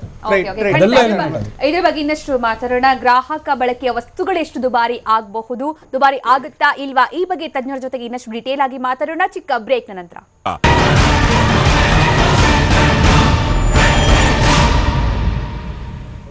ಬ್ರೇಕ್ ನಂತರ ಮತ್ತೆ ವಿಶೇಷ ಕಾರ್ಯಕ್ರಮಕ್ಕೆ ಸ್ವಾಗತ. GST ಯಾವ್ಯಾವುದರ ಮೇಲೆ ಅಪ್ಲೈ ಆದಾಗ ಯಾವ್ಯಾವ ರೀತಿಯ ಪರಿಣಾಮ ಆಗಬಹುದು ಅನ್ನೋದ್ರ ಬಗ್ಗೆ ಮಾತಾಡ್ತಾ ಇದ್ವಿ. ಈಗ ಗ್ರಾಹಕ ಬಳಕೆಯ ವಸ್ತುಗಳು ಯಾವ ರೀತಿ ದುಬಾರಿ ಆಗಬಹುದು GST ಇಂದ ಅಂತ ನೋಡೋದಾದ್ರೆ, ಅಗರಬತ್ತಿಯ ಮೇಲಿನ ಹಾಲಿ ತೆರಿಗೆ 0% ಇತ್ತು, ಆದ್ರೆ GST ತೆರಿಗೆ 12%. ಇನ್ನು ಸಂಸ್ಕರಿಸಿದ ತರಕಾರಿ ಮೇಲಿನ ಹಾಲಿ ತೆರಿಗೆ 0% ಇದ್ದಿದ್ದು, ಆದ್ರೆ GST ತೆರಿಗೆ ಬರೋಬ್ಬರಿ 18% ಅಪ್ಲೈ ಆಗುತ್ತೆ. ಇನ್ನು ಬೆಣ್ಣೆ ತುಪ್ಪ ಮೇಲೆ ಪ್ರಸ್ತುತ ತೆರಿಗೆ ಇರೋದು 6% ಆದ್ರೆ GST ತೆರಿಗೆ ವ್ಯಾಪ್ತಿಗೆ ಬಂದ ಮೇಲೆ 12% ಹೆಚ್ಚಳ ಆಗುತ್ತೆ. ಹಾಗೆ ಡ್ರೈ ಫ್ರೂಟ್ಸ್ ಮೇಲೆ ಪ್ರಸ್ತುತ ತೆರಿಗೆ ಇರೋದು 6%, GST ತೆರಿಗೆ ಬಂದ ಮೇಲೆ 12%, ಆಲ್ಮೋಸ್ಟ್ ಡಬಲ್ ಆಗುತ್ತೆ. ಇನ್ನು ಕಾಫಿ ಟೀ ಮೇಲಿನ ಹಾಲಿ ತೆರಿಗೆ 6% ಇದ್ದಿದ್ದು, GST ತೆರಿಗೆ ವ್ಯಾಪ್ತಿಗೆ ಬಂದ ಮೇಲೆ 5% ಇಳಿಕೆ ಆಗುತ್ತೆ. ಈ ಅಂಶವನ್ನು ಕೂಡ ಗಮನಿಸಬೇಕು. ಇನ್ನು ಸಾಬೂನು ಮೇಲಿನ ಹಾಲಿ ತೆರಿಗೆ 31.6% ಇದ್ದಿದ್ದು, GST ತೆರಿಗೆ ಬಂದ ಮೇಲೆ 18% ಇಳಿಕೆ ಆಗಿದೆ, ಅರ್ಧಕ್ಕರ್ಧ ಇಳಿಕೆ ಆಗಿರೋದನ್ನು ನೋಡಬಹುದು. ಇನ್ನು ಟೂತ್ ಪೌಡರ್ ಮೇಲಿನ ಹಾಲಿ ತೆರಿಗೆ 26% ಇದ್ದಿದ್ದು, GST ವ್ಯಾಪ್ತಿಗೆ ಬಂದ ಮೇಲೆ 12% ಇಳಿಕೆ ಆಗಿದೆ. ಇನ್ನು LED ಲೈಟ್ ಮೇಲಿನ ಪ್ರಸ್ತುತ ತೆರಿಗೆ 26% ಇರೋದು, GST ತೆರಿಗೆ 12% ಇಳಿಕೆ ಆಗಿದೆ LED ಲೈಟ್ ಮೇಲಿನ ತೆರಿಗೆ. ಇನ್ನು ಟೂತ್ ಪೇಸ್ಟ್ ಮೇಲಿನ ಹಾಲಿ ತೆರಿಗೆ 26% ಇದ್ದು, GST ತೆರಿಗೆ ಬಂದ ಮೇಲೆ 28% ಏರಿಕೆ ಆಗುತ್ತೆ. ಹಾಗೆ ಕಾಸ್ಮೆಟಿಕ್ಸ್ ವಿಚಾರದಲ್ಲಿ ಮತ್ತೆ ಡಿಯೋಡ್ರೆಂಟ್ಸ್ ಮೇಲಿನ ಹಾಲಿ ತೆರಿಗೆ 26% ಇದ್ದು, GST ತೆರಿಗೆ ವ್ಯಾಪ್ತಿಗೆ ಬಂದ ಮೇಲೆ 28%, ಅಂದ್ರೆ 2% ಹೆಚ್ಚಳ ಆಗುತ್ತೆ. ಎಸ್ ಪ್ರೊಫೆಸರ್ ದೇಶಪಾಂಡೆ ಅವರೀಗ GST ವಿಚಾರವಾಗಿ ಗ್ರಾಹಕ ಬಳಕೆಯ ವಸ್ತುಗಳು ಕೆಲವೊಂದಕ್ಕೆ ಏರಿಕೆ ಆಗಿದೆ, ಕೆಲವೊಂದಕ್ಕೆ ಕಡಿಮೆ ಆಗಿದೆ ಟ್ಯಾಕ್ಸ್ ವಿಚಾರ GST ವಿಚಾರದಲ್ಲಿ. ಈಗ ಮಧ್ಯಮ ವರ್ಗದವ್ರನ್ನ ಗಮನದಲ್ಲಿ ಇಟ್ಕೊಂಡ್ರೆ, ಯಾಕಂದ್ರೆ ಸರಿಯಾಗಿ ನಿಜವಾಗಿ ತೆರಿಗೆ ಪಾವತಿ ಮಾಡ್ತಾ ಇರೋರು ಮಧ್ಯಮ ವರ್ಗದವರು ಅಂತ ಎಲ್ಲರೂ ಕೂಡ ಹೇಳ್ತಾರೆ. ಯಾಕಂದ್ರೆ ಒಂದು ಕಡೆ ಬಡವರಿಗೆ ಎಕ್ಸೆಪ್ಷನ್ ಸಿಗತ್ತೆ, ಶ್ರೀಮಂತರು ತೆರಿಗೆಯನ್ನ ಕಟ್ತಾ ಹೋಗ್ತಾರೆ, ಆದ್ರೆ ಪ್ರತಿ ತಿಂಗಳ ಸ್ಯಾಲರಿ ನಂಬ್ಕೊಂಡಿರುವಂತಹ ಮಧ್ಯಮ ವರ್ಗದವರಿಗೆ ಈ GST, ಈ ಗ್ರಾಹಕ ಬಳಕೆಯ ವಸ್ತುಗಳ ಮೇಲಿನ ತೆರಿಗೆ ಮತ್ತೆ ಎಲ್ಲಾ ವಿಚಾರಗಳಲ್ಲೂ ಕೂಡ ಎಲ್ಲ ಆಂಗಲ್ ಇಂದ ನೋಡೋದಾದ್ರೆ GST ಹೊರೆ ಆಗುತ್ತಾ ಅಥವಾ ಏನಾದ್ರೂ ಲಾಭ ಆಗುತ್ತಾ? ಅಲ್ಲ, ಸಾಮಾನ್ಯವಾಗಿ ನೋಡಿದರೆ ಯಾವುದು ಚೇಂಜ್ ಆಗೋದಿಲ್ಲ. ಏನಂದರೆ ಈ GST ಅಪ್ಲೈ ಮಾಡಿಬಿಟ್ಟು ವಸ್ತುದು ಬೆಲೆ ಕಡಿಮೆ ಮಾಡಬೇಕು ಅಂತ ಅದು ವ್ಯಾಪಾರಸ್ಥರದು ಕರ್ತವ್ಯ. ಆದರೂ ಅವ್ರಿಗೆ ಒಂದು ಪ್ರಾಫಿಟ್ ಮಾಡಬೇಕು ಅಂತ ಒಂದು ಬುದ್ಧಿ ಇರ್ತದೆ. ಆ ಪ್ರಾಫಿಟ್ ಎಲ್ಲಿ ಬರುತ್ತೆ ಅಲ್ಲಿ ಅವರು ವಸ್ತು ಬೆಲೆ ಕಡಿಮೆ ಮಾಡೋದಿಲ್ಲ. ಎಲ್ಲಿ ಅವ್ರಿಗೆ ಲಾಭ ಇರುತ್ತೆ ಅಲ್ಲಿ GST ಹೇಳಿಬಿಟ್ಟು ವಸ್ತು ಬೆಲೆ ಜಾಸ್ತಿ ಮಾಡ್ತಾರೆ. ಅಂದರೆ ಬರೋದು ಒಂದು 4 ತಿಂಗಳಲ್ಲಿ ನಮಗೆ ಸ್ವಲ್ಪ ಅರ್ಥ ಆಗೋವರೆಗೂ ವ್ಯಾಪಾರಸ್ಥರು ಇದರಿಂದ ಸುಮಾರು ಬೆನಿಫಿಟ್ ತಗೊಳ್ತಾರೆ. ಅದು ಒಂದು ಗ್ಯಾರಂಟಿ. ಅದರಲ್ಲಿ ನಾವು ಕಂಪ್ಲೇಂಟ್ ಕೊಡ್ಬೋದು. ಆ ಕಂಪ್ಲೇಂಟ್ 3 ತಿಂಗಳು ಅದರದ್ದು ಪರಿಶೀಲನೆ ಆಗಿ 3 ತಿಂಗಳು ಆದಮೇಲೆ ನಮಗೆ ಅದು ರಿಸಲ್ಟ್ ಬರೋದು. ಅದು ನಾವು ತಗೊಳ್ಳೋದು ಎಷ್ಟು, 1 ಡಿಯೋಡರಂಟು, 4 ಸೋಪು, 6 ಬಾಟಲ್ 6 ಲೀಟರ್ ಎಣ್ಣೆ, ಇದರಲ್ಲಿ ಕಂಪ್ಲೇಂಟ್ ಕೊಟ್ಬಿಟ್ಟು 3 ತಿಂಗಳು ಕಾದು ಅದರದ್ದು ರಿಸಲ್ಟ್ ತಗೊಳ್ಳೋದು ಬದಲೇ ಹಾಳಾಗೋಗ್ಲಿ, 100 ರೂಪಾಯಿ ಹೋದ್ರೆ ಹೋಗ್ಲಿ ಅಂತ ನಾವು ಅದು ಸಫರ್ ಮಾಡ್ತೀವಿ. ಅಂದರೆ ಸಫರಿಂಗ್ ಮಾತ್ರ ಖಂಡಿತ ಇದೆ, ಅದು ಅದರಲ್ಲಿ ವ್ಯತ್ಯಾಸ ಇಲ್ವೇ ಇಲ್ಲ. ಆದ್ರೂ 3-4 ತಿಂಗಳಲ್ಲಿ ಇದು ಸರಿ ಹೋಗುತ್ತೆ, ಇದು ಮಾತ್ರ ಗ್ಯಾರಂಟಿ. 3-4 ತಿಂಗಳಲ್ಲಿ ಇದು ಸರಿ ಹೋಗುತ್ತೆ. ನಾನು ಏನು ಹೇಳಿದೆ ಅಂದರೆ ಥಿಯರಿಟಿಕಲಿ ಅದು ಬೆನಿಫಿಷಿಯಲ್ ಆಗಿದೆ. ಆದ್ರೂ ಈ ಥಿಯರಿ ಪ್ರತ್ಯಕ್ಷವಾಗಿ ಬರೋಕ್ಕೆ ಒಂದು ಜಸ್ಟೇಷನ್ ಪೀರಿಯಡ್ ಇರುತ್ತೆ. ಆ ಜಸ್ಟೇಷನ್ ಪೀರಿಯಡ್ ಒಂದು ಸ್ವಲ್ಪ 3-4 ತಿಂಗಳು ಅನ್ಕೊಳ್ತೀನಿ ನಾನು. ಆ 3-4 ತಿಂಗಳಲ್ಲಿ ಜಸ್ಟೇಷನ್ ಪೀರಿಯಡಲ್ಲಿ ಎಲ್ಲ ಸರಿ ಹೋಗೋದು ನನ್ಗೆ ಅನ್ಸುತ್ತೆ. ಅಂದರೆ ಸಾಮಾನ್ಯ ಜನಕ್ಕೆ ಮುಂಚೆ ಅಂದರೆ ಇಮ್ಮಿಡಿಯೇಟ್ ಆಗಿ ಸ್ವಲ್ಪ ಒತ್ತಡ ಆಗೇ ಆಗತ್ತೆ. ಆಮೇಲೆ ನಾವು ಫರ್ಗೆಟ್ ಅಬೌಟ್ ಸಾಮಾನ್ಯ ಜನ, ನನ್ನಂತ ಓದಿರೋರು ಮಾರ್ಕೆಟಲ್ಲಿ ಹೋದ್ರೆ ಒಂದು ಸ್ವಲ್ಪ ಕ್ಯಾಲ್ಕುಲೇಟ್ ಮಾಡೋಕ್ಕೆ ಬುದ್ಧಿ ಇದ್ರೂ, ಕ್ಯಾಲ್ಕುಲೇಟರ್ ಕೈಲಿ ಇದ್ರೂ ನಾವು ಅದು ಮಾಡೋದಿಲ್ಲ. ಬೇಕು ಕೊಡ್ರಿ ಅದು. ಆಮೇಲೆ ಇದು AC ತಗೋಬೇಕಾದ್ರೆ ಸರ್ ನಿಮಗೆ GST ಮುಂಚಿನ ಪ್ರೈಸ್ ಹಾಕಿರ್ತೀನಿ ಅಂದರೆ ಸುಮ್ಮನೆ ತಗೊಂಡ್ಬಿಡ್ತೀವಿ. ಅದು ಎಷ್ಟು ಪ್ರೈಸ್ ಹಾಕಿರ್ತಾನೆ ಅಂತ ನಂಬಿಕೆ ಇರ್ತದೆ ಅವನ ಮೇಲೆ, ಅದು ತಗೊಂಡ್ಬಿಡ್ತೀವಿ. ಅಂದರೆ 4 ತಿಂಗಳು ಒಂದು ಸ್ವಲ್ಪ ಕಷ್ಟ ಆಗತ್ತೆ ಅಂತ ನನ್ನ ಪ್ರಕಾರ. ರೈಟ್. ಈಗ ಮತ್ತೊಂದು ಪ್ರಮುಖವಾದಂಥ ಪ್ರಶ್ನೆ ಅಂದರೆ, ಈಗ ಮುರಳೀಕೃಷ್ಣ ಅವರೀಗ ಪ್ರಮುಖವಾಗಿ ಆಹಾರ ಜೊತೆಗೆ ಅಂದರೆ ಈ ಗ್ರಾಹಕರ ಉಪಯುಕ್ತ ವಸ್ತುಗಳ ಜೊತೆಗೆ ಈಗ APMC ಇರ್ಬೋದು, ಆಹಾರ ಧಾನ್ಯಗಳಿರ್ಬೋದು, ಅದ್ರ ಬಗ್ಗೆ ಸಾಕಷ್ಟು ಗೊಂದಲ ಇದೆ. ಯಾಕೆಂದರೆ ಒಂದು ಈಗಾಗಲೇ ಪ್ಯಾಕ್ಡ್ ಅನ್ನೋದು ಒಂದು ಪದ್ಧತಿ. ಈಗ ತೊಗರಿಬೇಳೆ ಪ್ಯಾಕ್ಡ್ ಮಾಡಿಕೊಂಡ್ರೆ 5%, ಇಲ್ಲಾಂದರೆ ಸಗಟು ವ್ಯಾಪಾರ ಆದರೆ ಹಾಗೆ ಓಪನ್ ಆಗಿ ಕೊಡೋದಿದ್ರೆ ಅದಕ್ಕೆ ಟ್ಯಾಕ್ಸ್ ಇಲ್ಲ, GST ಇಲ್ಲ ಅನ್ನೋದು ಅದು ಪ್ರಮುಖ ಅಂತ. ಅದ್ರ ಜೊತೆಗೆ ಫುಡ್ ಸೇಫ್ಟಿ ಬಿಲ್ ಕೂಡ ಬರ್ತಾ ಇದೆ. ಫುಡ್ ಸೇಫ್ಟಿ ಬಿಲ್ ಬಂದ ಮೇಲೆ ಕೆಲವೊಂದು ಗುಣಮಟ್ಟ ನಿಯಂತ್ರಣ ಮಾಡಲೇಬೇಕಾಗತ್ತೆ, ಅವು ಪ್ಯಾಕ್ ಮಾಡಲೇಬೇಕಾಗ್ತಾನೆ. ಸೊ ಈ ಒಂದು ಗೊಂದಲನ ಹೇಗೆ ಬಗೆಹರಿಸ್ತೀರಿ? ಆಹಾರ ಧಾನ್ಯಗಳು ಹೆಚ್ಚಾಗತ್ತಾ? ನಿಮ್ಮ ಕಾರ್ಯಕ್ರಮಕ್ಕೆ ಬರೋಕ್ಕೂ ಮುಂಚೆ 3 ಗಂಟೆಯಿಂದ 5 ಗಂಟೆವರೆಗೂ ನಾನು APMC ಯಾರ್ಡಲ್ಲಿ 300 ಜನ ವರ್ತಕರಿಗೆ ವಿಷಯನ ಅರಿವು ಮಾಡೇ ಬರ್ತಾ ಇದ್ದೀನಿ. ಅವರು ಎಷ್ಟು ಗೊಂದಲ ಇತ್ತು ಅಂದರೆ, ಅವರು ಯಾವಾಗಲೂ ಎಕ್ಸಮ್ಟೆಡ್, ಅವ್ರೇನು 5 ಪೈಸೆಗೆ ಟ್ಯಾಕ್ಸ್ ಕಟ್ತಿರ್ಲಿಲ್ಲ, ಆ ರೀತಿ ಎಕ್ಸಮ್ಟೆಡ್ ಇತ್ತು. ಅವ್ರ ಗೊಂದಲ ಏನು ಅಂತಂದರೆ, ಒಂದು ಸರ್ ನಮಗೆ ಯಾವುದ ಮೇಲೆ ತೆರಿಗೆ ಇಲ್ಲ, ಯಾವುದ ಮೇಲೆ ತೆರಿಗೆ ಇದೆ. ನೀವು ಹೇಳಿದ್ರೆ ಅನ್ಪ್ಯಾಕ್ಡ್, ಅನ್ಬ್ರ್ಯಾಂಡೆಡ್. ಈಗ CGST ಕ್ಲಾರಿಫಿಕೇಷನ್ ಒಂದು ನೋಟಿಫಿಕೇಶನ್ ಆಗಿದೆ, ನಮ್ಮದು ನೋಟಿಫಿಕೇಶನ್ ಇವತ್ತಾಗಿದೆ. Very clear. ಎಲ್ಲೋ ಒಂದು ಕಡೆ ಒಂದು ಪೇಪರ್ ಮಾಧ್ಯಮದಲ್ಲಿ ಪ್ರಿಂಟ್ ಆಗಬೇಕಾದ್ರೆ ಅಥವಾ ಅಡ್ವರ್ಟೈಸ್ಮೆಂಟ್ ಕೊಡಬೇಕಾದ್ರೆ ಸ್ವಲ್ಪ ಗೊಂದಲ ಆಗಿದೆ, ಅದರಿಂದ ಒಂದು ಸ್ವಲ್ಪ ಗೊಂದಲ ಉಂಟಾಗಿದೆ ಹೊರತು ಬ್ರ್ಯಾಂಡೆಡ್ ಅಂದರೆ ನಾವು ಟ್ರೇಡ್ ಆ್ಯಂಡ್ ಮರ್ಕೆಂಟೈಲ್ ಆ್ಯಕ್ಟ್ 1999 ಅಂತ ಒಂದು ಕೇಂದ್ರ ಸರ್ಕಾರ ಒಂದು ಆ್ಯಕ್ಟ್ ಇದೆ. ಆ ಆ್ಯಕ್ಟ್ ಒಳಗೆ ಅದು ಚಿಹ್ನೆ ನಮೂದೆ ಆಗಿರಬೇಕು. ಆ ಚಿಹ್ನೆ, ಟ್ರೇಡ್ ಮಾರ್ಕು, ಸಿಂಬಲು ಅದು ನಮೂದೆ ಆಗಿದ್ರೆ ಮಾತ್ರ ಅದು ಬ್ರ್ಯಾಂಡೆಡ್ಡು. ಅದನ್ನು ನಾವು ಯೂನಿಟ್ ಪ್ರೈಸ್ ಅಂತ ಇನ್ನೂ ಹೇಳ್ತೀವಿ. ಅಂದರೆ ಚೀಲದಲ್ಲಿ ಹಾಕಿರಬೇಕು, ಇಲ್ಲ ಕಂಟೈನರ್ ಆಗಿರಬೇಕು, ಬಾಟಲ್ ಹಾಕಿರಬೇಕು, ಅದು ಸೀಲ್ ಆಗಿರಬೇಕು. ಸೀಲ್ ಆಗಿರೋ ಬ್ರ್ಯಾಂಡೆಡ್ ಗೂಡ್ಸ್ಗೆ ಟ್ಯಾಕ್ಸ್ 5% ಇದೆ. ಅಕ್ಕಿ ಇರ್ಬೋದು, ಯಾವುದೇ ಇರ್ಬೋದು. ಆಮೇಲೆ ಯಾವುದೇ ಬ್ರ್ಯಾಂಡೆಡ್ ಪದಾರ್ಥ ನೀವು ಮಾರಾಟ ಮಾಡಿದಾಗ 5% ಮೂಲತಃ ಟ್ಯಾಕ್ಸ್ ಇದೆ. ಮುಂಚೆ ಅದಕ್ಕೆ ಯಾವುದೂ ಇರಲಿಲ್ಲ. ಅದೇ ನೀವು ಈಗ ವೀಟ್ ಫ್ಲೋರ್ ತಗೊಳ್ಳಿ, ಗೋಧಿ ಹಿಟ್ಟು. ಅದೇ ಗೋಧಿ ಹಿಟ್ಟು ನೀವು ಮಿಲ್ ಮಾಡಿರೋದು ಪುಡಿಯಾಗಿ ನೀವು ಮಾರಾಟ ಮಾಡಿ ಲೂಸ್ ಆಗಿ ನೀವು ಅನ್ಪ್ಯಾಕ್ಡ್ ಆಗಿ ಕೊಟ್ಟರೆ ಅದಕ್ಕೆ ಟ್ಯಾಕ್ಸ್ ಇಲ್ಲ. ಅದೇ ಗೋಧಿ ಹಿಟ್ಟನ್ನ ಪ್ಯಾಕ್ ಮಾಡಿ ಈಗ ಆಶೀರ್ವಾದ ಹಿಟ್ಟು ಅಥವಾ ಅನ್ನಪೂರ್ಣ ಹಿಟ್ಟು ಅಂತ ಬ್ರ್ಯಾಂಡ್ ಆಗಿ ITC ಯಾವುದೋ ಕಂಪ್ನಿಗಳು ಮಾರಾಡ್ತಾರೆ, ಅದಕ್ಕೆ ಟ್ಯಾಕ್ಸ್ ಇದೆ. ತರಕಾರಿಗಳಿಲ್ಲ. ತರಕಾರಿ ಈಗ ತರಕಾರಿಗಳು ಸಂಸ್ಕರಿತ ತರಕಾರಿಗಳಿಗೆ ಫ್ರೋಸನ್ ಪ್ರೋಸೆಸ್ಡ್ ಪ್ರಾಡಕ್ಟ್ಸ್ ಇದೆ. ಹಸಿ ತರಕಾರಿಗಳು ನೀವು ತಗೊಂಡು ಬಂದಾಗ ಹಸಿ ಆಮೇಲೆ ಮಾಂಸಾಹಾರಿ ತಗೊಂಡು ಯಾವುದಕ್ಕೂ ತರಕಾರಿಗಳನ್ನ ಪ್ಯಾಕ್ಡ್ ಮಾಡಿ ಮಾರ್ತಾರಲ್ಲ. ಪ್ಯಾಕ್ಡ್ ಅಂತ ಅಂದ್ರೆ ಅದು ಬ್ರ್ಯಾಂಡ್ ಇರೋದಿಲ್ಲ. ಈಗ ಅದೇ ಪ್ಯಾಕಿಂಗ್ ಮತ್ತೆ ಬ್ರ್ಯಾಂಡಿಂಗ್ ವ್ಯತ್ಯಾಸ ಏನ್ ಹೇಳ್ತಾರೆ? ಈಗ ಕೆಲವರೀಗ ಸೀಲ್ ಮಾಡ್ಕೊಡ್ತಾರೆ. ಈಗ ಮನೇಲಿ ತಂದಾಕವನು ಕೂಡ ಅಂದ್ರೆ ಕಾಂಪಿಟೇಟಿವ್ ಆಗಿರುವಂತಲ್ಲಿ ಕಿರಾಣಿ ಅಂಗಡಿಯವನು ಕೂಡ ಕ್ಲೀನ್ ಆಗಿ ಒಂದು ಮೊದಲಾದ ಗೋಡಿ ಚಿಲ್ಲಲ್ಲಿ ಕೊಡೋದು. ಇನ್ನೊಂದು APMC ನೋಡಿ ನಂಜುಂಡೇಶ್ವರ ಅಂತ ಸೀಲ್ ಹಾಕಿರ್ತಾರೆ, ನಂಜುಂಡೇಶ್ವರ ಆರ್ ಅಂತ ಹಾಕಿರ್ತಾರೆ. ಅದು ಯಾರಾದ್ರೂ ಕಂಪ್ಲೇಂಟ್ ಕೊಟ್ರೆ ಗೊತ್ತಾಗುತ್ತೆ ಅದು ನಂಜುಂಡೇಶ್ವರ ರಿಜಿಸ್ಟ್ರೇಷನ್ ಇದೆಯೋ ಇಲ್ವೋ ಅಂತ. ಕೆಲವೊಂದು ವಿಷಯಕ್ಕೆ ಹೋಗೋದು ಬೇಡ. ಇವಾಗ ಯಾವ್ದು ಹೌದು ಪ್ಯಾಕ್ ಮಾಡಿ, ನಾನು ಹೇಳೋದು ಪ್ಯಾಕ್ ಮಾಡಿ ಮಾರ್ಲಿಕ್ಕೆ ಏನು ತೊಂದರೆ ಇಲ್ಲ. Question is packed and branded. Brand and trade and mercantile act ಅಲ್ಲಿ ನಮೂದಾಗಿರ್ಬೇಕು, ರಿಜಿಸ್ಟರ್ ಆಗಿರ್ಬೇಕು. ಅದಕ್ಕೊಂದು ಎಕ್ಸಾಂಪಲ್ ಕೊಡ್ತೀನಿ. ಈಗ ಚಿಪ್ಸ್ ಅಂಗಡಿಗೆ ಹೋಗ್ತೀರಿ, ಚಿಪ್ಸ್ ನ ಕವರ್ ಅಲ್ಲಿ ಹಾಕ್ತಾನೆ, ಅವನು ಕ್ಯಾಂಡಲ್ ಹಿಂಗ್ ಅಂದ್ಬಿಟ್ಟು ಕೊಡ್ತಾನೆ. ಅದೇ ಚಿಪ್ಸ್ ನಾವು ತಗೊಂಡ್ರೆ ಅದು ಅನ್ಬ್ರ್ಯಾಂಡೆಡ್, ಅನ್ಪ್ಯಾಕ್ಡ್ ಅಂತಾನೆ ಬರ್ಬೋದು, ಪ್ಯಾಕ್ ಆಗಿರ್ಬಹುದು. ಬಟ್ ಅದನ್ನೇ ಅದ್ರ ಬದಲು ರಫಲ್ಸ್ ಲೇಸ್ ತಗೊಂಡ್ರೆ ಅದು ಬ್ರ್ಯಾಂಡ್, ರಿಜಿಸ್ಟರ್ಡ್ ಬ್ರ್ಯಾಂಡ್, ಅದಕ್ಕೆ GST ಅಪ್ಲೈ. ಈಗ ಎಜುಕೇಶನ್ ಮತ್ತೊಂದು ಪ್ರಮುಖವಾದ ವಿಚಾರ ಅಂದ್ರೆ, ಈಗ ತೊಗರಿ ಬೇಳೆ ಇರ್ಬೋದು, ಬೇಳೆ ಇರ್ಬೋದು, ಅಕ್ಕಿ ಇರ್ಬೋದು, ಅದ್ರ ಮೇಲೆ ಏನಾದ್ರೂ ಈ ಕಡೆ ಬ್ರ್ಯಾಂಡೆಡ್ ಈಗ ಹೇಳಿದ್ರು ಟ್ಯಾಕ್ಸ್ ಏನೋ ಜಾಸ್ತಿ ಆದ್ರೆ ನಿಮ್ಗೆ ಈಗಾಗಲೇ ಇರುವಂತ ತೆರಿಗೆ ಜೊತೆಗೆ ಆ GST ಜೊತೆಗೆ ಇದೇನಾದ್ರು ಗ್ರಾಹಕರ ಮೇಲೆ ಎಫೆಕ್ಟ್ ಆಗುತ್ತಾ? ಇಲ್ಲ, ಅವರು ಬಿಡಿಯಾಗಿ ತಗೊಳ್ತಾರೆ. ಕೇಳಿದ್ರೆ ನಮ್ಗೆ ಏನಾಗುತ್ತೆ ಕೇಳಿದ್ರೆ, ಅಲ್ಲಿ ಏನು GST ನಲ್ಲಿ ನಾವು ತೆರಿಗೆ ಕೊಟ್ಟಿರ್ತೀವಿ, ನಮ್ಗೆ ಇನ್ಪುಟ್ ಕ್ಲೇಮ್ ಇದೆ. ಅವಾಗ ಹೇಳಿದ್ರೆ ನಮ್ಗೆ ಇನ್ಪುಟ್ ಕ್ಲೇಮ್, ಆ ತೆರಿಗೆ ಏನು ಬದಲಾವಣೆ ಆಗುದಿಲ್ಲ. ಆಮೇಲೆ ಏನಂತ ಕೇಳಿದ್ರೆ, ತೆರಿಗೆನ ಪಾಸ್ ಮಾಡುವಂಥದ್ದು ತುಂಬ ಜನ ಹೇಳ್ತಾರೆ ಕೇಳಿದ್ರೆ, ನೀವು ವ್ಯಾಪಾರಸ್ಥರು ತೆರಿಗೆನ ಜನರಿಗೆ ಪಾಸ್ ಮಾಡೋದಿಲ್ಲ, ಅದನ್ನ ಬೆನಿಫಿಟ್ ಮಾಡ್ಕೋತೀರಿ. ಇದು ಜನರ ಸಾಧಾರಣವಾಗಿ ಒಂದು ಅನಿಸಿಕೆ. ಇವತ್ತಿನ ಸಹ ಪ್ರತಿಯೊಬ್ಬ ವ್ಯಾಪಾರಿ ಏನು ಕೇಳಿದ್ರೆ, ವ್ಯಾಪಾರ ಮಾಡೋದು ಹೇಗೆ ಅಂದರೆ ಡಿಮ್ಯಾಂಡ್ ಸಪ್ಲೈ. ಅದು ಊಟ ಇರ್ಬೋದು, ಅಪಾರ್ಟ್ಮೆಂಟ್ ಇರ್ಬೋದು, ಎಲೆಕ್ಟ್ರಾನಿಕ್ ಇರ್ಬೋದು, ಇನ್ನೊಂದು ಇರ್ಬೋದು. ಅದಕ್ಕೆ ಡಿಮಾಂಡ್ ಇದ್ದಾಗ ಅದಕ್ಕೆ ಅಲ್ಟಿಮೇಟ್ಲಿ ಏನಾಗುತ್ತೆ, ರೇಟ್ ಸ್ವಲ್ಪ ಜಾಸ್ತಿ ಆಗುತ್ತೆ, ಲಾಭ ಇಟ್ಟಿರ್ತೀವಿ.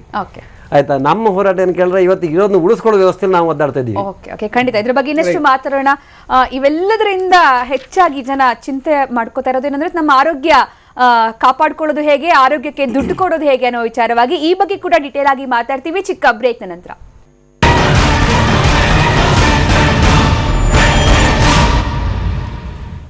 ಬ್ರೇಕ್ ನಂತರ ಮತ್ತೆ ವಿಶೇಷ ಕಾರ್ಯಕ್ರಮಕ್ಕೆ ಸ್ವಾಗತ. ಜಿಎಸ್ಟಿಯಿಂದಾಗಿ ಆರೋಗ್ಯ ಕ್ಷೇತ್ರದ ಮೇಲೆ ಯಾವ ರೀತಿಯ ಪ್ರಭಾವ ಬೀರಬಹುದು, ಏನಾಗಬಹುದು ಅಂತ ನೋಡೋದಾದ್ರೆ, ಆಪರೇಷನ್ ಉಪಕರಣಗಳ ಮೇಲಿನ ಪ್ರಸ್ತುತ ತೆರಿಗೆ ಹಾಸ್ಪಿಟಲ್ಗಳಲ್ಲಿ ಇರೋದು 15%. ಆದರೆ ಜಿಎಸ್ಟಿ ತೆರಿಗೆ ವ್ಯಾಪ್ತಿಗೆ ಬಂದ ಮೇಲೆ ಆಪರೇಷನ್ ಉಪಕರಣಗಳ ಮೇಲಿನ ತೆರಿಗೆ 18% ಏರಿಕೆಯಾಗುತ್ತೆ. ಉಪಕರಣಗಳ ಮೇಲಿನ ತೆರಿಗೆ ಹೆಚ್ಚಳದಿಂದ ಆಸ್ಪತ್ರೆಯ ಬಿಲ್ ಏರಿಕೆಯಾಗುವಂತಹ ಸಾಧ್ಯತೆ ಇದೆ ಅನ್ನುವಂತಹ ವಿಚಾರ.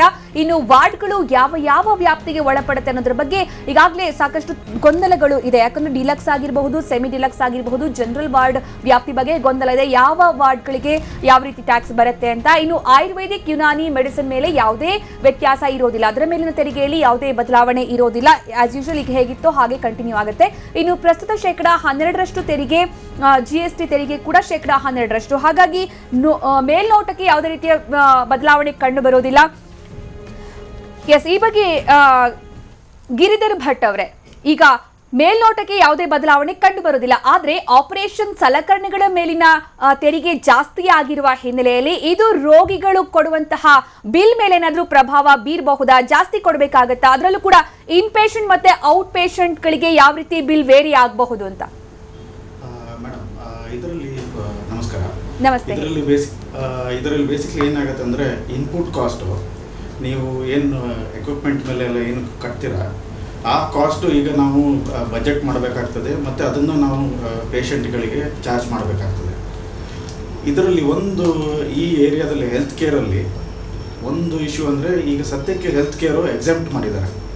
ಸೊ GSTಯಿಂದ ಹೆಲ್ತ್ ಕೇರ್ ಏನಾದರೂ ಪೇಷಂಟು ಕಟ್ಟಬೇಕು, ವೆದರ್ ಇನ್ ಪೇಷಂಟ್ ಬಿಲ್ ಮೇಲೆ ಇಲ್ಲದ ಔಟ್ ಪೇಷಂಟ್ ಬಿಲ್ ಮೇಲೆ, ಅದು ಎರಡು ಮೇಲೆ GST ಈಗ ಆಗೋದಿಲ್ಲ. ಓಕೆ, ಗಿರಿಧರ್ ಭಟ್ ಅವರೇ, ನಿಮ್ ಧ್ವನಿ ಸ್ಪಷ್ಟ ಆಗ್ತಾ ಇಲ್ಲ, ಖಂಡಿತ ಮತ್ತೆ ನಿಮ್ಮ ಹತ್ರ ಬರ್ತೀವಿ. ಎಸ್, ಮುರಳೀಕೃಷ್ಣ ಅವರೇ, ಈಗ ಹೆಲ್ತ್ ವಿಚಾರದಲ್ಲಿ, ಹೆಲ್ತ್ ಆಲ್ರೆಡಿ ತುಂಬಾ ಕಾಸ್ಟ್ಲಿ ಅಂತಾನೆ ಜನರ ಅಭಿಪ್ರಾಯ ಇದೆ. ಕನ್ಸಲ್ಟೇಷನ್ ಫೀಸ್ ಕೂಡ ಇನ್ನಷ್ಟು ಏರಿಕೆ ಆಗ್ಬಿಟ್ರೆ ಅಂದ್ರೆ ಬಡವರಾಗ್ಲಿ, ಮಧ್ಯಮ ವರ್ಗದವರಾಗ್ಲಿ, ಶ್ರೀಮಂತರಾಗ್ಲಿ ಹಣ ಪೇ ಮಾಡಲೇಬೇಕು ಆರೋಗ್ಯ ವಿಚಾರಕ್ಕೆ. ಯಾವುದೇ ರಾಜಿ ಮಾಡ್ಕೊಳಕ್ ಸಾಧ್ಯ ಆಗೋದಿಲ್ಲ. ಇದು ಯಾವ ರೀತಿಯ ಒಂದು ತೊಂದರೆ ಆಗಬಹುದು ಅಂತ. ಮತ್ತೆ ಮೂಲತಃವಾಗಿ ತೆರಿಗೆ ಪದ್ಧತಿನ ಅರ್ಥ ಮಾಡ್ಕೊಳ್ಳದೆ ಮಾತಾಡ್ತಾ ಇರೋರೇ ಜಾಸ್ತಿ. ಇದಕ್ಕೆ ನಾನು ಏನ್ ಹೇಳಲಿಕ್ಕೂ ಇಷ್ಟ, ಯಾಕಂದ್ರೆ ಹೇಳ್ತೀನಿ ಕೇಳಿ. ಇವಾಗ ನಮ್ಮ CF ಅವರು ಹೇಳಿದ್ರು, ಹೆಚ್ಚು ಕಡಿಮೆ ಯಾರಿಗೂ ಪರೋಕ್ಷವಾಗಿ ಏನೇನು ತೆರಿಗೆ ಕಟ್ತಾ ಇದೀವಿ ಅನ್ನೋದೇ ಗೊತ್ತಿಲ್ಲ. ಅದನ್ನ ಅರ್ಥ ಮಾಡ್ಕೊಳ್ಳಿ ಮೊದಲು ಅಂತ ನಾನು ಹೇಳ್ತಾ ಇದ್ದೀನಿ. ಕಡಿಮೆ ಆಗಬೇಕು. ಇವಾಗ ಅಪಾರ್ಟ್ ಫ್ರಮ್ ಹೇಳ್ತೀನಿ, ಇನ್ಶೂರೆನ್ಸ್ ಇದೆ ಅಂದ ತಕ್ಷಣ ನಿಮ್ ರೇಟ್ ಬಿಲ್ ಜಾಸ್ತಿ ಆಗ್ಬಿಡುತ್ತಾ? ಪ್ರೈವೇಟ್ ಅಲ್ಲಿ ಇನ್ಶೂರೆನ್ಸ್ ಇಲ್ಲ ಅಂದ್ರೆ ಕಡಿಮೆ ಆಗತ್ತಾ? ಎಷ್ಟೊಂದು ಮಾರ್ಕೆಟ್ ಫೋರ್ಸಸ್ ವರ್ಕ್ ಆಗ್ತಾ ಇರುತ್ತೆ. ನೀವು ಬರೀ GSTಯಿಂದ ಮಾರ್ಕೆಟ್ ಫೋರ್ಸಿಂದ ಕಡಿಮೆ ಆಗುತ್ತೆ, ಜಾಸ್ತಿ ಆಗೋದಕ್ಕಿಂತ ಪರೋಕ್ಷವಾಗಿ ಏನೆಲ್ಲ ವರ್ಕ್ ಆಗ್ತಾ ಇದೆ ಅದನ್ನು ನೋಡಬೇಕು. ಯಾಕೆಂದ್ರೆ ಇವ್ರಿಗೆ ಎಜುಕೇಷನ್ ಆಮೇಲೆ ಹೆಲ್ತ್ ಎಕ್ಸಂಪ್ಷನ್ ಅಂತ ಕೊಟ್ಟ ಮೇಲೆ ಈ ಔಟ್ಪುಟ್ ಟ್ಯಾಕ್ಸ್ ಏನು ಟ್ಯಾಕ್ಸ್ ಕಲೆಕ್ಟ್ ಮಾಡೋಂಗಿಲ್ಲ. ಹಾಗಾಗಿ ಅವ್ರಿಗೆ ಏನೂ ಉಡುವಳಿ ತೆರಿಗೆ ಬರದೇ ಇರಬಹುದು, ಏನೇ ಟ್ಯಾಕ್ಸ್ ಕಟ್ಟಿದ್ರು. ಬಟ್ ಆದರೆ ಅವ್ರು ತಗೊಳ್ತಾರೆ ಉಪಕರಣಗಳು ಆಲ್ರೆಡಿ, ಅದನ್ನು ಮ್ಯಾನುಫ್ಯಾಕ್ಚರರ್ ಕಡೆಯಿಂದನೇ ಬರ್ತಾ ಇರೋದಲ್ಲ. ಅವ್ರಿಗೆ ಅದಕ್ಕೆ ಆಲ್ರೆಡಿ ಎಕ್ಸೈಸ್ ಸುಂಕ, ಸೇವಾ ತೆರಿಗೆ ಅದನ್ನೆಲ್ಲ ಅವನು ಕಡಿತ ಮಾಡ್ಕೊಂಡು ಅದನ್ನ ಸ್ವಲ್ಪ ನೋಡ್ಕೋಬೇಕಾಗುತ್ತೆ.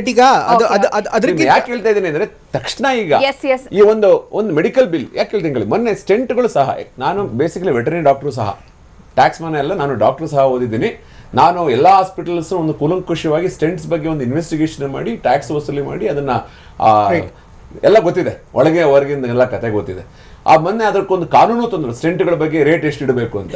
ಇವೆಲ್ಲ ಸಮಗ್ರವಾಗಿ ನೋಡಬೇಕೇ ಹೊರತು ತಕ್ಷಣ ಇದರಿಂದ ಹಿಂಗಾಗ್ಬಿಡುತ್ತೆ ಅನ್ನೋ ಬದಲು ಸ್ವಲ್ಪ ದಿನ ತಾಳಿ, ಎಲ್ಲಾನು ಅದೇ ಸುಧಾರಣೆ ಆಗತ್ತೆ. ಗ್ರಾಹಕ ಕೇಳ್ತಾನೆ, ಸ್ವಲ್ಪ ಕಡಿಮೆ ಮಾಡಿದೆ. ನಾನು ಗಿರಿಧರ್ ಭಟ್ ಇದ್ದಾರೆ, ಅವ್ರ ಜೊತೆ ಮಾತಾಡೋಣ. ಗಿರಿಧರ್ ಭಟ್, ಈಗ ಪ್ರಮುಖವಾಗಿ ಆಗಲೇ ಒಂದು ಮಾತು ಹೇಳಿದ್ರಿ, ಈಗ ಒರಿಜಿನಲ್ ಮೆಡಿಕಲ್ ಪ್ರಾಕ್ಟೀಸ್ಗೆ ಯಾವುದೇ ರೀತಿಯಾದಂಥ ಟ್ಯಾಕ್ಸ್ಗಳೆಲ್ಲ GSTನೂ ಅಪ್ಲೈ ಆಗಲ್ಲ. ಬಟ್ ಇಲ್ಲಿರುವಂಥದ್ದು ಅಂಥದ್ರ ಮೇಲೂ ಕೂಡ GST ಏನಾದ್ರು ಹಾಕಿದ್ರೆ, ಈಗ ಬೇರೆ ಏನು ಸರ್ವಿಸ್ಗಳನ್ನು ಕೊಡ್ತಾರೆ, ಫಾರ್ಮಾ ಬರುತ್ತೆ, ಔಟ್ ಪೇಷಂಟ್ ಫಾರ್ಮಸಿ ಬರುತ್ತೆ, ಅದ್ರ ಮೇಲೆ ಆಗ್ತಿರುವಂಥ ಹೊರೆ ಅಥವಾ ಇನ್ನಿತರ ಮಿಷನ್ಸ್ಗಳ ಮೇಲೆ ಆಗ್ತಿರುವಂಥ ಹೊರೆಗಳನ್ನು ರೋಗಿಗಳ ಮೇಲೆ ಪಾಸ್ ಔಟ್ ಮಾಡೋ ಬದಲು ಅಲ್ಲೇ ಮ್ಯಾನೇಜ್ ಮಾಡ್ಬೋದು ಅನ್ನೋ ಒಂದು ಮಾತು ಬರ್ತಾ ಇತ್ತು. ಅದ್ರ ಬಗ್ಗೆ ಏನು ಹೇಳ್ತೀವಿ ತಾವು? ಈಗ ಸರ್, ಈಗ ಕೇಳಿಸ್ತಾ ಇದೆಯಾ? ಮಾತಾಡಿ. ಓಕೆ ಸರ್, ಈಗ ಬೇಸಿಕ್ಲಿ ಇನ್ಪುಟ್ ಏನೀಗ ನಾವು ಎಕ್ವಿಪ್ಮೆಂಟ್ ಮೇಲೆ ಎಲ್ಲ ಏನು GST ಏರಿಕೆ ಇದೆ, ಸೊ ಅದು ಅಂತೂ ಡೆಫಿನೆಟ್ಲಿ ಪೇಷಂಟ್ಗೆ ಪಾಸ್ ಆನ್ ಆಗ್ತದೆ. ಬಟ್ ಈಗ ಇದರಲ್ಲಿ all the GST on OPD ಮತ್ತು IPD ಬಿಲ್ಸ್ ಮೇಲೆ GST ಅಂತೂ ಈಗ ಸದ್ಯಕ್ಕೆ ಎಕ್ಸಂಪ್ಷನ್ ಕೊಟ್ಟಿದ್ದಾರೆ. ಬಿಕಾಸ್ ಮೊದಲು ಸರ್ವಿಸ್ ಟ್ಯಾಕ್ಸು ಇರ್ತಿರ್ಲಿಲ್ಲ, ಸೊ ಈಗ GSTನೂ ಅಪ್ಲೈ ಆಗೋದಿಲ್ಲ. ಸೊ ಈಗ ಇದರಲ್ಲಿ 3 ಪಾರ್ಟ್ ಇರ್ತದೆ. ಒಂದು ಇನ್ ಪೇಷಂಟ್ ಬಿಲ್ಸು, ಇನ್ನೊಂದು OPD ಔಟ್ ಪೇಷಂಟ್ ಬಿಲ್ಸು, ಮೂರನೇದು OPD ಫಾರ್ಮಸಿ. ರೈಟ್. ಈಗ ನಿಮ್ಮ ಇನ್ಪೇಷೆಂಟು ಮತ್ತು ಔಟ್ ಪೇಷೆಂಟಿಗೆ GST ಏನು ಔಟ್ಪುಟ್ ಏನು ಇರೋದಿಲ್ಲ. ಬಟ್ OPD ಫಾರ್ಮಸಿಗೆ GST ಅಪ್ಲೈ ಆಗ್ತದೆ. ಈಗ ಸದ್ಯಕ್ಕೆ 5% ಹೇಳಿದ್ದಾರೆ. ರೈಟ್.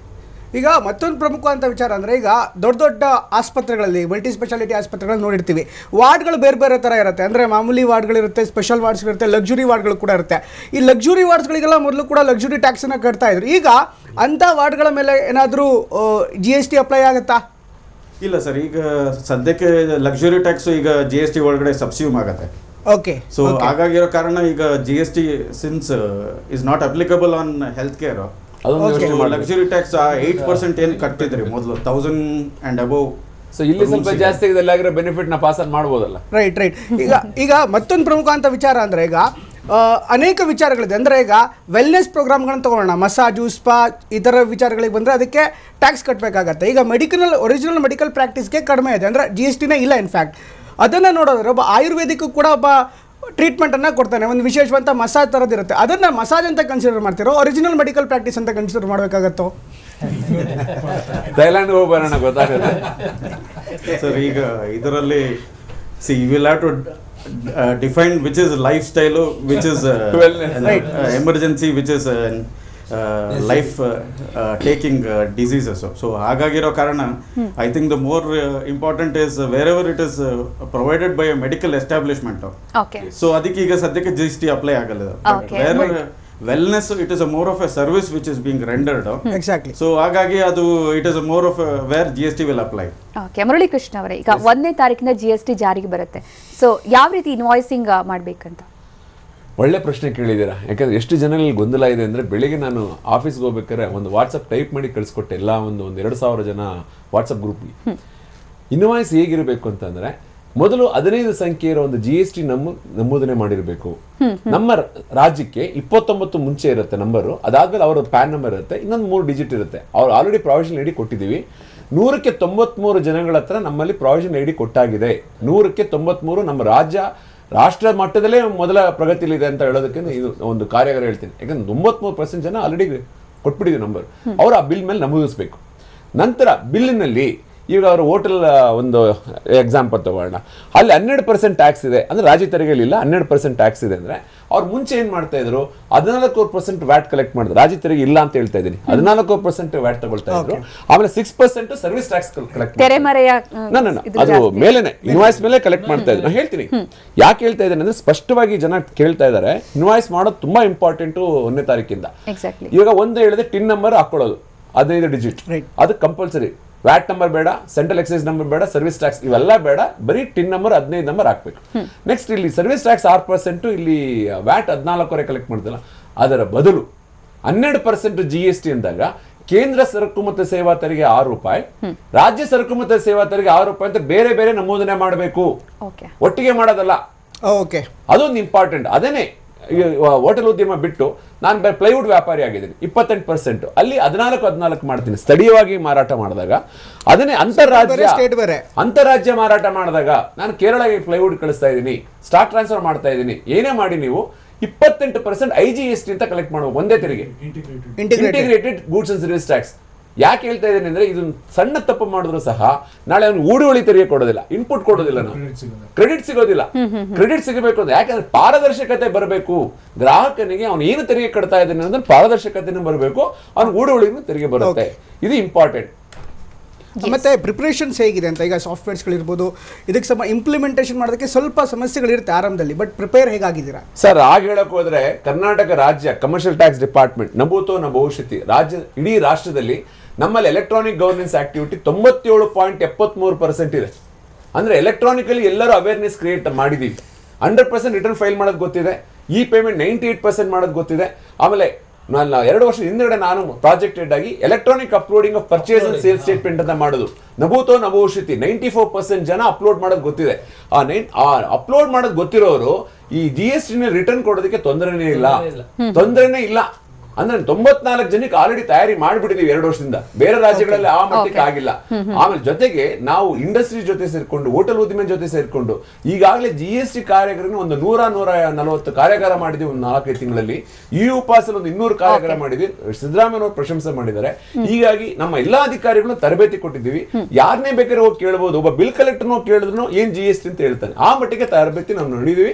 ಔಟ್ರೀಚ್ ಪ್ರೋಗ್ರಾಮ್ ಮಾಡಿದ್ವಿ. ಇವತ್ತಿನ 4ನೇ ಕಾರ್ಯಕ್ರಮ GST ನಲ್ಲಿ ಮಾಡ್ತಾ ಇರೋದು ಔಟ್ರೀಚ್ ಪ್ರೋಗ್ರಾಮ್. ಓಕೆ, ಧನ್ಯವಾದ ಎಲ್ರಿಗೂ ಕೂಡ. ಒಟ್ಟಾರೆ ಈ GST ಏನೇನು ಪರಿಣಾಮ ಬೀರುತ್ತೆ ಅನ್ನೋದ್ರ ಬಗ್ಗೆ ಜನ ಚಿಂತೆಗೀಡಾಗಿದ್ರು. ಆದ್ರೆ ಯಾವುದೇ ರೀತಿಯ ಚಿಂತೆ ಬೇಡ, ರೈತರಿಗೂ ಯಾವುದೇ ತೊಂದರೆ ಇರೋದಿಲ್ಲ. ಹಾಗೆ ಹೋಟೆಲ್ ಉದ್ಯಮಕ್ಕೂ ಕೂಡ ಒಂದಷ್ಟು ಮಟ್ಟಿಗಿನ ಚೇಂಜಸ್ ಆಗಬಹುದು. ಆದ್ರೆ ವರಿ ಮಾಡ್ಕೊಳ್ಳುವಷ್ಟು ಮಟ್ಟಿಗಿನ ಚಿಂತೆ ಇಲ್ಲ. ರಿಯಲ್ ಎಸ್ಟೇಟ್ ಅಲ್ಲಿ ಸ್ವಲ್ಪ ಬದಲಾವಣೆ ಆಗಬಹುದು, ರೇಟ್ ಸ್ವಲ್ಪ ಜಾಸ್ತಿ ಆಗಬಹುದು, ಆದ್ರೆ ಭಯ ಪಡುವಷ್ಟರ ಮಟ್ಟಿಗೆ ಇಲ್ಲ.